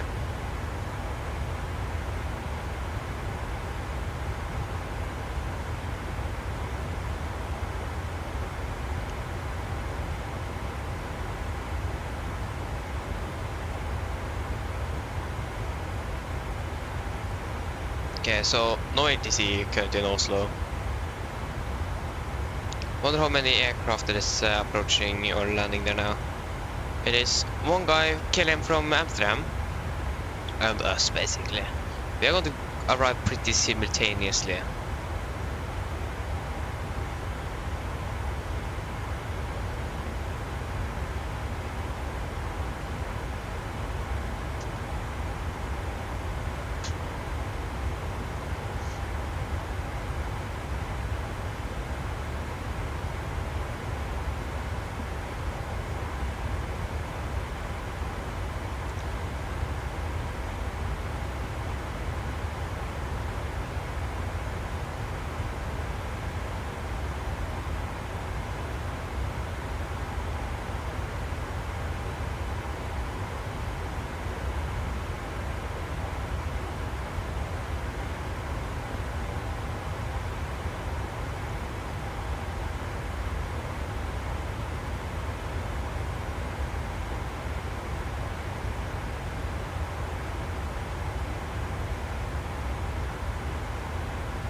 Yeah.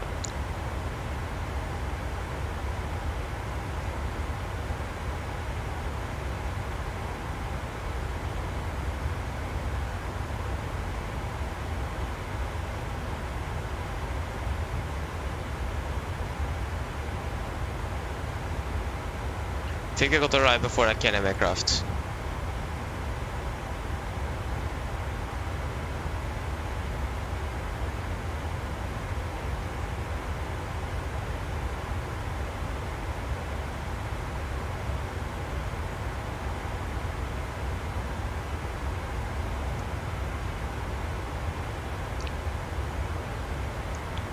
$15,000 feet. That's what we can begin to descend to.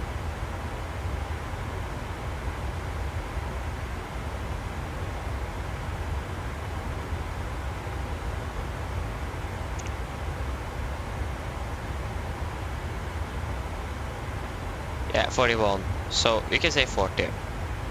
15 minutes is then going to be 25.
Okay.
Okay, going to begin our send now very soon.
Okay, 3 miles left to descend.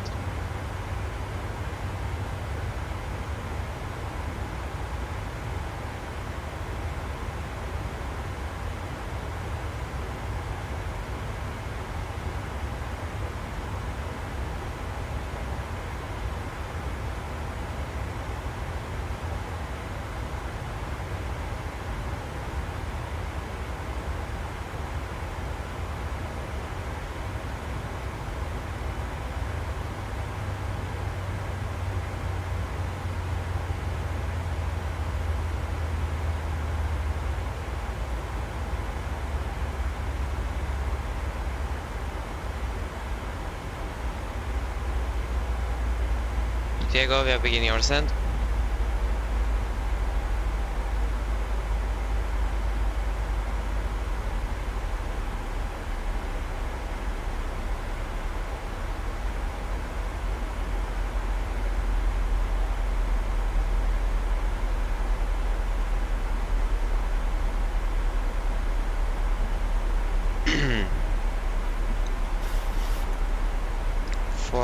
That's going to be 25 minutes. 30 minutes. Mine damer og herrer, litt noting her frem fra cockpiten. Så dere nå kanskje la merke til, så nå beveger vi oss ned til Oslo, og vi har funnet ut til å lande om rundt 30 minutter. Hva er Oslo? Det ser ikke så veldig bra ut. Vi har fortsatt veldig lite vind. Vi har enda mindre sikt enn i stad på bare 1200 meter. Og så har vi snø, og noe lavere sky, og minus 9 grader. Vi håper at det er veldig fin flytur med Norwegian i dag, og vi håper vi ser igjen for den neste flytur. Ladies and gentlemen, this is a quick update for flight deck. As you may notice, we now begun our descent down to Oslo and are expecting to land in approximately 30 minutes. The weather in Oslo is still not very good. We have very but variable winds. We split at 1,200 feet, so very low, and the snow and our few clouds, or some lower clouds, at minus 9 degrees. So yeah, we hope that you enjoyed this flight with Norwegian, and hope to see you again on a future flight. Nice.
Okay, soon approaching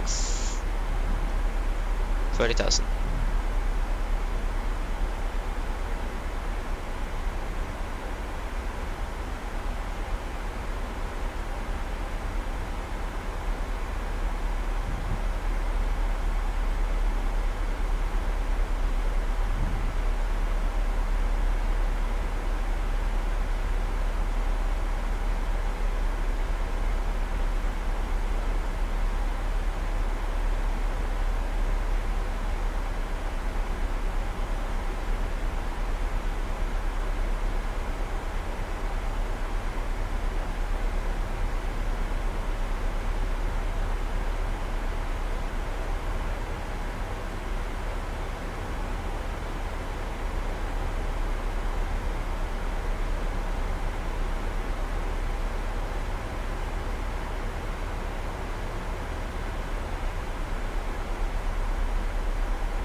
Then we can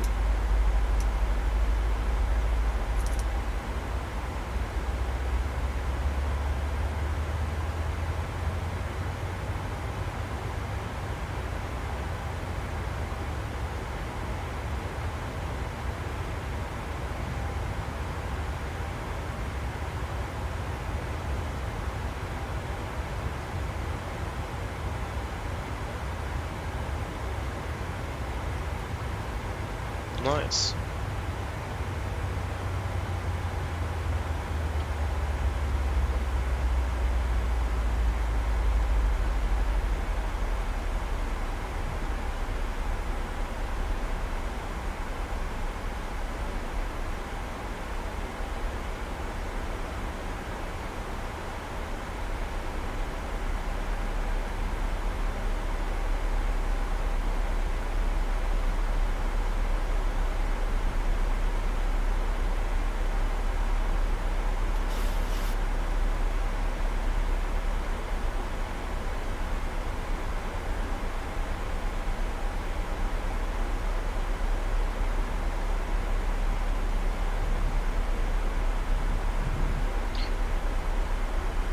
Okay, I got to turn on the simple seat, approximately 7 minutes.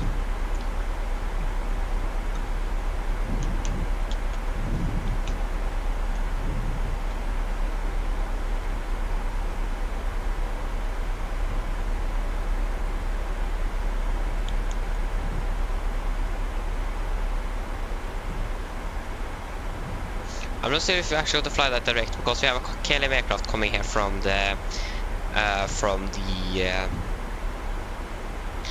coming from the west. Sorry, coming from the west there. He's probably also going to land one on the right. Yeah.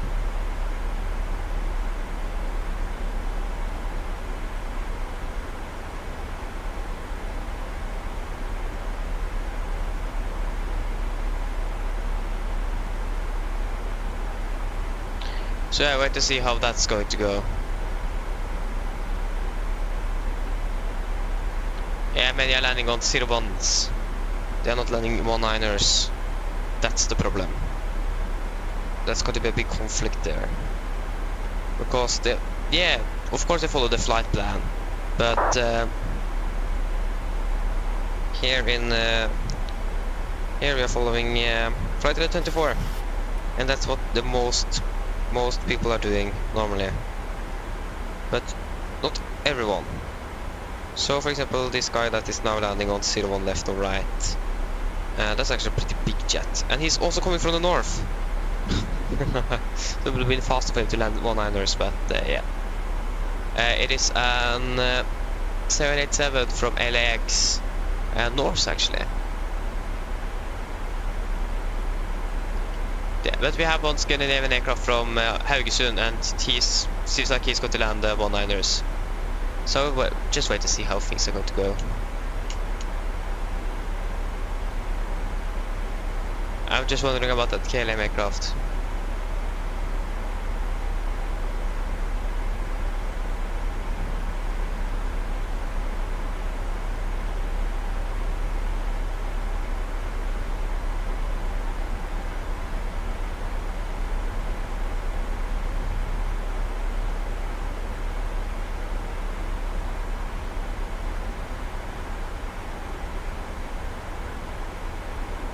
Turn off anti-ice. For now, at least.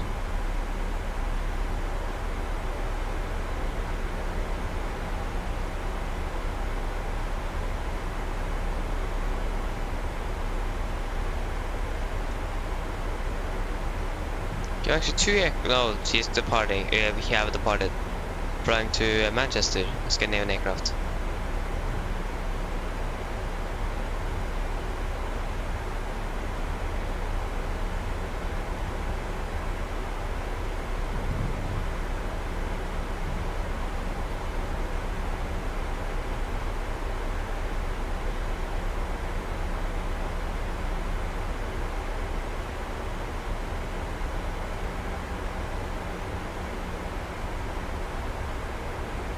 I should be surprised that no one is actually flying from Bergen.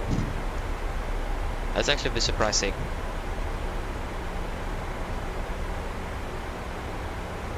Interesting.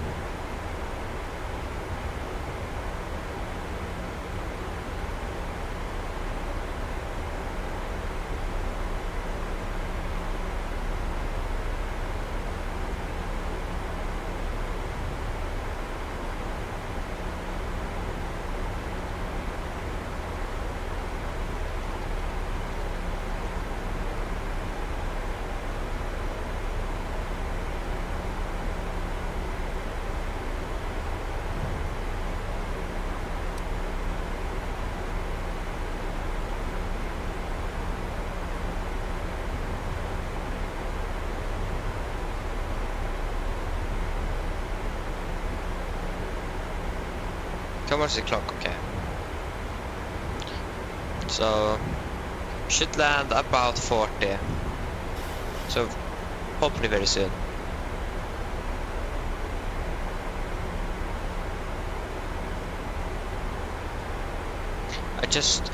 Of course it's going to be at approximately 600 feet, and the minimum is going to be approximately between 200 and 300 feet above ground, so we should be able to see the runway.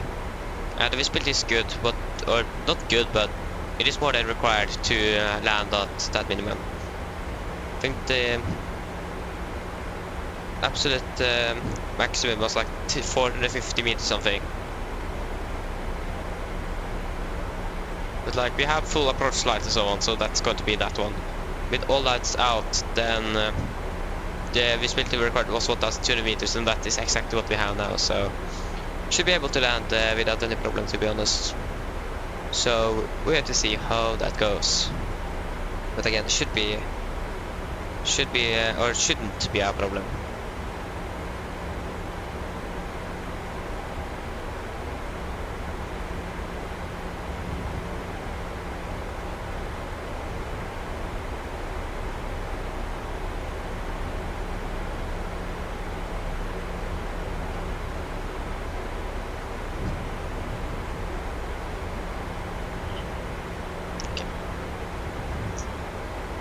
Yeah, it is raining here where I live, and I'm not living that far away from Oslo actually, or from Gardermoen, and also Oslo as well, but the weather can actually be pretty different, even as I live just 40 minutes away or something with car. Yeah, we are not going to fly over where I live. I live much closer than here. I'm not going to say where I live though.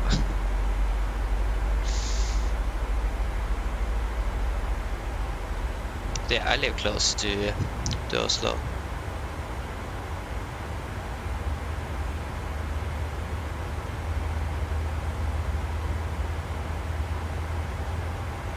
Yeah, 25, we can turn on seatbelts. SLC PA system. Cabin crew, prepare the cabin for landing.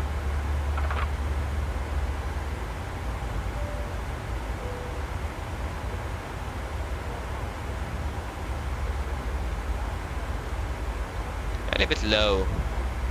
That's not good. Continue down to 10,000 feet.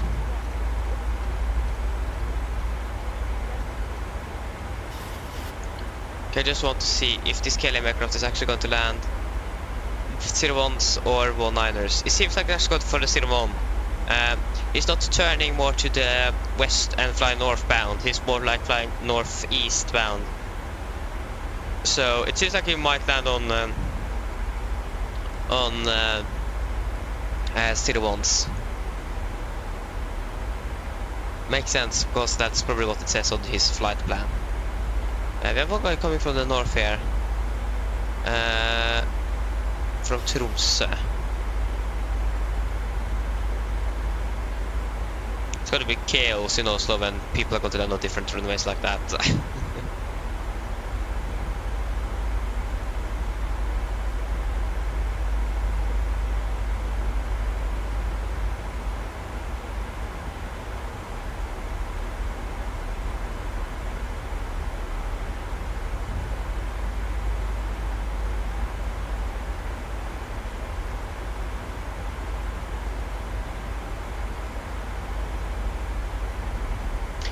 To fly this one, which altitude are going to hold at? Okay, flight level 9 as zero.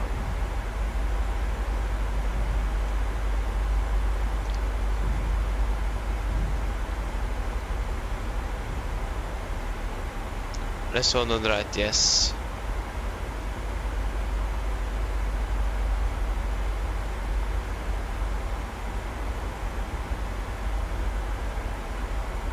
Still, I don't know which runway KLM is going to land on. Seems like still going to be 19ers, or sorry, 01s.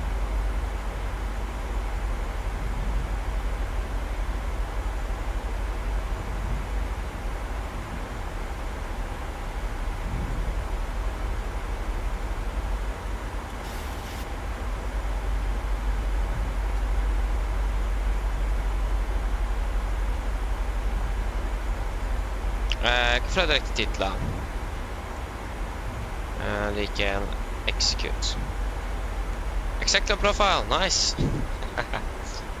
Okay, now we're going to land 43, so 3 minutes behind, but that should just be should be a problem. It is like better than the real aircraft that's 3 hours behind or something. 2.5 to 3 hours behind, I think it is. So we are doing better than the real one.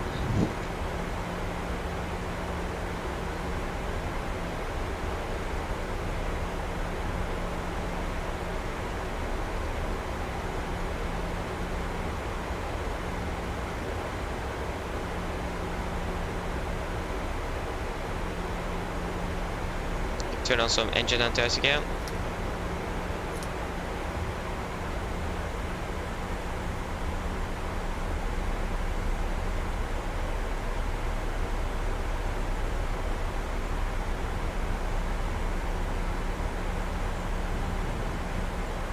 Okay, it is a red flag here on the...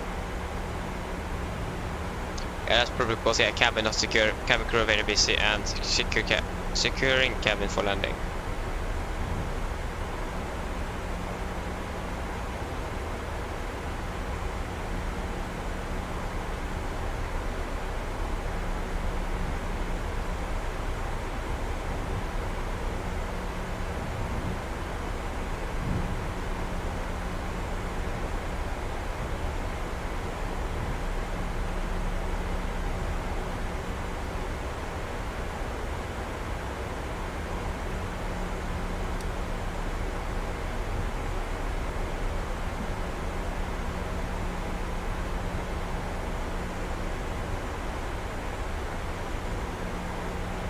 Oh, that KLM aircraft stands here once, but he's flying the entire arrival. That's going to be a problem. Hello. Hi, Captain. The cabin is secured for landing. Thank you. No problem. Let me know when we need to be seated. I'll call. Traffic. Traffic. Traffic. Where's the traffic? Why do you get the traffic one? There's basically no aircraft around us. I don't quite see that. There's basically no one around us here. Just strange.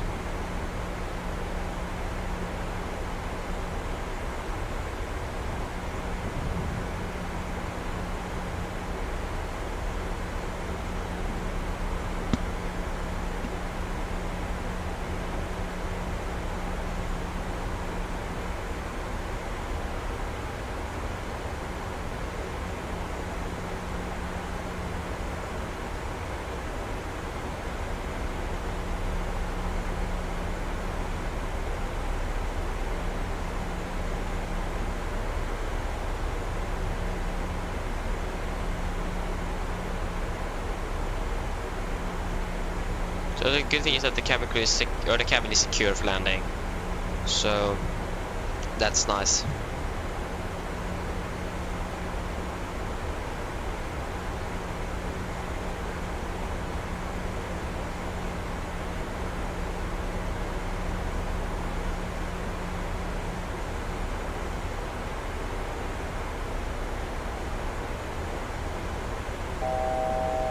Go fast to go, we can continue down to 5,000 feet.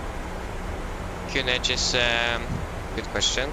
6 still, okay, QNH 1004, so the visibility have improved a little bit at least.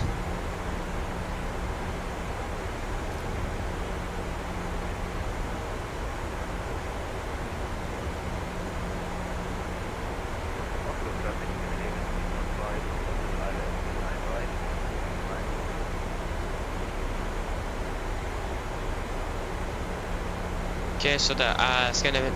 Oslo traffic information, Lufthansa X-ray Whiskey approaching holding point Prague 201 right, waiting for inbound traffic. Okay, passing 10,000, landing lights on, window light on, logo light on. Approach checklist. Altimeter is passing, flight level 908. Now, approach checklist complete. So again, that KLM aircraft is what's worrying me. Because you might land on 01 left, and when this Scandinavian aircraft is now landing 1 and right, we are right behind, and he's going to land 01 left. That's going to be a collision basically. But yeah,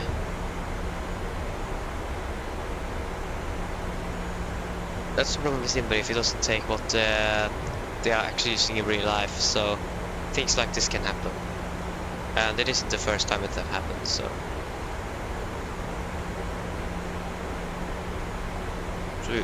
especially in Oslo, we can't really trust SimBrief.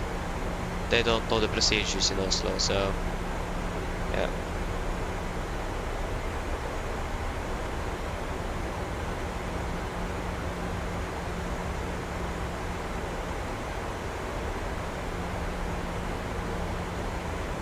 At least the KLM aircraft is now turning towards the full approach. I think we might slow down to 220 knots to let him land ahead. It seems like he's going to land before us, so then we can make some spacing.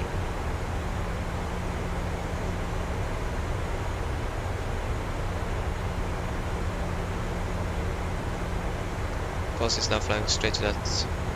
Yeah, this aircraft from the north as well is flying directly into Titla.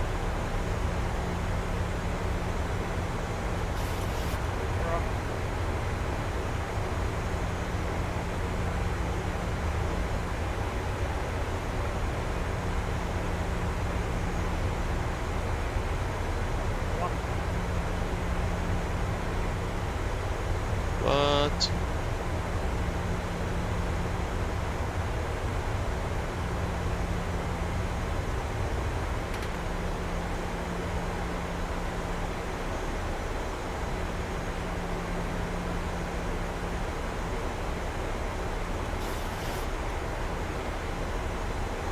Problem with the start, it is not very good at to be up to date.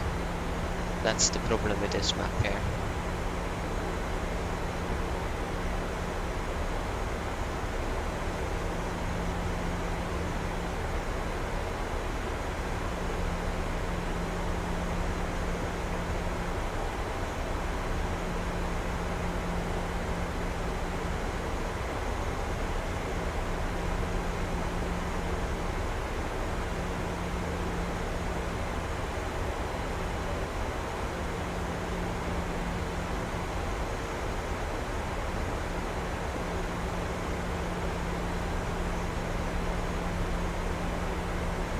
Oh, look at this.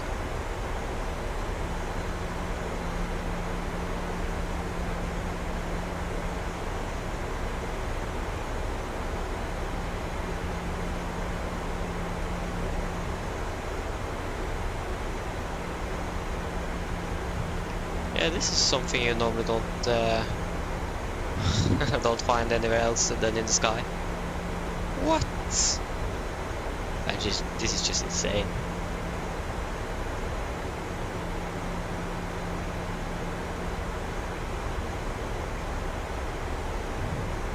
Okay, there, that aircraft from the north is now coming down there. We are going to arrive before him, but personally, I'm just a little bit scared about that KLM aircraft. Okay, I can slow down to 200 knots. Flaps 5. Run heading 192 degrees.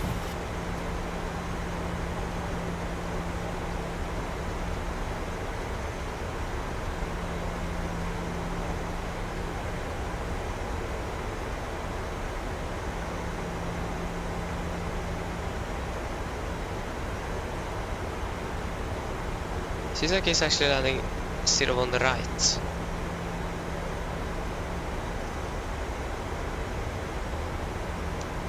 Yes, that's correct.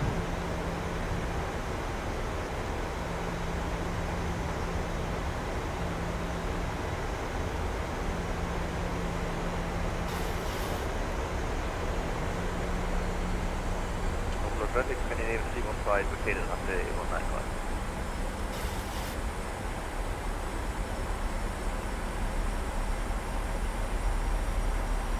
Seems like that aircraft from Tromsø is actually flying directly to the final approach fix.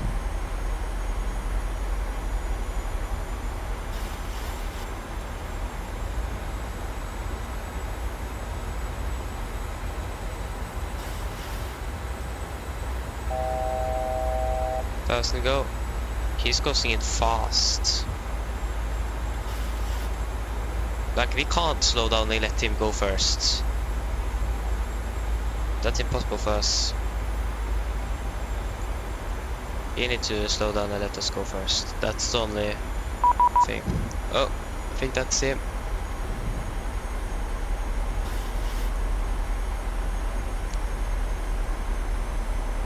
Right.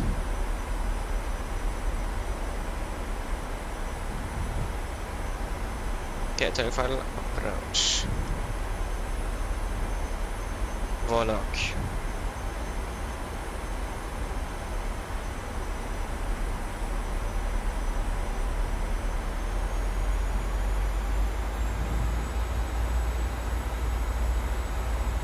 Let's stop.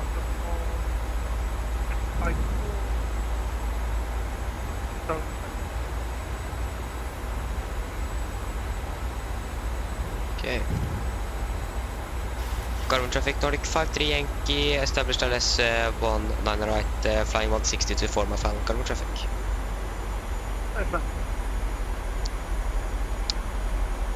Thank you.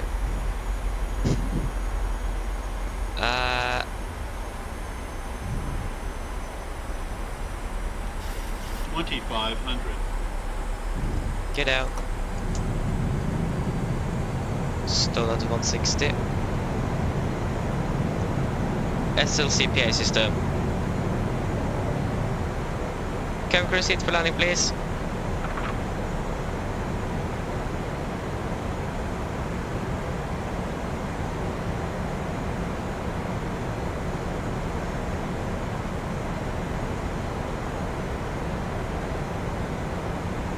Flaps 15.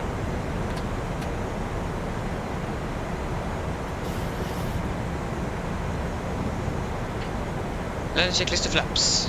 Camco given, engine start switches continuous, speed brake armed, letting down, flaps holding 15. Missed approach altitude, I think that's 5,000 feet actually.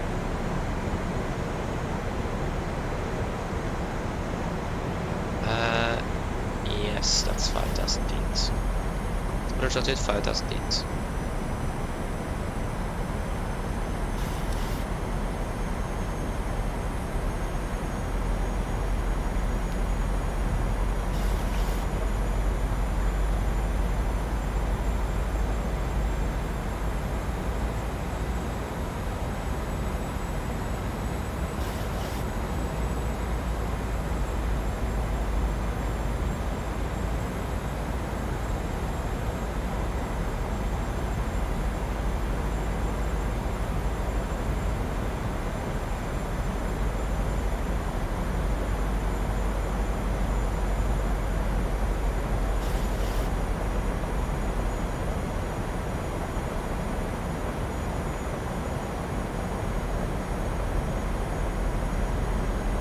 Okay, 4 miles.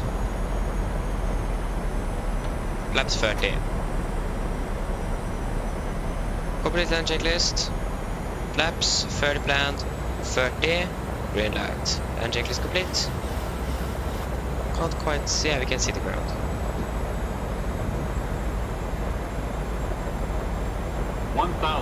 Stabilized.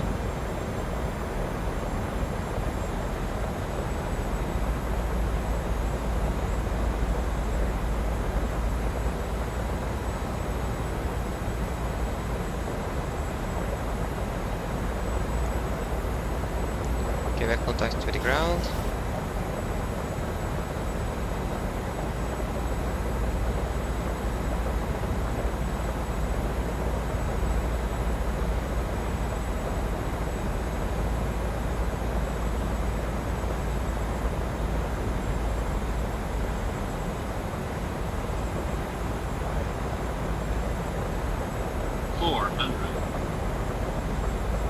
Okay, run approach left side, disconnecting off pilot.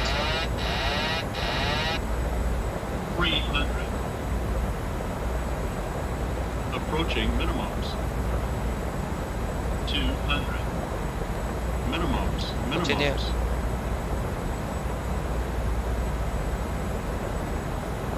100. 50. 40. 30. 20. 10.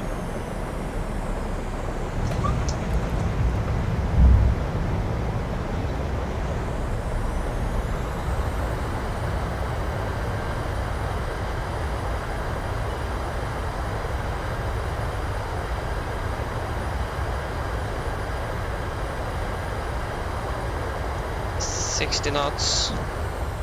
There you go, guys. Welcome to Oslo. Flight time 1 hour 48 minutes to be exact. Yeah, I felt that aircraft there was not trimmed properly for the landing. Struggled a little bit there.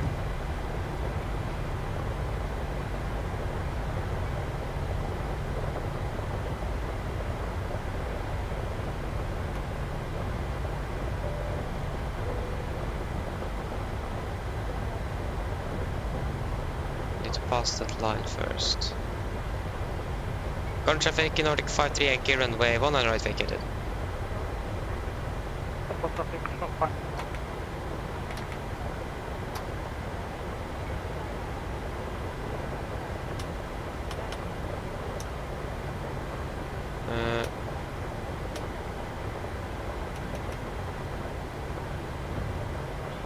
I think we're going to take one of the parking stands where we normally park on the international gate there.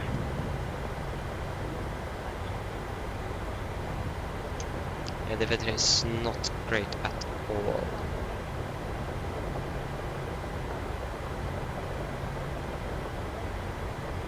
Now we just take it slow and easy. Even 8 knots might be a bit too fast.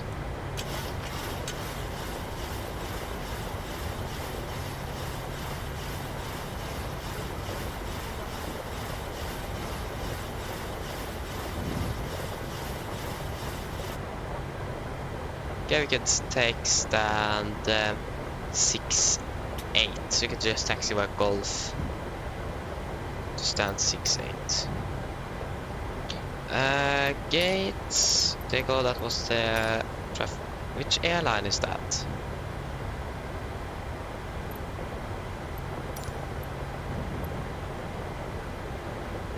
Okay, that's a blank livery, so we don't know.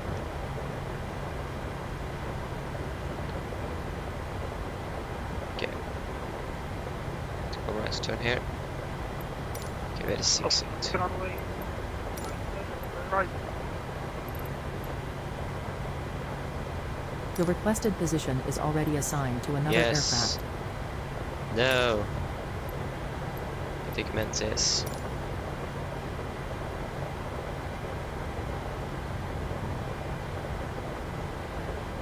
Okay, there's the KLM aircraft.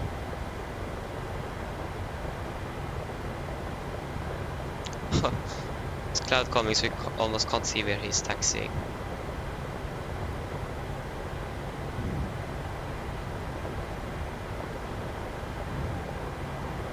wonder which stand he's going to take. Okay, he's probably going to take one of those.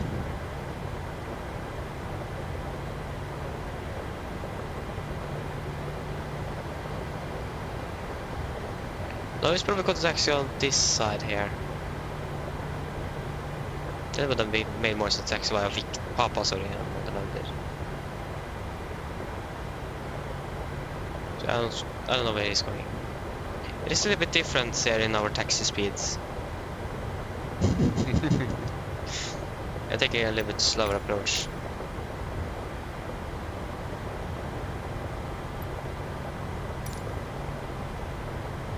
Like in real life the maximum speed would have been like 5 knots. We're taxiing at 6, so we are a little bit fast, but yeah, it isn't very slippery here either, so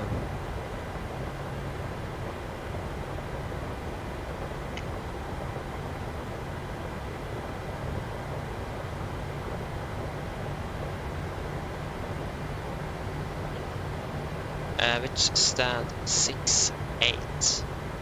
It is still AI there.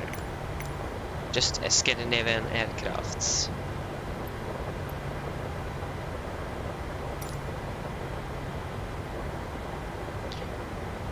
Yeah, to check if that is someone that have parked there. No, no one from Vatima parked there, so that's static or FSLTL.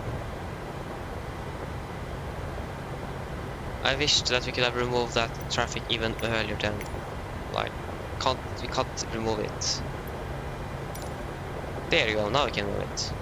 Need to be closer, that's a little bit unfortunate, to be honest. Yeah, this is painfully slow. But yeah, that's required. It is contaminated, so the weather is horrible.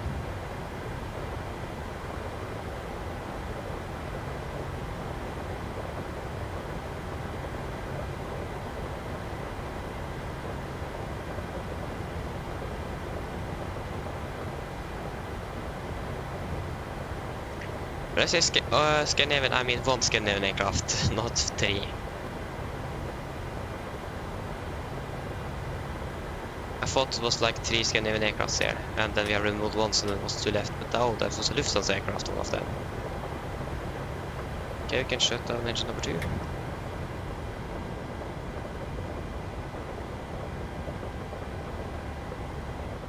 There you go. Nope. Substitute to auto.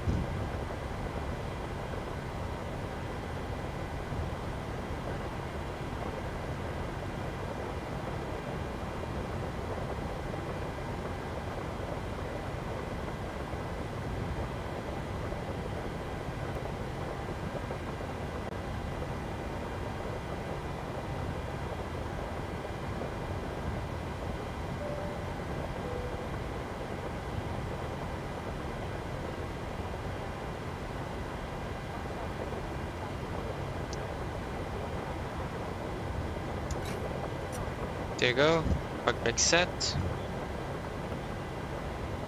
First on ground services.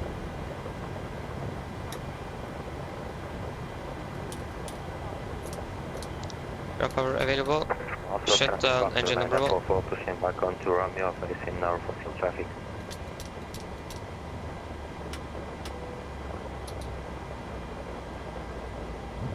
To let the probe heat stay on for now. It is pretty heavy precipitation, to be honest. That's past 20. Shutdown checklist. Fuel pumps off. Probe heat, go to let that stay on. Hydraulic flap. Hydraulic set. Flaps up, low light. Park brake set. Engine start reverse with it off and take lookout complete. Shutdown checklist complete.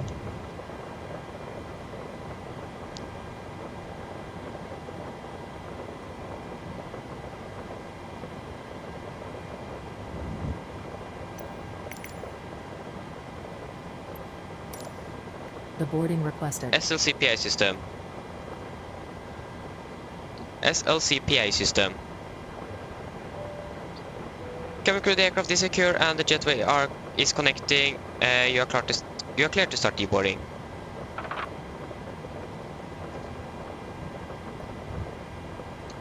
Nice.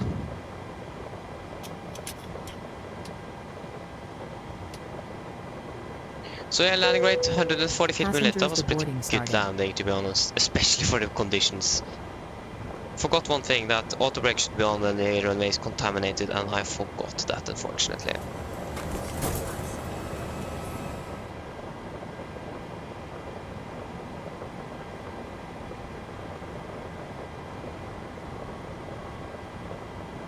Oh, the KLM aircraft taxi too far down.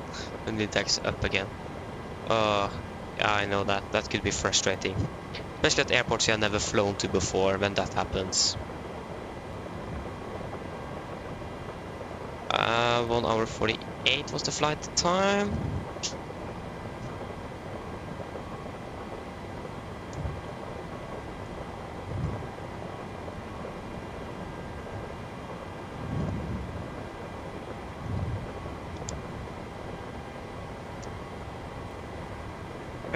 One hour 48 minutes.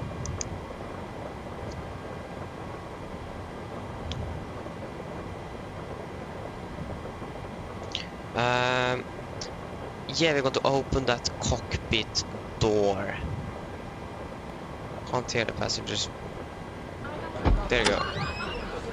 That's better. Reset fuel flow. And I think we are ready to leave the aircraft. For some reason, every time we arrive into Oslo, the performance is so bad. When we start here, it is pretty good, but when we arrive back again, it is actually a little bit bad. Yeah, a little bit unfortunate, but can't do anything with it. Okay, I think that's everything. I don't think we need to wait for the passengers to deboard, so yeah. Okay guys, that is it for today. I hope that you have enjoyed this 2 flights down to Prague today. And yeah, the next stream should be on Wednesday then. So again, I hope that you have enjoyed and hope to see you again on a future flight.